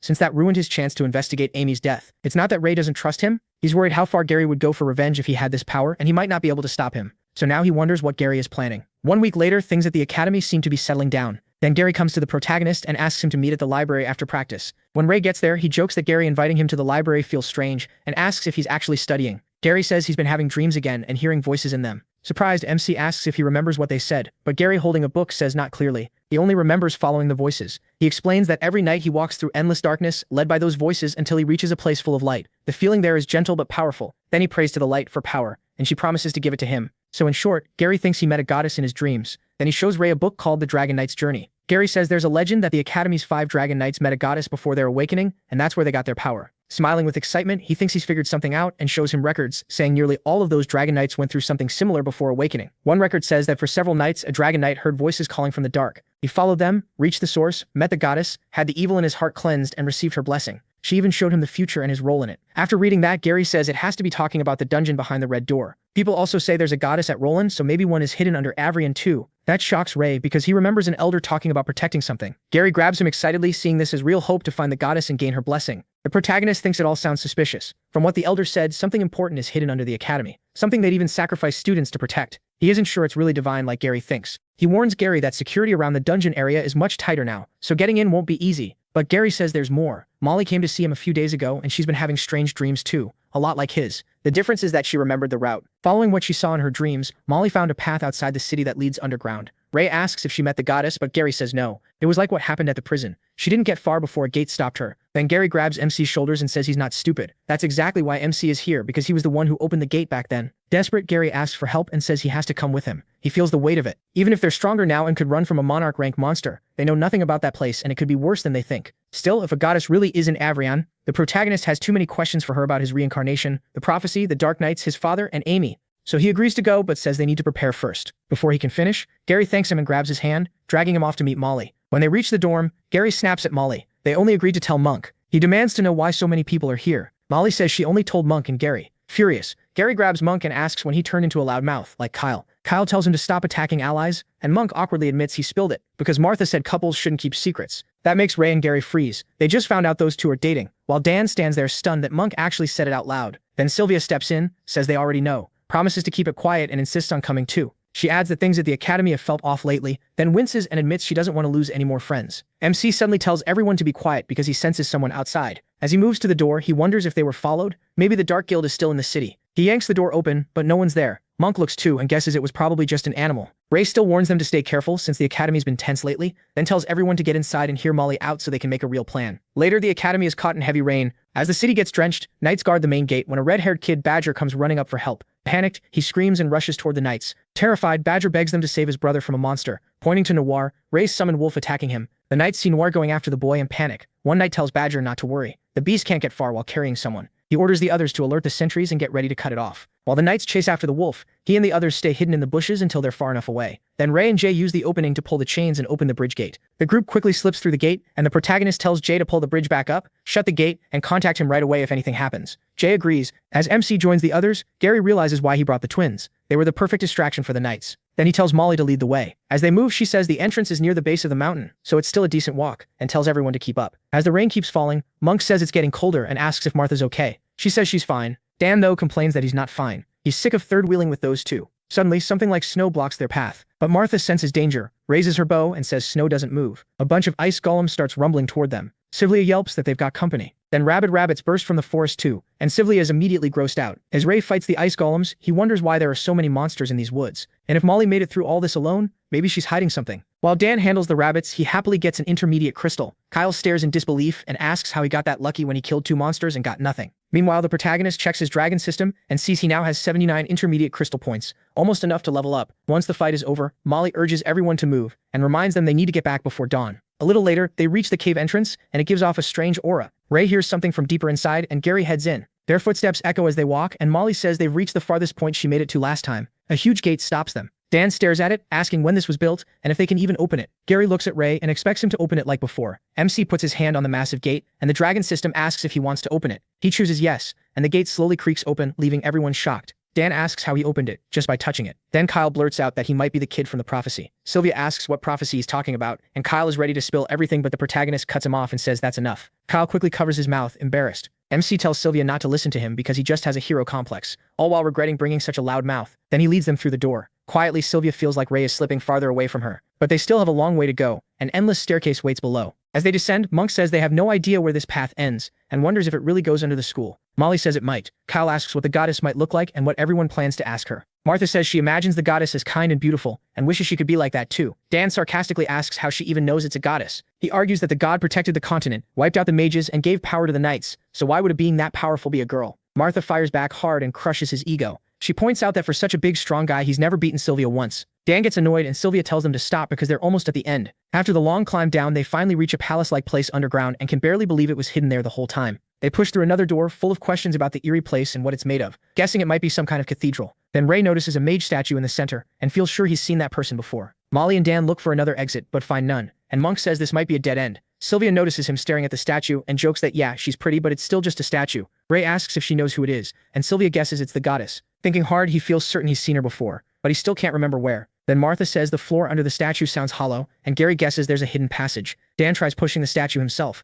but it's way too heavy, so he asks for help. Kyle and Gary join in, but even together they can't move it at all. Then Ray puts his hand on the statue, and just like before, the dragon system asks if he wants to open the gate. He already expected that, and the hidden path opens. As they enter the passage, everyone is amazed by how beautiful it is, and Monk gets excited they might really be about to meet the goddess. Looking around at the shining walls, Sylvia wonders if they're covered in magic crystals. Then Gary looks ahead and spots a huge glowing crystal. That's when it hits them. They think they've found the god. As light pours from the massive crystal, everyone believes that's the god. Dan, though, is a little disappointed since he can't even tell if it's male or female. Martha snaps at him for talking disrespectfully, and Monk says he finally believes it really was hidden under Avrian. Gary just stares in shock, realizing it was true all along. Then the ground suddenly starts shaking beneath them. They stumble in fear, thinking they made the god angry. Kyle instantly blames Dan for talking nonsense, and Dan hurriedly apologizes. Only Ray stays on his feet. As he resists the force, he feels the god's power and realizes his chi is being pulled out of him. His chi keeps draining away, and he understands the entity is trying to show him something as he's pulled into another place or maybe his own subconscious. The protagonist braces himself for whatever comes next, and his past self, the red dragon, appears too. Then he sees a future where the world is at its darkest, countless people are infected by the plague of shadows, and the whole world is falling apart. Then he sees Molly among them, infected too, and even worse, he sees her stabbing him in the back.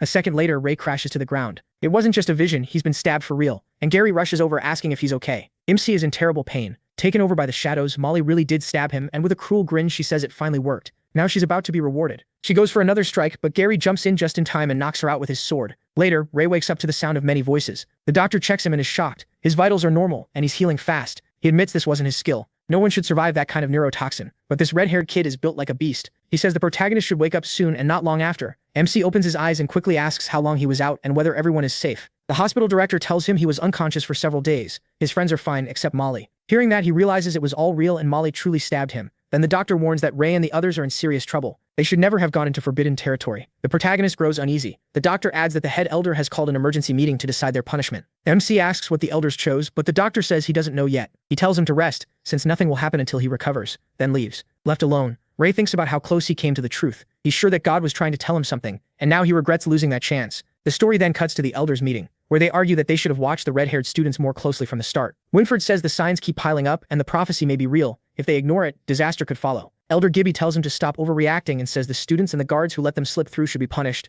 Knight Delbert partly agrees with Gibby but says Winford still has a point. Then he shows what he really means. Those redheads might bring ruin, so they should be executed before that happens. Winford snaps at him for twisting his words and says the children of prophecy should be protected, not punished. The head elder tells them both to calm down and stop speaking from emotion. Ray may be the child of prophecy, and that's why this meeting matters. The fate of the world could depend on what they do next. One elder scoffs, asking since when they needed a child to save them. Another fires back, reminding him those kids fought more with him while the elders hid behind a tiny secret. Another elder says the protagonist is the most important child, so he should stay at the academy. Winfred immediately asks about the others. The head elder replies that the rules must be followed, so the rest should be expelled for good. Later, all the students involved are summoned to the academy's judgment hall. The elder says they have reviewed the case of entering the forbidden area and reached a final decision. He calls Talen and declares that his punishment will be probation. As for everyone else, they are expelled from Avrian. The group is stunned and immediately protests, saying they fought to protect the academy and this judgment is completely unfair. Sylvia speaks up too, warning that the Hart family will not accept this if the academy goes through with it. Elder Vaughn backs her, reminding them the Hart family has major influence, and these students help defend the academy from the insurgents. Gibby slams the table and says the area they entered is absolutely forbidden. Only elders may enter it, and no family name gives anyone the right to break that rule. Then, with a nasty look, Gibby turns to Ray and mocks him, saying special treatment might be fine for one person, since not every redhead could be the chosen one. He exposes Ray right in front of the others. Ray burns with anger and clenches his fist like he's ready to hit Gibby on the spot. But before things explode, Elder Vaughn steps in and says rules do matter, agreeing with Gibby's point. Then he steps forward and repeats that only elders can enter the forbidden grounds without special permission. But then he flips everything around. He gives up his own seat and names Gary Blueblood as his successor. Delbert and the others are stunned and object at once, but just like that, Gary is set to become Elder Gary. Gibby says Vaughn has lost his mind over a few kids and the other elders agree. They argue that elders guard the academy's secrets, so the title can't be handed over so easily. But the head elder supports Vaughn and confirms that by the rules, an elder can pass the position to someone in the academy if the Master Knights approve. Vaughn formally names Gary Blueblood as the next elder and asks the Master Knights for their decision. Delbert, furious, calls it absurd and says no one would ever accept it. Winfred cuts him off and approves Vaughn's choice. As Delbert argues that a country peasant can't become an elder, Sir Kay also votes yes. Delbert glares at them in rage. Then the female head knight refuses, saying elderhood isn't something to decide on a whim. Delbert turns to the last Master Knight, Bernard, hoping for support. Before Bernard answers, Winfred reminds him that these kids stood with them in their darkest hour. Many died in that battle, and this is the least they can do to repay them. The room goes silent as everyone waits for Bernard to speak, and he sides with Vaughn. Delbert twists in frustration, calling the whole thing foolish. The head elder then declares that since Vaughn passed his seat to Gary Blueblood, Gary will not be punished. Right after that, Gary raises his hand and gives the seat to Dan, asking the Master Knights to approve it. Caden, Winfred, and Bernard agree without hesitation, leaving Delbert and the female knight grinding their teeth. Now safe from punishment, Dan passes the seat to Monk, and the chain keeps going until it reaches Sylvia. While this happens, Ray watches Gibby and wonders why the old man suddenly went quiet after Vaughn gave up his seat. That makes him question what Gibby is really thinking. After Martha Woodwork passes the seat to Sylvia Hart, every one of them avoids punishment. With no other option, the head elder admits this follows the rules and ends the whole dramatic hearing. Sylvia quickly tries to pass the seat back to Gary, but Vaughn stops her and explains that once an elder seat is passed on, the same person can't receive it again. So the elder formally names Sylvia one of Avrian Academy's 6 elders. The poor girl turns red, completely overwhelmed by the sudden twist. Back in the dorm, everyone is still making noise about what happened and how casually Vaughn made such a huge choice. Martha argues with Dan, saying Sylvia is clearly a better elder and will do just fine. Dan shoots back that the other elders are way older than Sylvia, and the two keep bickering until Sylvia stops them. Martha insists this saved them from expulsion, and now things might finally change. Gary disagrees, saying one elder's seat won't change much. Still, he admits that without Vaughn stepping in, they would all be gone from the academy. Then Gary reminds them that Molly was infected by the plague, which means something is wrong inside the academy. He even suspects members of the Pureblood Guild or Darkblood Guild may be among the elders. Monk warns that everyone is watching them, so they can't rush into anything. And if Gary is right, Sylvia is in the most danger. Lying in bed, Ray says that now Vaughn is gone, none of the elders will really stand up for students. At best, they'll stay neutral, and as an outsider, Sylvia will be an easy target. Dan and Martha grow even more worried. MC turns over and says they can't solve it tonight, so the rest can wait until tomorrow. Kyle thinks he has a plan, but Gary says MC has enough on his mind already, and tells everyone to get some sleep for now. Inwardly, he figures out why Gibby calmed down after Vaughn gave up his seat. He probably saw Sylvia as easier to manipulate. Even so, the day wasn't a total loss. They learn the elders and Master Knights are far from united, and Ray starts thinking that Split could help him grow the Crimson Wing's influence. At midnight, something begins pulsing with a strange, eerie motion. Something slithers into the protagonist's dorm. It's a dark shadow, creeping toward him as he sleeps. The shadow puts its hands over his face, and a voice whispers that it finally found him. Then it wraps around his body while he struggles in his sleep. A man swallowed by the shadow suddenly tells Ray to run, and MC jolts awake, screaming when he sees the shadow right in front of him. The noise wakes everyone else in the dorm, and they rush over. They stare at him in shock as he jerks up in terror. Ray is being attacked by the plague of shadow, and while he tries to fight back, his friends jump in to help. Gary moves to strike it, but the protagonist tries to stop him and gets hit instead. Luckily, Kyle saves him. Sylvia attacks and notices a human shape inside the shadow as it slips out of the dorm, while the students try to stop it. Hearing the commotion, Winfred and Sir Kay rush in, asking what happened and whether everyone is safe. Sylvia explains that Ray was attacked, but he reacted fast enough to avoid getting hurt. Kay questions him about the attacker, but MC says he couldn't see who it was. Winfred tells Kay to report this to the elders at once, send 2 teams after the culprit, and keep another team guarding the dorms. At the same time, Ray thinks that even though he never saw the face, the voice sounded like his pops. Outside the dorm, Winfred says this may be worse than they thought. From the student's description, the intruder wasn't a normal infected person, it was a shadow warrior. He also worries because the front lines are getting worse, and reports say whole platoons are being surrounded by shadow beasts. When Kay asks what he thinks, Winfred says the academy is falling apart since no one knows who to trust. For now, they can only wait and watch. Later that night, he meets Jay on the roof. Jay asks why he called so late, and Ray tells him to inform the twins that they can start inviting any trustworthy people into the Crimson Wings. He also gives Jay permission to sign contracts under his watch so the group can grow fast. The protagonist says he needs enough strength to start a revolution. The next morning, in Elder Vaughn's old office, Sylvia talks with Vaughn about the Shadow Warrior. She admits she doesn't know much, and even he has only seen them a few times. Shadow Warriors are basically weapons controlled by the Plague of Shadows, not the same as people infected by elixirs. If someone strong survives the plague for over a year, the plague takes their mind and turns them into a puppet. They move like ghosts, are hard to track, and their bodies are coated in shadow, making them very hard to deal with. Sylvia says that if that's true, they must be rare, so they wouldn't come for something pointless. Vaughn agrees and thinks Ray is one of their targets, because they likely know the prophecy. Then they realize the bigger issue, the Shadow Warrior may be after God. Sylvia gets worked up and forgets she's an elder now too. Vaughn calms her down and says the other elders already know about the attack and may have guessed the Shadow Warrior's goal. Still, no one has acted yet. That makes Sylvia wonder if the elders have plans of their own, but Vaughn refuses to sway her. He tells her to gather the people she trusts, because many hands are stronger than one, and whatever she does, she'll need support. Their talk is interrupted by a firm knock at the door, and Ray has come to visit. Seeing him, Vaughn excuses himself, saying he needs to speak with the head elder. On his way out, he tells Ray to visit him at the martial arts club later, because he still has plenty to teach him. After Vaughn leaves, Ray steps up to Sylvia. She asks why he came, and he says he needs her help getting out of the city. She reminds him he was attacked just yesterday, and people are still watching him. Sylvia says it's a bad idea, but he insists he needs to hunt more beasts to get stronger, and staying here will only put him in more danger. Using the fact that she cares about him, he speaks in a desperate tone, and she gets flustered before agreeing, so long as he returns before sunset. He thanks her, though he feels guilty, because he has to find his father before anyone else does. It's then revealed that Ray originally came to invite Sylvia into the Crimson Wings, but he overheard her talk with Vaughn, and learned that Pops came for God. He leaves the city, and since the underground route should be heavily guarded, the cave outside the city is his only way in. Back in the office, Sylvia's left worried. Vaughn returns to find Ray already gone, and she asks for his help. She wants some guards moved from the prison. Assuming she has a plan, Sylvia says that if the Shadow Warrior is after God, they should use that to bait it out. Still, she wonders if they can actually kill it once they find it. Vaughn says it's possible, but not easy. With that, she goes to gather her team and asks Vaughn to teach them how to kill a Shadow Warrior. She thinks she can't keep relying on Ray to protect her. Now that she's an elder, she has to protect everyone. Meanwhile, Ray gets ready to leave and hides while watching the guards. Security is much tighter now. They're checking temporary passes, trade approvals, the goods being carried, and even exact arrival and departure times. Seeing that, he realizes even glamour won't be enough to get him out. Then a man driving a cart approaches and asks if he's Ray Talen. The man tells him to climb on. Lady Sylvia ordered him to get Ray out of the city. Elsewhere, Sylvia tells her team to get ready and stay careful. She asks if they all truly want to join this mission, and Gary says he has his own reasons. He needs to find God, and he won't let the Shadow Warrior that tried to kill his friend roam free. Monk suggests trapping it underground so it can escape easily, and Dan asks if they really shouldn't tell Ray. Martha says it's better not to, because if the Shadow Warrior sees him again, that will only put him in more danger. Kyle thinks they're worrying too much since Ray is the strongest one there. That's why Sylvia says they need to work together. Just like Elder Vaughn said, Shadow Warriors have weaknesses, and if their plan works, they can kill it. Vaughn tells them to fall back to the backup plan if their attacks fail. He'll wait outside the red gates, and once they leave the underground area, they'll be safe. Ray, meanwhile, steps out from hiding as the cart driver tells him he'll wait outside the forest until before sunset. Thinking about the time he has left, Ray knows it isn't much, so he starts searching for the Shadow Warrior with his dragon's eye and spots some people hunting in the forest. A scared girl yells at her brother for coming this deep, while he tells her to back away slowly and leave the beast to him.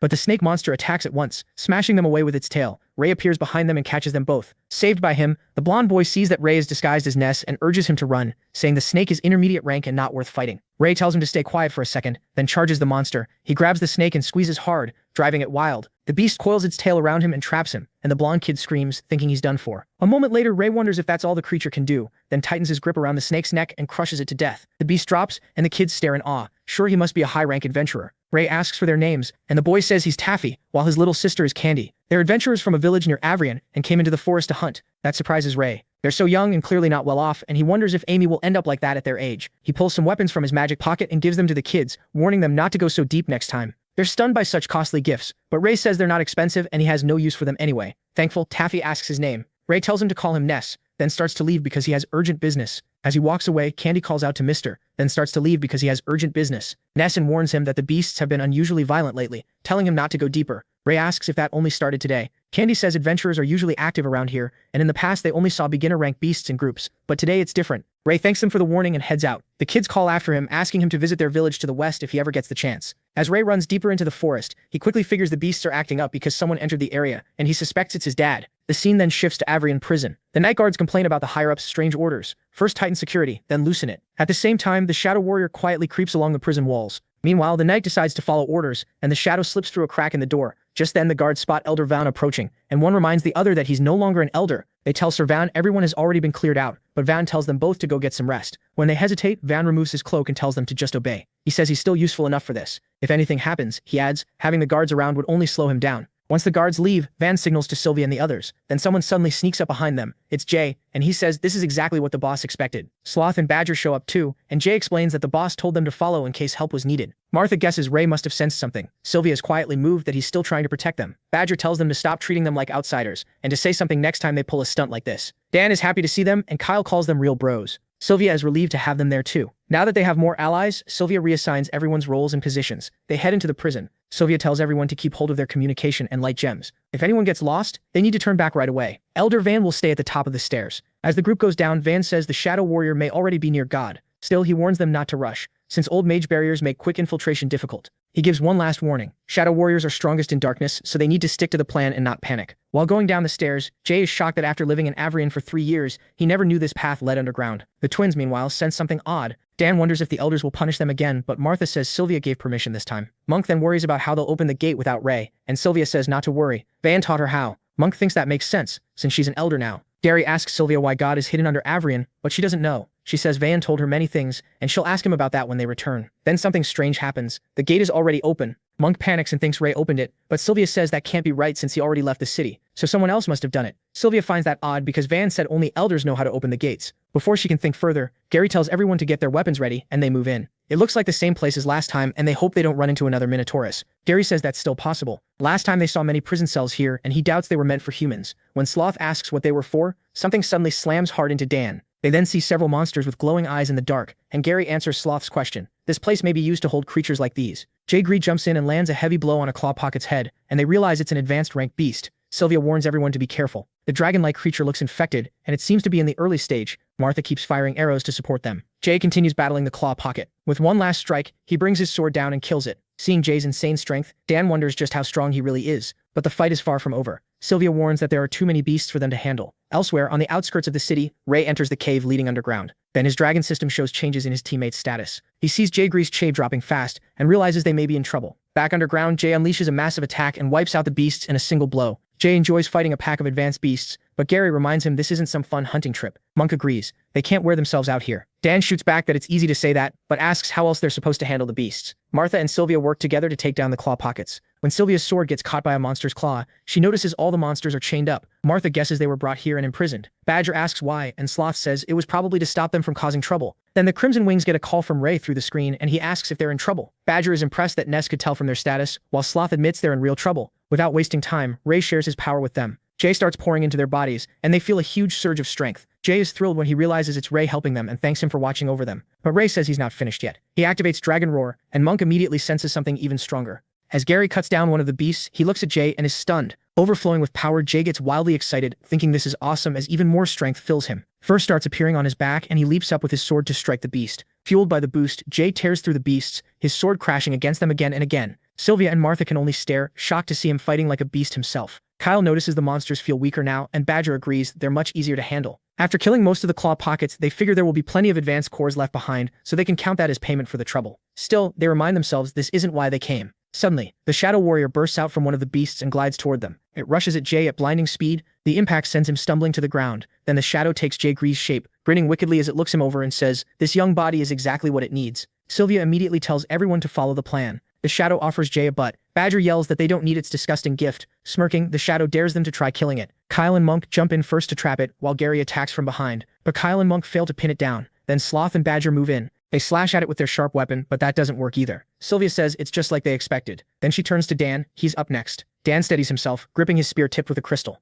Earlier, Elder Van had revealed the key to killing a Shadow Warrior. They must kill the human host it's controlling. The shadow armor covering its body makes normal attacks nearly useless, and even if they land, it heals fast. That's why Van said they need Heaven's Light, a blue crystal. Heaven's Light is the natural enemy of the Plague of Shadows. It can briefly break the Shadow Warrior's defense. That short opening is their only chance to strike. Van first told them to attack all at once and never let it breathe. They also need to force it to focus on defense. In the present, the team follows that plan and attacks non-stop from every side. Just as Van predicted, the Shadow Warrior starts using its shadows mainly to defend itself. Whenever part of that defense thins out, they know that's the moment to act. While the others keep it busy, Dan appears from behind and drives the Heaven's Light into its body with his spear. For a moment, the face of the man inside the shadow is exposed and he screams in pain. Then he goes berserk, and Dan is blasted away. They realize the Heaven's Light didn't go all the way through, But Van had warned them about this. If Heaven's light doesn't kill it, someone must follow up right away. That would be their last shot. Sylvia makes her move. Everyone else can only watch, counting on her. She comes down from above with all her strength and slashes at the shadow. Kyle desperately asks if it worked, but Sylvia, terrified, says she missed her chance completely. Now the shadow warrior looks even more frantic and dangerous. Stunned, they decide to move to the backup plan.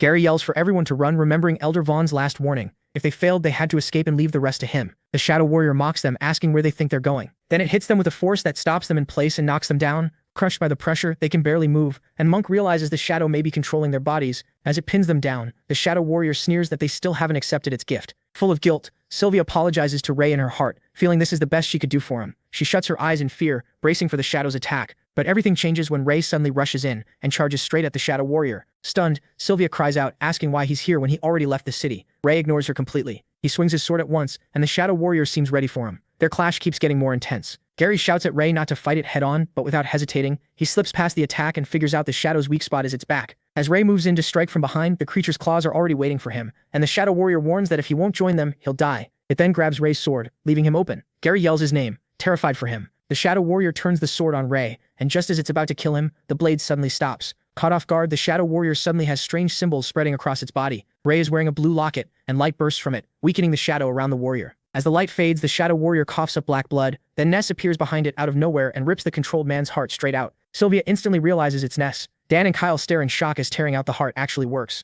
Jay is thrilled to see his boss. Even the shadow warrior is stunned by Ness's sudden arrival. With tears in his eyes, Ness apologizes to his father and says he won't have to suffer anymore. Then Ray cuts off the shadow's head with one swing, while Ness, still holding the heart, mourns his father. The moment the shadow warrior is destroyed, the whole place starts shaking. Cracks spread through the walls and wild shadows gather again. The twins tell everyone to get out and the group runs. Gary calls for Ray to hurry up and retreat. Ray follows them, but Sylvia screams for Ness to come too. Nessus tells her to go on without him. He still has something to do. He orders Jay to lead them out. Jay grabs Sylvia's hand and runs, telling her Ness is stronger than all of them and will be fine. Meanwhile, with a heavy heart, Ray burns his father's body to ashes and cries. He remembers when his mother Scarlet gave him the blue locket. In that painful moment, he realizes that even though he always wanted to protect everyone, right now he's the one being protected by his friends. As tears run down Ray's face, Gary, running behind him, wonders where all that water is coming from. Still crying hard, Ray breaks down beside his father's body and apologizes for failing the promise he made to his mom to bring him back. After thanking his father, he finally says goodbye. The story then cuts to the group rushing back to Elder Van, and Gary quickly warns him that the shadows are right behind them. Van tells them to keep going and leave the shadows to him. As the shadows close in, Van shows his power and drives them back with a fierce strike. For the moment, he manages to hold them off. Meanwhile, Gary and the others make it safely through the prison's red gates, escaping death by a hair. While they catch their breath, Monk wonders how Ness even got inside, and Kyle finally sees how dangerous the shadow plague really is. Dan guesses Elder Van must have let him in. At the same time, Jay quietly comes over to Ray and asks if he should take him away first. Then Jay panics, saying Gary is coming, but Ray seems completely out of it. It turns out Ray used teleportation magic, which is how he appeared in two places. When the spell ends, he returns to normal. Gary questions how he suddenly showed up underground, and Jay tries to brush it off, saying the boss is tired and needs rest. But Ray finally speaks and tells Jay to let him talk with Gary alone. The two of them head somewhere quiet. There, Gary tells him Sylvia and Jay got everyone back safely, and Van and the Master Knight are handling the rest. Then he asks if Ray wants to share what he's hiding. Instead, Ray asks how Gary dealt with Amy's death, and Gary admits he never did. His life may look the same, and the city keeps moving, but not a day goes by without thoughts of revenge. Ever since Amy died, his heart has felt empty. Clutching his chest, Gary says maybe killing the ones responsible would make him feel better, but he doesn't know if it would ever heal him. Hearing that, Ray thinks revenge may be the only way he'll find peace.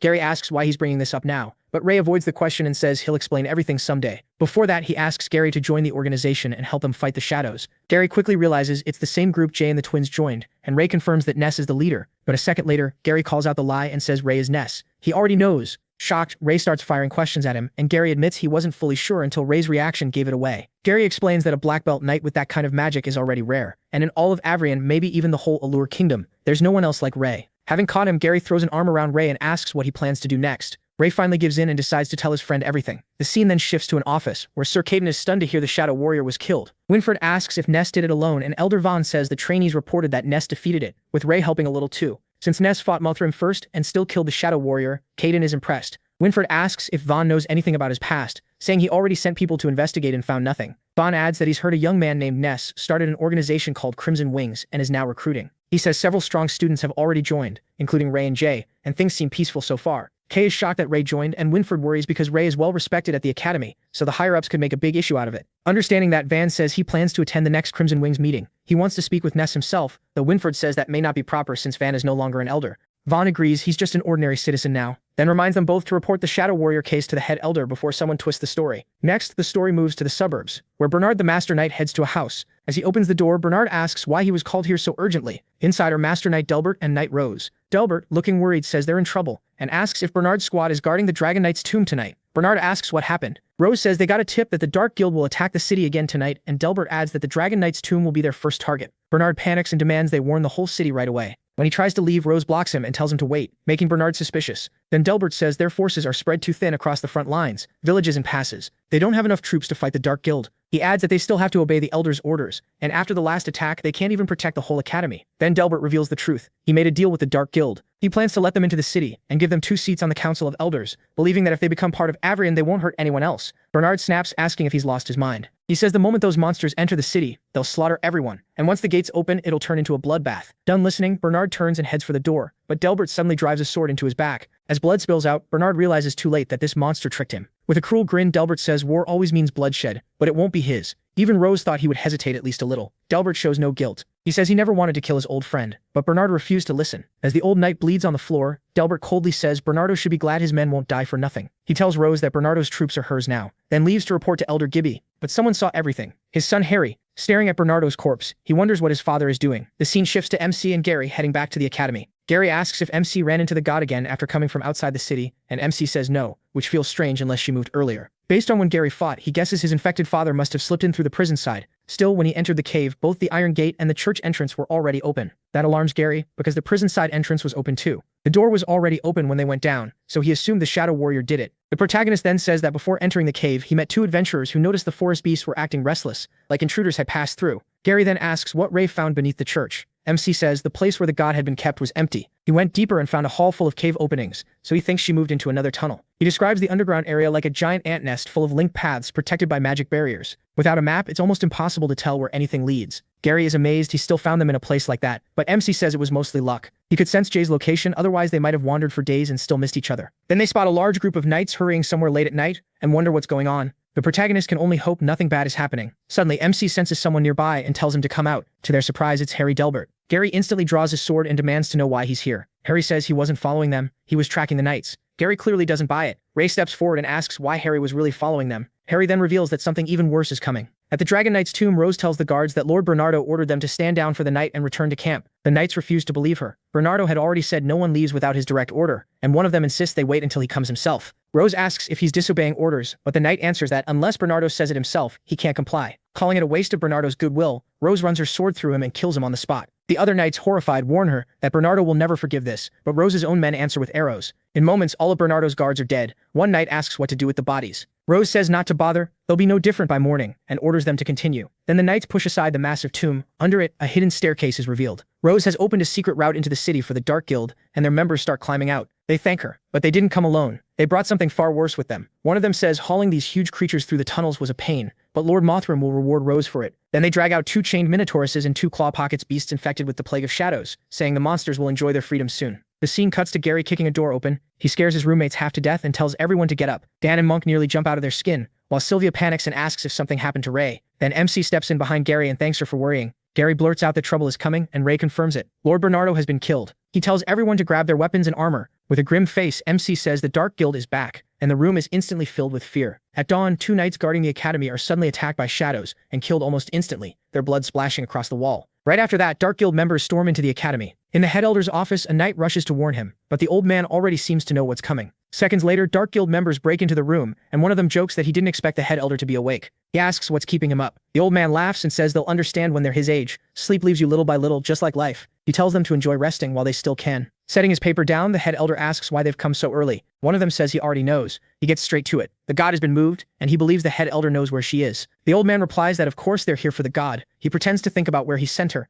then complains that getting old is a hassle. He apologizes and says he can't help. The guild member grips the weapon hidden behind him and says they'll just have to help the old man remember. The knight guarding the head elder draws his sword. The head elder remarks that the Dark Guild came prepared this time. More guild members suddenly crash through the windows and flood into the room. The head elder gives them a chilling look and says the young ones have taken on a hard job. Elsewhere, underground, Winford burns a map saying now no one can prove where the god is hidden. Sir Caden agrees, unless someone brings the elders there in person, no one will find out. Still, they at least need to remember the route back. As they walk, Kay asks what happens next. Winford says it's hard to say, but since Mothram attacked the academy, he won't leave without getting what he wants. Winford recalls that Mothram had every chance to kill them before, but something more important seemed to pull his attention away. Kai says he'll definitely come back. Just then, a green mass forms behind them. Feeling it, Kai warns Winford. A slime snake attacks them, and anything it touches starts to melt away. At the same time, someone else approaches from behind, and Winford hears armor clanking. When he turns, he's stunned and asks why that person is here. It's Elder Gibby's underling with a group of knights, and it looks like they've been waiting for them. Winford, shocked, shouts at the Black Knights they were supposed to be guarding the elders. He demands to know why they're here, and the Black Armored Knight replies that the elders don't need them right now. Caught from both sides, Caden says they've disgraced a knight's honor, but the man drawing his sword answers that this is exactly what they're fighting for. The scene shifts to Avrion City under non-stop attack. The knights panic as monsters rampage through the streets. The Dark Guild has unleashed the beasts inside the city, and one terrifying Minotaurus charges in. With one brutal hit, it smashes a knight into the ground and kills him. Nearby, Sylvia and the others watch from a rooftop. Sylvia tries to jump in, but Gary stops her, warning that there are too many enemies. She hates standing by while people die. Gary then asks Ray what he sees, and using his dragon eyes, MC confirms Harry was right. The Dark Guild entered through the Dragon Knight's tomb. When they ask his plan, Ray says they need to destroy that passage if they want to stop more enemies from pouring in. He tells Gary and Jay to come with him, and both agree right away. Sylvia insists on joining too, but Ray refuses and says she has to stay outside. He explains that someone must hold off the enemies around the tomb so they can't advance easily. Martha agrees and reminds Sylvia that the knights fighting outside need a leader. Sylvia accepts it and tells Ray to be careful. Ray sends Dan to find Old Man Vaughn and explain what's happening, guessing there are other underground routes into the academy that Vaughn might know about. He tells Kyle to find Winford and Sir Kay. They're trustworthy and they need a Knightmaster's help. Dan and Kyle head out at once. Then MC apologizes for not saying this sooner. Using the contract, he says he needs them to decide right now. He asks if they want to join the Crimson Wings.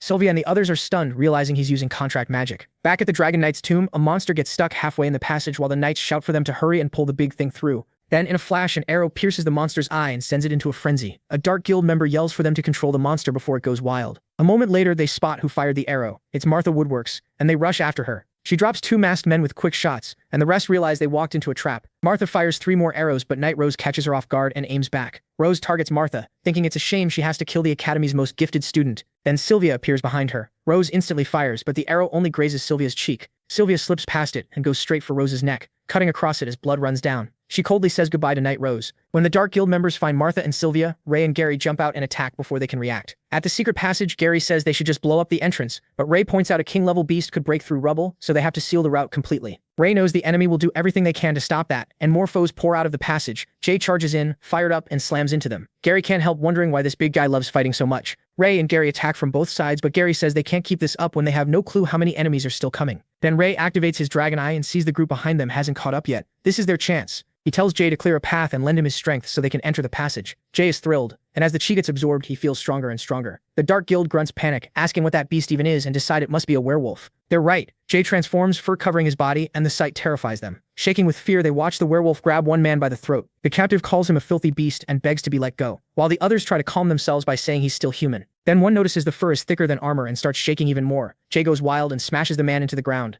As they keep chasing the enemy, Gary asks how much farther, and Ray says they're close. After Jay hurls one of them off the bridge, they finally arrive and Gary is stunned by the huge canyon hidden underground. Ray realizes that if they destroy the bridge, they can stop the enemy from advancing. He tells Jay to stop chasing them, and the big guy answers in werewolf growls. Ray thanks him for the help, but Gary has no idea what Jay just said. As Jay turns human again, he suddenly passes out. Gary can't believe it, but Ray guesses it's a side effect of the transformation and tells Gary to watch over him until he wakes up. Using his dragon eyes, Ray spots the people behind them, but he also sees another fight happening farther away. It's Caden and Winford battling the traitors. As their blades clash, Winford realizes this is bad. Fighting 3 black armored knights in a battle of endurance will wear them down first. Then things get worse when Kay warns him that more Dark Guild men have surrounded them and cut off their path. One of them mocks Winford and tells him to lead them to the guide if he wants to live. Kay figures out the academy is their real target, and Winford mutters that they may die here because he has no intention of leading them to the god. One guild member suddenly tries to warn his leader, but he ignores it, and a blast of fire crashes into the group. It's Ray. He jumps in to save Winford and Kay, and tells them to run. Kay is shocked that the red-haired kid can use magic, while the Dark Guild leader orders everyone to kill Ray first. Ray directs Winford and Kay toward the stone bridge while he holds off the black armored knights. Trading blows with fire magic, he realizes these knights are way stronger than expected, and fighting them head-on won't work. He retreats with Kay and Winford across the stone bridge, and meets Gary, who's holding a red stone. Then Ray heads back onto the bridge to face the black armored knights again. Winford wants to go help him, but Gary stops him and says Ray already has a plan. On the bridge, Ray uses substitute magic, sending multiple clones at the knights. Even his instructors are stunned to see it. Then he uses frost freeze to lock one knight's sword and freeze their feet in place. With the knights pinned, he shouts for Gary to make the next move. Gary throws the red stone, and the guild leader instantly realizes it's an explosive stone, but the frost has him trapped. The stone detonates, and the blast is so strong it even blows away Ray's substitute. But in the chaos, Ray gets caught off guard when the Dark Guild leader lands a kick, sending him off the bridge. The man, one of Lord Gibby's underlings, sends his regards to Ray Talen and drives his sword through him. A moment later, the stone bridge starts exploding apart, and the guild leader falls with Ray, trying to make sure he dies. Smirking, Ray apologizes and says he won't be joining him all the way down, then uses teleportation, turning the body in front of him into a substitute while his real body escapes. The Dark Guild leader can only fall into the abyss. As the bridge collapses, the other black armored knights drop too, screaming into the pit. Ray is saved by Winford and Sir Kay, who immediately question why he's down here. He says he needs a little time to recover, while Gary explains that the Dark Guild invaded the academy again, and they came here to block their advance. Hearing they targeted the underground path through the Dragon Knight's tomb, Winford realizes Bernardo must have been in serious danger. Still not knowing Ray's friend is gone, Gary sadly says they got word that Lord Bernardo was killed by Delbert. Those words hit Winford hard, and he stares in disbelief. The scene shifts to the head elder's office, where the Dark Guild intruders have been wiped out. As he steps out, the head elder sees a blood-covered elder staggering toward him in horror, saying Elder Zora has been killed. It's Elder Jin, barely holding himself together. When asked who did it, Jin says his own Black Knight attacked him on Gibby's orders, and Elder Zora was killed by his own bodyguard. The head elder is horrified to learn Gibby was a traitor. He knew the man supported bloodline theory, but never thought he'd go this far, and blames himself for missing it. He tells Jin to let the guards take him somewhere safe while he goes after Gibby himself. Then Jin's eyes suddenly shine in a strange way. Jin says that won't be needed. The head elder tries to encourage him, saying this isn't the time to give up, but then Jin raises a hand crackling with lightning and blasts the head elder and his guard away. Coughing blood, the head elder trembles in shock and realizes the enemy had been right beside him all along. Then the fake Jin removes his disguise. It's Mothram. He says he returns soon after being expelled from the academy because an elder's seat was too useful to pass up. When he shifts back into Jin's face, the head elder asks what happened to the real Elder Jin. Mothram answers that the old man was worthless, so he sent him where he belonged. The head elder is badly hurt and barely holding on. Mothram charges lightning again and warns that time is running out, demanding to know where the divine artifact is hidden. The head elder refuses to tell him. Even knowing the old man means it, Mothram sees he's already close to death, then unleashes a massive lightning attack that bursts out of the academy itself. The scene returns to the secret passage as Ray and the others come back out. Gary tells Jay he woke up at the perfect time, and Jay apologizes, saying he can't always control himself. He thinks he missed the best part of the battle, but Gary says he really didn't. Once outside, Ray contacts Sylvia and says they made it out, asking for a report. She tells him things are bad. The Dark Guild didn't just hit the Dragon Knight's tomb, they also attacked 2 other underground entrances. That means Avarian is close to falling, and Ray's face turns to shock. They immediately run for the academy, and Ray asks Sylvia where she is as he tells her they're coming. While rushing ahead, Winford says the Black Knights betrayed them, so they need to check on the elders first. Winford and Caden split off, telling Ray they'll meet up again later. At the academy entrance, more Dark Guild men block the way, and Kay tells Winford not to waste time on them. They cut down every enemy in their path. Then they run into something even worse. Kay and Winford find Harry Delbert on the ground, covered in blood. He weakly says they came too late. Winford demands to know if he killed Delbert. Harry admits it, looking broken. He says he never wanted this, but his father chose the wrong side, and now there's no undoing it. Nearby, the head elder and his guard have been torn apart by Mothram's lightning, their bodies left full of holes. Elsewhere, Sylvia, Monk, and the others are surrounded. Sylvia tells everyone to hold on since Dan went for help and should return soon. Then an explosion shakes the academy. At that moment, a Minotaurus moves to strike Sylvia from behind, but Ray bursts in on Noir and slams into the beast just in time. Sylvia's thrilled to see him, and Gary and Jay rush in too, cutting down enemies and relieved everyone's still safe. Down soon returns with Vaughn and the hospital director. Suddenly a voice orders everyone to drop their weapons. Elder Gibby is standing above them on the academy. He tells them to stop resisting and declares the academy will be reborn today. The knights are stunned to see him and even more confused by what he's saying. Then someone exposes him as a pureblood guild member. Gibby proudly says knights are noble by birth and Avarian Academy was made to train knights, not peasants. With rebels and Dark Guild men surrounding them, Gibby says change always needs bloodshed, and that impure blood has no place in his academy. Ray quietly tells Jay to get him close to Gibby. Gibby starts laughing like a madman and orders everyone to kill the lowborn. That's when Martha, Monk, and Gary charge in and start dropping Dark Guild fighters,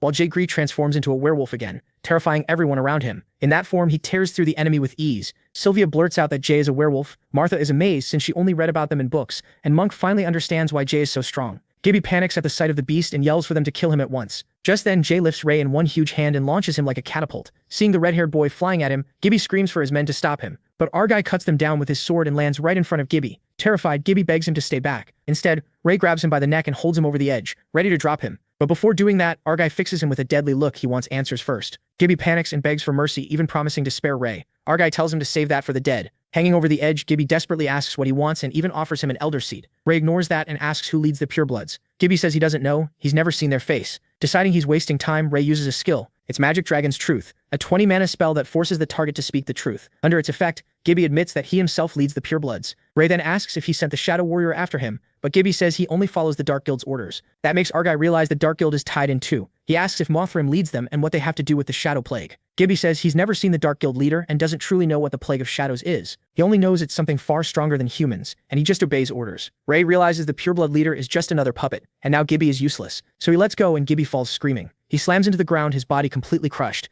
The knights are stunned that the red-haired boy just killed Elder Gibby like that. The hospital director is impressed and praises Vaughn for training Ray, but Vaughn admits he can't take credit for that. Then Sylvia steps forward and calls out to the knights, saying they all just saw the pureblood leader for what he really was, a coward. If he can fall, so can the rest. She reminds them that a few months ago they survived a terrible attack that took friends and family, and now they're facing that same nightmare again. But this time, she gives them hope. Even with only a few fighters before, they still won. The Dark Guild isn't unbeatable. They're cowards who hide instead of facing them head-on. Sylvia asks who will stand and fight with them, and the knights rally behind her at once, clearly fired up by her words. The Dark Guild men start to waver, but one of them snaps that it's just a cornered beast fighting back and reminds them their goal is the gate. Then another says Gibby's dead, so there's no reason to keep fighting. A man in a white mask cuts him off, saying Gibby's death changes nothing. They lead now. If he wants to follow Gibby, he can join him, and then stabs him dead. After seeing that, the rest fall in line. When asked who their leader is, they answer, Lord Mothram. He repeats the order. The gate comes first, and tells them to kill the silver-haired girl blocking the way and talking too much. Then black clouds rumble overhead, and a loud sound from the city gate stops everyone cold. Gary notices the cracks spreading across the gate and screams for everyone to move. A second later, the city gate explodes. Something huge is coming through. One Dark Guild member realizes it's the main force sent for their mission. Avrian's gate has fallen. Endless monsters pour into the city, with Dark Guild riders charging in on a mammoth demon. But their grand entrance ends fast when someone attacks the mammoth. The beast goes berserk and tramples the Dark Guild men riding it. After a brutal barrage, the mammoth collapses and dies. The director praises Van's timing, and Van tells the kids to leave the big monsters to the adults and handle smaller targets instead.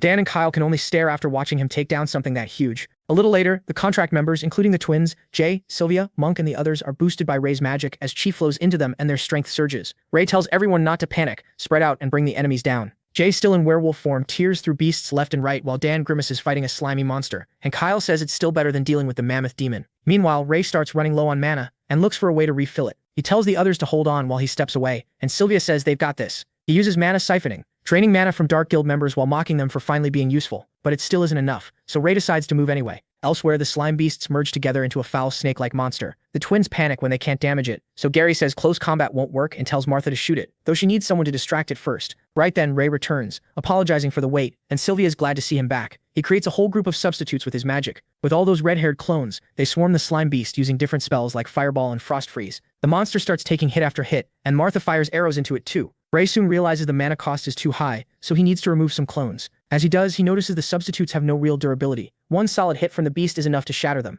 Breathing hard as his strength fades, Ray thinks about drawing on Jay's energy, but he's too late and gets slammed by the slime monster crashing to the ground. Sylvia yells for someone to stop that snake, while Ray, growing weaker, thinks he never should have joined this fight. It all feels pointless. Barely breathing, he lies there and starts thinking he should just run away. Then everything changes when Ray looks up and sees something impossible. Everyone freezes at the sight of a blue dragon flying overhead, its roar shaking the air. They panic. Dragons were supposed to be gone for centuries, and now they fear one has returned to take revenge on humans. Sylvia can only stare, stunned that dragons weren't extinct after all. Monk snaps her out of it, while Martha groans that slime snakes were already bad enough, and now there's a dragon too. Even the slime creatures start freaking out when they sense the dragon. A violent storm hits, and everyone yells to hold on so they don't get blown away. As the wind turns into a whirlwind, Ray realizes the wyvern caused this too. They can barely keep their eyes open, so they tell everyone to crouch low, stand back to back, and resist the wind. Then the wyvern roars and breathes ice, instantly wiping out the snack slimes. The other beasts panic at its presence and start running, while the Dark Guild minions curse them as useless and demand to know where they're going. A second later, those minions are frozen by the wyvern's blue breath too. It looks like the wyvern is clearing out every enemy beast and invader, and Dan stares in shock, saying one breath can erase them all.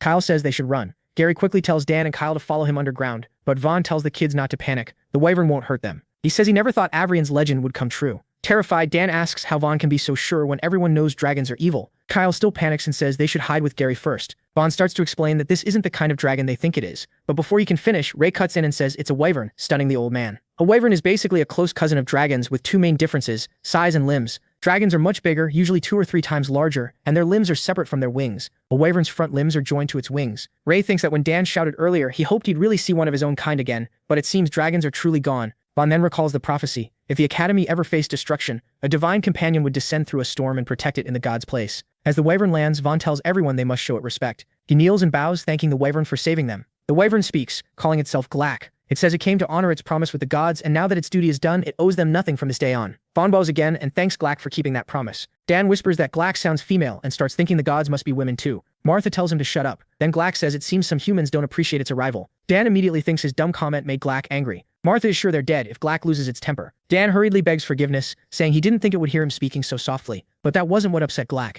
Gary notices Ray isn't bowing at all, and asks what he's doing. Ray says he's thankful Glack saved his life, but he won't bow to someone beneath him. Everyone goes silent. Dan thinks Ray has lost his mind, and Kyle says they may need to run. Monk warns Glack won't let them escape, while Martha tells them to keep it down. Furious, Glack calls humans arrogant and says that without its pact with the gods, it could kill Ray with one bite. Ray doesn't care. He just asks why Glack is protecting this city. Glack snaps back, asking who a mere human thinks he is to question it. Ray says he's too tired to explain and tells Glack to read his memories if it can. Glack asks who he really is, and Ray tells it to see for itself. Still suspicious, Glack tells him to place a hand on its head so it can enter his body. Ray puts his hand on Glack's head, and Glack is pulled into memories of him as a red dragon. It also learns he was reborn as a human. Glack jerks back in shock, unable to believe Ray was once a mighty red dragon. Ray asks Glack to keep that secret, and the wyvern bows, saying only the two of them can sense this exchange. It apologizes for its earlier disrespect and calls him Sen. His old name is a red dragon. Ray says he doesn't use that name anymore and tells Glack to call him Ray. Then Ray asks again why it protects Avrion City. Glack explains that long ago, when the city was still being built, it was attacked by beasts and badly wounded, falling onto a mountain near the city with barely any life left.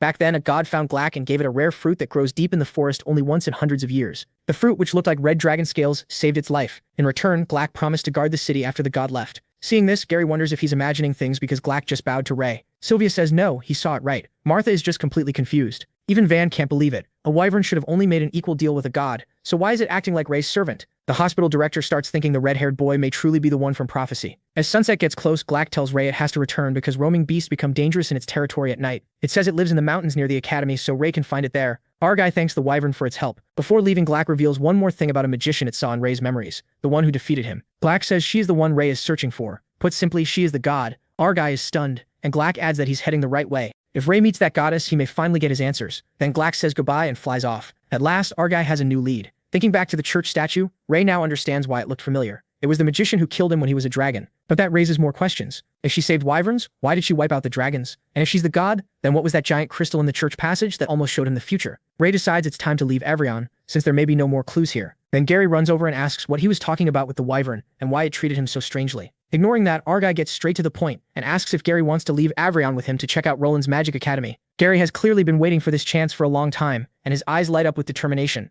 Ray then reflects that the war's cost was huge. Avrion was nearly destroyed. The knights took massive losses. Only 3 elders remained, and half the city was left in ruins. The great city of Avrion was gone. After driving out the Purebloods and the Dark Guild, the Crimson Wings took control. As their leader, Ray gave the knights a choice. It was simple: accept a contract, join the Crimson Wings, and remain in Avrion, or leave. During the final attack, many saw Ness's heroic fight with Mothram, which made him a youth idol fast, and in both attacks, the Crimson Wings led the knights' counterattack, while the higher-ups did nothing. So when people learned that Ness Ray in disguise was the leader of the Crimson Wings, nearly half the knights joined right away. The other half chose to leave, which was about what he expected. After that, Ray thinks that since reaching Dragon Knight, gaining experience has become much harder. Even intermediate beast crystals barely help now. As Moore wakes up, keeping Ness's appearance with glamour keeps draining mana, and his supply is getting low. He starts thinking about how to break through. Then Serkay, Van, and Winford walk over. Ray asks how things turned out. Van says that after the knight's recommendation, Winford and Kay were picked as replacement elders. Kay isn't happy. He thinks he's worthy of being a full elder. But these are desperate times. Winford adds that if they refused, someone like Gibby might take the spot, and guilt flashes across his face as he admits he was partly responsible for Bernardo and the head elder dying. Ray asks if he found any clue about who killed the head elder. Winford says something is off. The wounds on the head elder and the black armored knight weren't sword cuts but burn marks. Those injuries were fatal, yet there were barely any other wounds. Kay adds that the head elder's room was full of dead Dark Guild members, proving there was a fight but none of them managed to hurt the victims. Van says that should be impossible unless they were ambushed by someone they trusted, which makes Ray suspect Gibby. But Van disagrees. Gibby doesn't have that kind of power, and those injuries came from magic, which worries him even more because that means the problem is bigger. Ray then suspects Mothram may be behind it. The old man agrees. He says the Purebloods may have led the invasion on the surface, but the Dark Guild was likely controlling it from behind the scenes. Vaughn adds that the rebel black armored knights were probably sent to look for traces of God. Gibby stirred up chaos in the city, yet Mothram never showed himself once. Winford says that does make sense. Sir Kay then wonders if Mothram really did it. How did he get close enough to the head elder? Ray says they should investigate patiently. Sooner or later the fox will show its tail. And now that Winford and Kay are elders, Sylvia can relax a little. He then asks Van if he's going back to his old post, saying this could be the perfect time to get rid of those awful rules. But Van refuses. He's done with being an elder, and wants to do something more fun. Still, he says Elder Jin and Humphrey are around, and they've always stayed neutral. With those two and the 3 young elders, things should stay stable for now. What none of them know is that Elder Jin is already dead, and Mothram is walking around in his body. Even so, since Winford, Vaughn, and Kay are the people he trusts most, Ray speaks honestly with them. He admits only a few people know he's really Ness. Then he says Avarion needs someone like Ness to lead it, and that leader needs people beside him. He doesn't ask for an answer now, but when he returns next time, anyone on the council can choose to join the Crimson Wings. Winford thanks him for giving them that respect, and says they'll think it over carefully. Vaughn though says he's proud of his student and would join right away. Then Serkay asks if Ray has already decided to leave. Ray says he can't stay in Avrion forever. He still needs answers about the Plague of Shadows and some personal matters, so he's planning to head to Roland Magic Academy. When Vane guesses he's going there to meet God, the old man drops a shocking secret. Since Kay and Winford are now elders and would learn this sooner or later, Vane decides to tell them now. He reveals that while many know about the god at Roland Academy, only a few know Avrian also has a trace of god. Pointing at Ray, Vane says he's already met Avrian's god, and as the prophesied one, he must meet the others too. Winford is stunned. He thought the god at Roland was just a cover story. So Kay asks if that means there are two gods. But Vane says it's even bigger than that. The gods of Avrian and Roland are both real, and there's also a third god somewhere in the world. The news leaves them speechless, and Kay can barely believe their god isn't the only one. Ray quickly asks where the third one is, but Vane tells him to slow down and hear the full story first. According to the records, this all began after the gods led the kingdom's army to victory against the dragons. Years after that war ended, God gave a prophecy. One day a disaster would strike future generations and destroy the world. To prepare for that, she split her power into 3 parts. That way, if one god was ever destroyed, the others could become the spark for humanity's counterattack. That power was sealed into 3 crystal gems, and one of them was left in Avrian's underground labyrinth. The other 2 were sent to Roland City, the capital of magic. Back then, dragons were gone, human society was at its peak, the Allure Kingdom was still united, and Avrian's knights were unmatched. On the other side of the continent, Roland had gathered countless powerful mages, so keeping the gods in those 2 places seemed almost perfectly safe. But then the unexpected happened. A transport fleet was hit by a violent storm, and one ship carrying a crystal sank into the sea. In short, nature reminded people they were never as powerful as they thought. Hearing that, Winford asks if the third god was lost in the ocean. But Vane tells him to wait. That's only the story people were told back then. As centuries passed, almost everyone forgot the third god even existed. Only a few at the top still knew. Since it was too important to leave there, the head elders secretly had nearby fleets recover it. After that, to avoid suspicion, the third crystal was hidden in a busy trade city with many waterways. That makes everything click for them, and Winford stares in shock. He realizes the third god is in the merchant city of Kelberg. Raiders is stunned too when he hears that name. Sir Kay explains that Kelberg sits on the main route between major city-states. Its waterways make trade easy, so it's a merchant hub. Caravans need guards, bounty work is common, and many adventure guilds gather there, making it a place full of all kinds of people. Winford still can't believe God was hidden in a place like that. Then he says that since Kelberg is on the way to Roland Magic Academy, Ray will have to stop there. Vane adds that over 10 years ago when God's prophecy appeared, the red-haired child became their hope to stop the world's destruction. He says the prophesied child will meet all 3 gods at the right time, and they will guide him. Ray clenches his fist and says he has no desire to save this ridiculous world, but destroying the shadow is necessary, and if God can help with that, he'll meet her. Deep down, he also wants to know why his fate turned out this way. That night, in the Elder's office, Sylvia is shocked when she learns Ray plans to leave Avrian. He explains he was never going to stay forever, because he still has too much to do. But Sylvia tells him they just survived a battle, and Avrian still needs his leadership. Then Ray uses his glamour and says Avrian doesn't need him, it needs Ness, the leader of the Crimson Wings. Revealing that he is Ness, he tells Sylvia that now she's both an Elder and a Crimson Wings member. It's time to trust her with more responsibility. Learning his secret leaves Sylvia overwhelmed. Ray apologizes for hiding it and says he hopes she can understand why. Sylvia steps forward and hugs him. She says she understands and feels sorry for him. Carrying all this alone must have been hard. Pain flashes in his eyes as he says he's already used to being alone, and he just hopes the war with the shadows ends soon. Knowing she can't stop him, Sylvia asks him to promise he won't stay long in Kelberg on the way to Roland Academy. Then she says she just got a report. There have been many deaths near Kelbury City, and the Bounty Hall has posted its highest level notice. She reveals the cause, a weapon called the Dragonbone Hammer, strong enough to wipe out a town. The moment Ray hears that, fear flashes in his eyes. The next scene moves to Avrian's city gate. Ray and Gary are setting out for Roland Academy. Winford and the others wish them a safe trip, and Monk tells them to be careful and send word if anything happens. As they ride off, Ray looks back and meets Sylvia's eyes. Her expression says what she can't speak. Don't go. Even seeing the pain there, he still turns away and leaves. Sylvia can only watch, silently begging him to stay, as tears run down her face. As they ride, Gary starts grumbling about something. He asks why Ray brought Jay along, complaining that the guy is huge and impossible to miss. Jay cheerfully says he goes wherever the boss goes. Besides, Avrian is boring right now, and he doesn't want to stay there. Ray says the road ahead will be dangerous, and with Jay around, a lot of problems will be easier to handle. The story then flashes back to the Elder's office. After Sylvia mentions the Dragonbone Hammer, Ray asks if it's connected to dragons. She says the legend claims it was once used by a dragon knight and forged from a dragon's spine. Even without being fully awakened, it's already destroyed many villages. Showing him a picture of the weapon, Sylvia again asks him not to stay long in Kelberg. Ray reassures her that Roland Academy is their real goal, so they'll only spend one night in Kelberg. Snapping back to the present, Ray looks at the picture he brought with him and quietly apologizes to Sylvia because it seems he won't be able to keep that promise. Suddenly, Ray senses something. Jay smells it too, but Ray tells them to ignore it for now. Gary then realizes why prices in town have gone up lately. The merchants are too scared to travel and restock. Hidden in the trees, some looters think they've hit the jackpot today, though one of them wonders if the 3 travelers already noticed them. Another scoffs at that idea. No one has ever spotted them from this far away, especially not 3 kids. He tells the others to get ready and says they'll take out the big guy first, figuring Jay must be the bodyguard. Meanwhile, Ray and Gary hear every word thanks to their hearing training.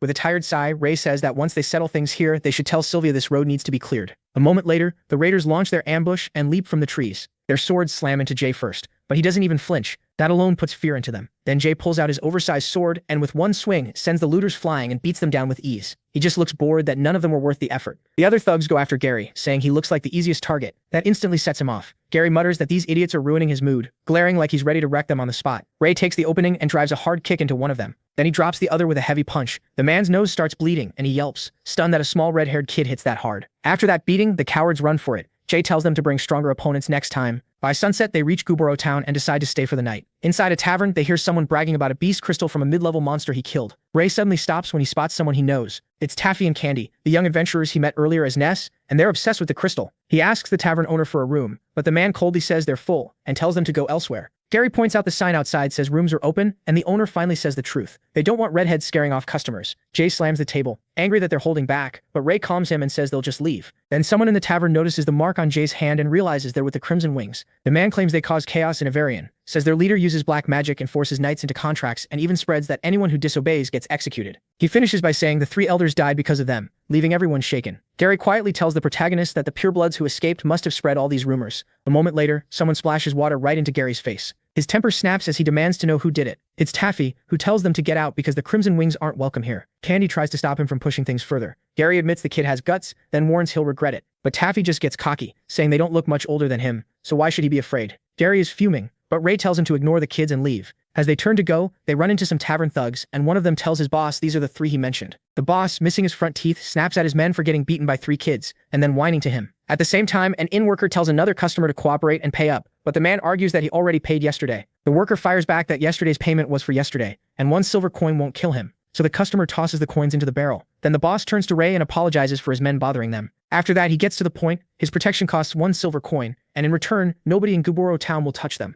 When a bald thug asks if Big Brother is really letting them off, another tells him to shut up and listen, saying Big Brother is with the Crimson Wings, so everyone follows his rules. The boss flashes an ugly grin and says he's willing to let young fools make 1 mistake. Hearing that, Gary and Jay just stare at him, then burst out laughing at his claim of being from the Crimson Wings. Gary even jokes to Ray that they should take the money in the barrel for travel funds. The bald thug loses it and threatens them, saying Big Brother can call the troops in Avarian to wipe them out. MC mockingly says he's getting scared now. The toothless boss rolls up his sleeve and shows off a fake red crimson mark, warning them to behave. He only sneers at the pathetic act. Then he grabs the man by the neck and, clearly furious, asks how he can claim to be Crimson Wings when Ray has never seen him before. His men panic when they see their boss caught like that. The protagonist's eyes turn deadly as he asks who exactly this fool said he was going to kill. In an instant, he burns the leader alive. The rest freeze in terror, staring at the red-haired monster and wondering if the rumors from Avarian were true. Ray states that anyone pretending to be Crimson Wings will pay for it. Terrified, the underlings run for their lives, screaming as an explosion goes off behind them. Back in the tavern, Gary tells everyone those men were fakes, using the Crimson Wings name to scare people, so they don't need to fear them. But the people inside still look horrified. Ray tells Gary to drop it, and Jay follows him out. Just before they leave, someone calls out to them. It's Taffy and Candy, thanking the 3 of them. MC gives them a smile. That night, they camp on a grassy spot outside town and tie their horses nearby. At dawn, Ray wakes Jay and says it's time to move. Jay snores like a bear, so Gary yells at the dumb mutt to get up. They're leaving. By noon, they're back on the road. Gary sighs, wishing a high-level beast would show up so he could hunt something, while Jay says a few bandits would be nice since yesterday's fight was boring. Still disguised as Ness, he tells them strong beasts don't usually come near cities, which means they're close. Soon they arrive at Kelberg and stop to look out over the huge city by the sea. They thought Avarian was big, but Kelberg makes it look small. Ray says it's his first time seeing a city this lively, while Jay is more focused on the smell of food and wants to eat first. The protagonist tells them to go explore without him because he needs to check the guild registration process, handing them some money. Gary asks if he's making Crimson Wings an official guild, and MC says yes, official status will make recruiting easier and unlock higher rank quests. But he also plans to use the visit to check on the Dragonbone Hammer. Jay is already chanting about food while Gary heads off to look at weapons. He tells Ness to meet them at the city gate later, and Ray says to take their time. Later, Jay stuffs himself at the food market and says the meat is amazing, asking Gary if he wants some. Gary says he doesn't eat like Jay and keeps eyeing the shiny weapons instead. One sword especially catches his eye, and just as he asks the price, someone else asks too. It's a noble-looking woman in a black cloak with a purple crystal tiara. She completely ignores Gary, which only annoys him more. Then she asks about the sword,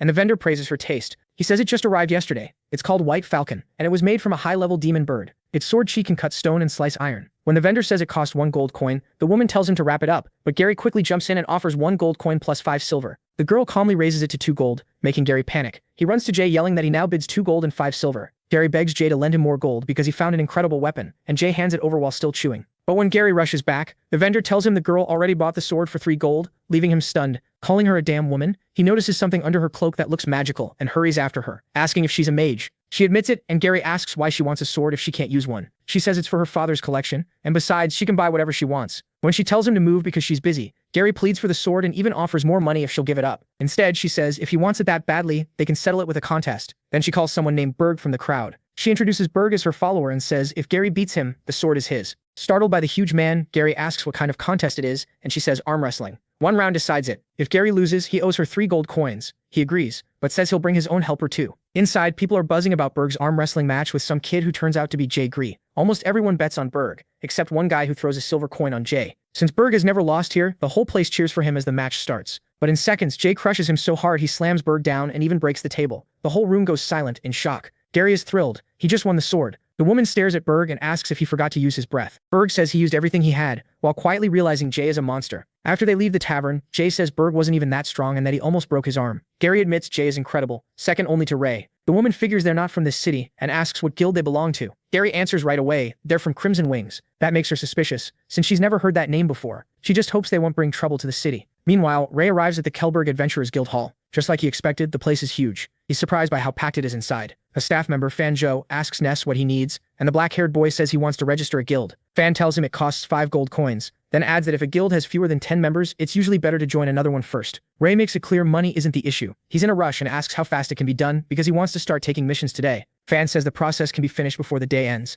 Then she asks for the guild's name, and Ness says it's Crimson Wings. Fan says it's a nice, unique name, but he tells her to just write it down. He doesn't care what people think. Next, Fan Zhao asks if Mr. Ness has a mission in mind and offers suggestions, but he already does. He asks about the man who destroyed several nearby towns and whether anyone has taken that job. Fan realizes he means the A-rank mission and now understands why he was in such a hurry. She says a lot of people have been asking about it lately. Then Ray learns the case is already over, which disappoints him. Zhao shows him a picture of Visi and explains that it started as a B-rank quest, so it didn't draw much attention at first. Later, more deaths were reported near the city. A week ago, a high-level adventurer was killed hunting him, so the mayor stepped in and sent the city's 2 biggest guilds after Visi. They finally captured him. The protagonist figures the mana-infused warhammer must have made the fight rough, but Fan says it actually ended much easier than expected since both guilds already knew how dangerous the weapon was. She says that when they found Visi, he dropped to his knees and started crying. He claimed the warhammer's demonic power controlled him and that the rampage wasn't what he wanted. MC asks what happened to him after that, and Fan says he's locked in the dungeon waiting for judgment, most likely a death sentence. He thanks her for the information and asks if there are any other quests, since he doesn't want the trip to be wasted. Fan tells him to ask for anything he needs. As he walks away, Ray finds the whole thing suspicious. A man who wrecked villages shouldn't have gone down that easily, so he starts wondering if the Dragonbone hammer is now in Kelberg's hands. Either way, he decides he has to meet the prisoner and ask where that weapon came from. Later, Ray arrives at the prison with Gary and Jay. He says the plan is simple. Sneak in quietly, ask their questions, then slip back out. He says he checked things out and most of the guards are from Avrian,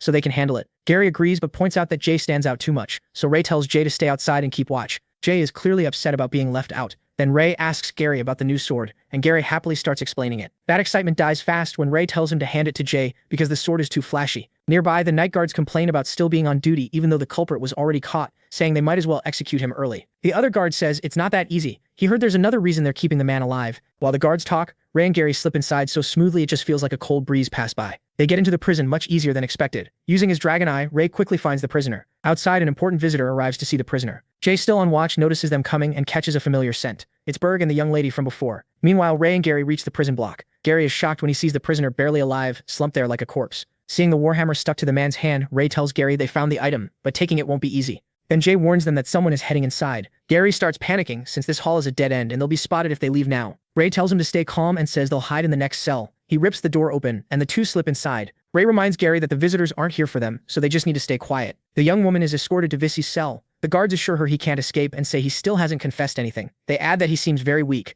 From the next cell, Ray and Gary peek out, and Gary realizes she's the same woman he won the sword from. The woman suddenly snaps at the guards for treating the prisoner this way, saying their city doesn't abuse captives. She's furious that they left him near the furnace when he's almost dying, but the guards insist it was his own request. They explain that ever since Visi was captured, his hand has fused to the hammer. Some kind of magic is making him worse by the minute. He kept saying he was cold and begged to be placed by the furnace, and they only did it after getting her father's approval. So this girl is actually the mayor of Kelberg's daughter. Just then, Visi starts babbling like he's possessed, saying they were worried he'd be lonely so they brought him a woman to enjoy. The guards awkwardly tell her he's completely fine. Gary thinks that makes no sense. How can anyone survive that heat? Using his dragon eye, Ray realizes the prisoner is becoming less and less human. The mayor's daughter is relieved he can still speak, so she asks why he committed crimes near Kelberg. Visi sneers and says the answer is obvious. He needs to kill them all. The guards call him insane and tell him the supreme judge will soon give him a death sentence. One of them adds that if not for the mayor's mercy, he'd gladly arrange a little accident himself. The mayor's daughter presses him again, asking for his real motive and promising him a fair trial if he talks. Visi just grins and calls them fools, saying no one can judge him. He says that once he escapes this prison, the shadow will fall, and not even God will escape it. The guards take it as nonsense and joke that if he wants to find God, he should have been taken to Roland City. The mayor's daughter realizes this is going nowhere and turns to leave. Suddenly, Vissy starts twitching and going wild. The guards warn him to sit down or they'll use force. Instead, Vissy swings the warhammer fused to his hand and tells the small fries to get out of his way. Purple energy erupts from him as he loses control, laughing madly and repeating only one thing: destruction. Berg tells the young lady to leave now, but she refuses and says she can't let him run loose. Bursting with insane strength, Vissy tells them to die and calls them God's puppets when the young lady pulls out her wand and attacks. But Vissy was only baiting her, and things start getting out of hand. Then a blast of fire slams toward Vissy, and someone tells the lady to move aside and let them handle it. The fireball hits Vissy directly, and he roars, demanding to know who did that. That's when Ray and Gary step out with their faces covered, swords drawn, saying they're from Crimson Wings. The mayor's daughter instantly recognizes Gary, the guy who took the sword. He says he had his reasons and reminds her he didn't steal it. He won it fair and square. Ray cuts off the talk and says they've got a bigger problem right now. He asks Berg to get the lady out while there's still time, but she refuses to leave, so Ray tells her to cover him while he gets close to Vissy, and she agrees, telling him to stop talking and move. Meanwhile, Vissy loses it, muttering that everyone will die as he swings the warhammer around. Ray realizes the weapon is feeding him power. With Lily covering him, Ray slowly closes in. He knows a direct fight is a bad idea, so they need to drain Vissy first. Then he reaches out and touches Vissy using mana siphoning to steal his strength. Vissy screams that it's his power, but Ray keeps draining him. Lily is stunned to learn he's a mage too. Then Ray suddenly sees shadows gripping Vissy while the man begs for help, screaming like he's on fire. He realizes Vissy is infected with the plague of shadows. A second later, Vissy transforms into a horrifying shadow creature. Shaken, Ray tries telling himself it's just an illusion. Even so, he keeps absorbing Vissy's energy, until he sees a dragon behind him and blacks out on the spot. When he wakes up, he's in a fancy room. As he moves, he notices dragon scales covering half his hand. A careful knock at the door makes him hide it right away. Then the mayor's daughter walks in with Gary. She tells Ray he's been out for days and shouldn't move much yet. He starts asking where they are, and Gary explains they're in the mayor's house and that she's Lily, the mayor's daughter. Ray thanks her for helping him, but Lily thanks him instead for saving her. Now that he's awake, she has questions. As the city's administrator, she has to investigate any group that might threaten the public. She says she checked into Crimson Wings and learned they recently took over Avrian, so she wants to know why the leader of Crimson Wings, a mage and a knight, is here. Ray doesn't explain much. He just says he's not her enemy and that he's chasing the killer because of his weapon, which once belonged to the Avrian Dragon Knight. Apparently that answer is enough, because she says her father's friend in Avrian also vouched for him and suggests they work together. Ray is surprised even more when she says the man's name is Winford, one of Avrian's elders. Gary can't believe she never told them she contacted him. Lily says the reply only came this morning, and she needed proof they could be trusted before mentioning Winford. Then Ray brings up her offer to cooperate and guesses the prisoner escaped. Lily nods. Even weakened, Vissy still got away. She believes he's infected by the plague of shadows, though they still don't know if the weapon caused it. Since they both want him caught, she proposes they join forces. Gary figures Vissy has probably already left the city, and finding him now would be like hunting for a needle in a haystack. But Lily says not to worry. They brought in an expert on shadows. Gary guesses it might be someone from Pureblood, but she shuts that down. She says this man was famous when Pureblood was still nothing, and reveals his name, the chronicler of history, Lenny Steele. Later, Ray and Gary call Sylvia to tell her. She's shocked and says if Lenny is really alive, he'd have to be over 200 years old. Ray admits the name sounded familiar too. Sylvia explains his books on dragon knights and magical beasts were written more than a century ago, so even if he somehow survived this long, he should be very old. Drinking tea, Ray tells her not to worry. They'll know the truth when they meet him. But Sylvia calls him out for hiding things and breaking his promise. He said he wouldn't stay in Kelberg long, and now they're chasing the Warhammer. She panics, saying if Lord Winford hadn't gotten that letter, she never would have known. Ray just laughs it off, which only makes her more emotional. She asks him not to keep things from her again. She knows she can't stop him, but she wants him to let her help when he needs it. Watching from the side, Gary can feel the romance in the air while Ray just nods awkwardly and thanks her. The next day, at the Kelberg Guild Hall, Lily heads inside with Jay, Ray, and Gary. Seeing Ray's hair, Lily asks if he dyed it black. He says he just didn't want extra attention, and she agrees that's smart. Ray thinks changing only part of his body uses less mana, and since Lily already knows the truth about Ness, hiding it more is pointless. Still, what really bothers him is the dragon scales on his arm, something that never happened before. Then a disturbing idea hits him. Maybe his body is slowly returning to its original form because of the dragonbone hammer. If so, he's determined to learn the truth. When Lily opens the door, she's glad to see someone already there, and it's Fanjo. He says since Miss Lily is leading this special mission herself, they should be ready, while the Scarface guy thought only 2 guilds were involved. Lily says plans had to change. Ray recognizes Fan, the man who helped him before. She then introduces Fanjo of the Fallen Angels Guild and Kirk of the Shattered Guild, followed by Ray, Gary, and Jay from Avrian's Crimson Wings. Fanjo says it's funny, since Mr. Nesset came here recently to register a guild, and he was the one who handled it. Kirk, the scarred man, isn't impressed. He asks Lily if these kids can really do the job or if they'll just slow everyone down. Lily politely but firmly says they're some of the strongest people here, which is exactly why she invited them, and she expects him to respect them as he respects her. Then she gives him a deadly look and tells him to behave. Kirk gets the message fast. Her dark side scares the life out of the others. Jay mutters that she's kind of intense, and Gary hopes she never turns that anger on them. Just then, someone arrives and apologizes for being late, hoping he didn't miss anything. It's Lenny Steele saying he got lost in the crowded hall. Ray stares in disbelief. This is supposed to be a man over 200 years old, yet he doesn't look much older than Winford, so they start wondering if he's a fake. Lenny cheerfully greets the kids from Avrian and says he knows they have lots of questions, but they'll have time for that later. Gary, amazed, says he's honored to meet him and has read many of his books, which makes Lenny laugh. Now that everyone is here, Lily ends the small talk and gets to work, flicking her wand. Lenny praises her clean wind barrier spell. Fanjo looks surprised and asks if they really need this much privacy, but Lily says the mission involves top-level secrets, and she can't risk leaks. Ray immediately suspects there's more going on. She wouldn't be this careful just to catch one man, so he waits to hear the rest. Lily shares the latest update. They found traces of Visi. His power has grown, and it's confirmed he's infected with the Shadow Plague. Fanjo notes how dangerous that plague is, while Kirk just wants to know where Visi is. Lily says they're going to the White Tower, leaving everyone stunned. Kirk blurts out that it's a forbidden area, and she says that's exactly why this is a secret mission. They're hunting that monster while staying out of the guard's sight. Anyone who wants out can leave now, but first they must promise that even if they're thrown into a Lenny cuts in, saying their loyalty is obvious or they wouldn't be here, and asks her to tell them what's inside the tower. After a tense pause, Lily reveals why the White Tower is forbidden. God lives there. That leaves everyone staring in shock. Ray, though, had already seen this coming. The room erupts in argument. Joe can't believe God would be in Kjellberg. Everyone knows she's in Roland City. Gary insists God is in Avarian, while Kirk sneers that he'd sooner believe Kjellberg than a place like that. Then Gary boldly says they saw God with their own eyes. Ray, caught off guard, thinks he really needs to tell Gary the truth about what they actually saw in that church. A moment later, Lenny suddenly appears right beside Ray, startling him, and he asks what he's doing. Reading his face, Lenny says Ray seems to know more than he's saying, but MC denies it, and replies that he knows no more than the old man does. Since the matter is this serious, Kirk says they shouldn't hide it from their guilds. At least the leaders should know. Fan agrees and says they may need more guild power, but Lily refuses. She says she chose them personally from the two major guilds, and they should only tell their people that mission details are off limits. Lenny adds that dealing with shadows isn't about bringing more people, it's like hunting. If you scare the prey, it won't come out. And if someone sets a huge trap first, you can't even tell who's really hunting who. Kirk pushes back, asking if they really distrust their own guild. Lenny says it's not the guild he doubts, it's human nature. Lily adds that from what they know, Visi plans to move against God. But with the White Tower locked down so tightly, he'd need help from someone on the inside. She says they'll stay together from here on and sneak into the White Tower tonight, whether they catch Visi or the person helping him. Gary doubts her, thinking she just wants to watch them, and is hiding it behind this team plan. Ray also feels the sudden timing is suspicious, even if it's meant to stop leaks. That night they head out. Gary asks why they're here, and Lily reminds him the tower is too heavily guarded, so they need another route. At her garden, Berg greets Lily. She asks if her father already left, and Berg says he went to his dinner as planned, and dismissed the servants like she asked. When they notice the statue, Gary says it looks familiar. Ray, remembering this mage killed him in his dragon life, calls it an unexpected bonus. Fanjo asks if the mayor knows about this. Lily says the fewer people who know the better, and adds that her father is too stubborn anyway. Jay and Kirk already look tired of her blunt attitude. Then Lily calls over Jay, the big guy, and asks him to help push the statue. A hidden passage opens under it. Lily explains the tunnel goes straight to the warehouse beneath the White Tower, and warns everyone to stay quiet. As they enter, Lenny says the upper class always builds secret exits for themselves, no matter how many rules they make. Lily agrees, without one they'd be helpless in a crisis, and unable to protect anyone. Underground, Gary admits he hates places like this. Fan guesses he had bad memories below ground, and Gary clearly doesn't want to relive them. Suddenly Jay starts sniffing around. Kirk mocks him, asking whose pet he is, and why he keeps twitching his nose. Jay, being a werewolf, says Kirk wouldn't get it. He smells something strange. Ray quickly asks if something's wrong, and Jay points ahead. He uses his dragon eye to check the area. Someone says this warehouse mostly stores grain, so only rats usually come here. Kirk jokes that having Jay around is perfect for rat hunting.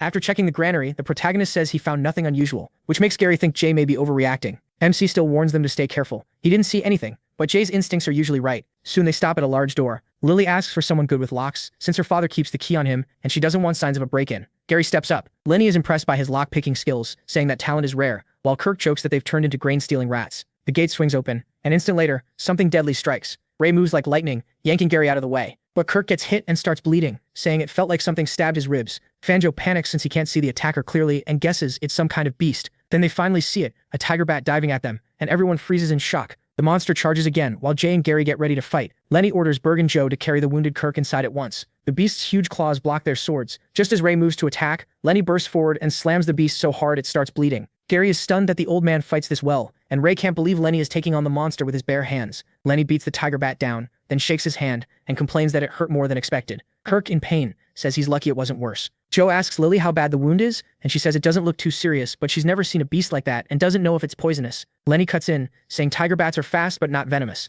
Relieved, Lily says Kirk got lucky. A moment later, Lenny holds up a ring and asks if anyone recognizes it. Fan takes one look and is shocked. It's a token from the Fallen Angels Guild. He asks where Lenny found it. Lenny says it was on the tiger bat, which means they may have found proof of the traitor. Gary immediately turns on Fan, accusing him of letting the monster in. Fan argues that he's been with them all day and even shows his own ring. Joe adds that if Fan were guilty, he wouldn't leave evidence on the beast. Gary only gets more suspicious, saying Fan could have extra rings ready to clear himself. Lenny steps in and says Fan isn't the traitor. He explains that the Dark Guild often controls beasts through mana-charged items, and those items are tied to the user, so failure exposes them. That reminds Fan that every ring has a different number inside. Joe's ring shows 2806, and Fan says that code points to the East Tower District. Then he sees 0001, and says he may know exactly who that belongs to. Clapping suddenly echoes from behind them as someone steps out from behind a rock. The traitor is revealed to be Mark, leader of the Fallen Angels Guild. Mark is surprised they figured out this much about the Dark Guild and says there's no point pretending anymore. Fan and Joe can hardly believe it. Lily is just as stunned that Mark betrayed them, and she calls it shameful that he's working with the Dark Guild. Mark says serving her would be more honorable, but it still wouldn't get him what he wants. Lily cuts him off, saying he can save the talk for the dungeon, and if he joined the Dark Guild, he should have known the risk. She pulls out her wand. Mark only sneers and asks if she really thought he came unprepared. A shadow suddenly appears behind Lily. Rel yells a warning, and the shadow bursts into large bubbles. Berg jumps in to protect Lily, but the purple liquid hits him, and his body starts to corrode. Lenny sees it and suddenly realizes what it is. He shouts at Gary not to touch the purple liquid splashed on his gear. In the next instant, the shadow lunges at Lily again, but Lenny cuts off its hand and tells everyone to get inside the shield he's casting. Safe inside the barrier, Rel asks what that thing is. Lenny warns them, these shadows are deadly. Even their blood can kill. He explains they were once dying people who failed to become hosts for the shadow plague. If the shadow takes over fully, the person becomes a shadow warrior. If the process fails just short of that, they turn into monsters like these. Meanwhile, more shadows gather around them. Ray is shocked to see their numbers rising, and Lily desperately asks if Berg can still be saved. Lenny, clearly upset, says he can't bring back the dead. Lily breaks down over Berg's death, tears filling her eyes. Then another shadow throws itself at them, but rage takes over Lily as she grabs it with magic and slams it into the ground. She vows to make Mark pay for this. Mark just smirks and says he'll be waiting, so there's no need to hurry.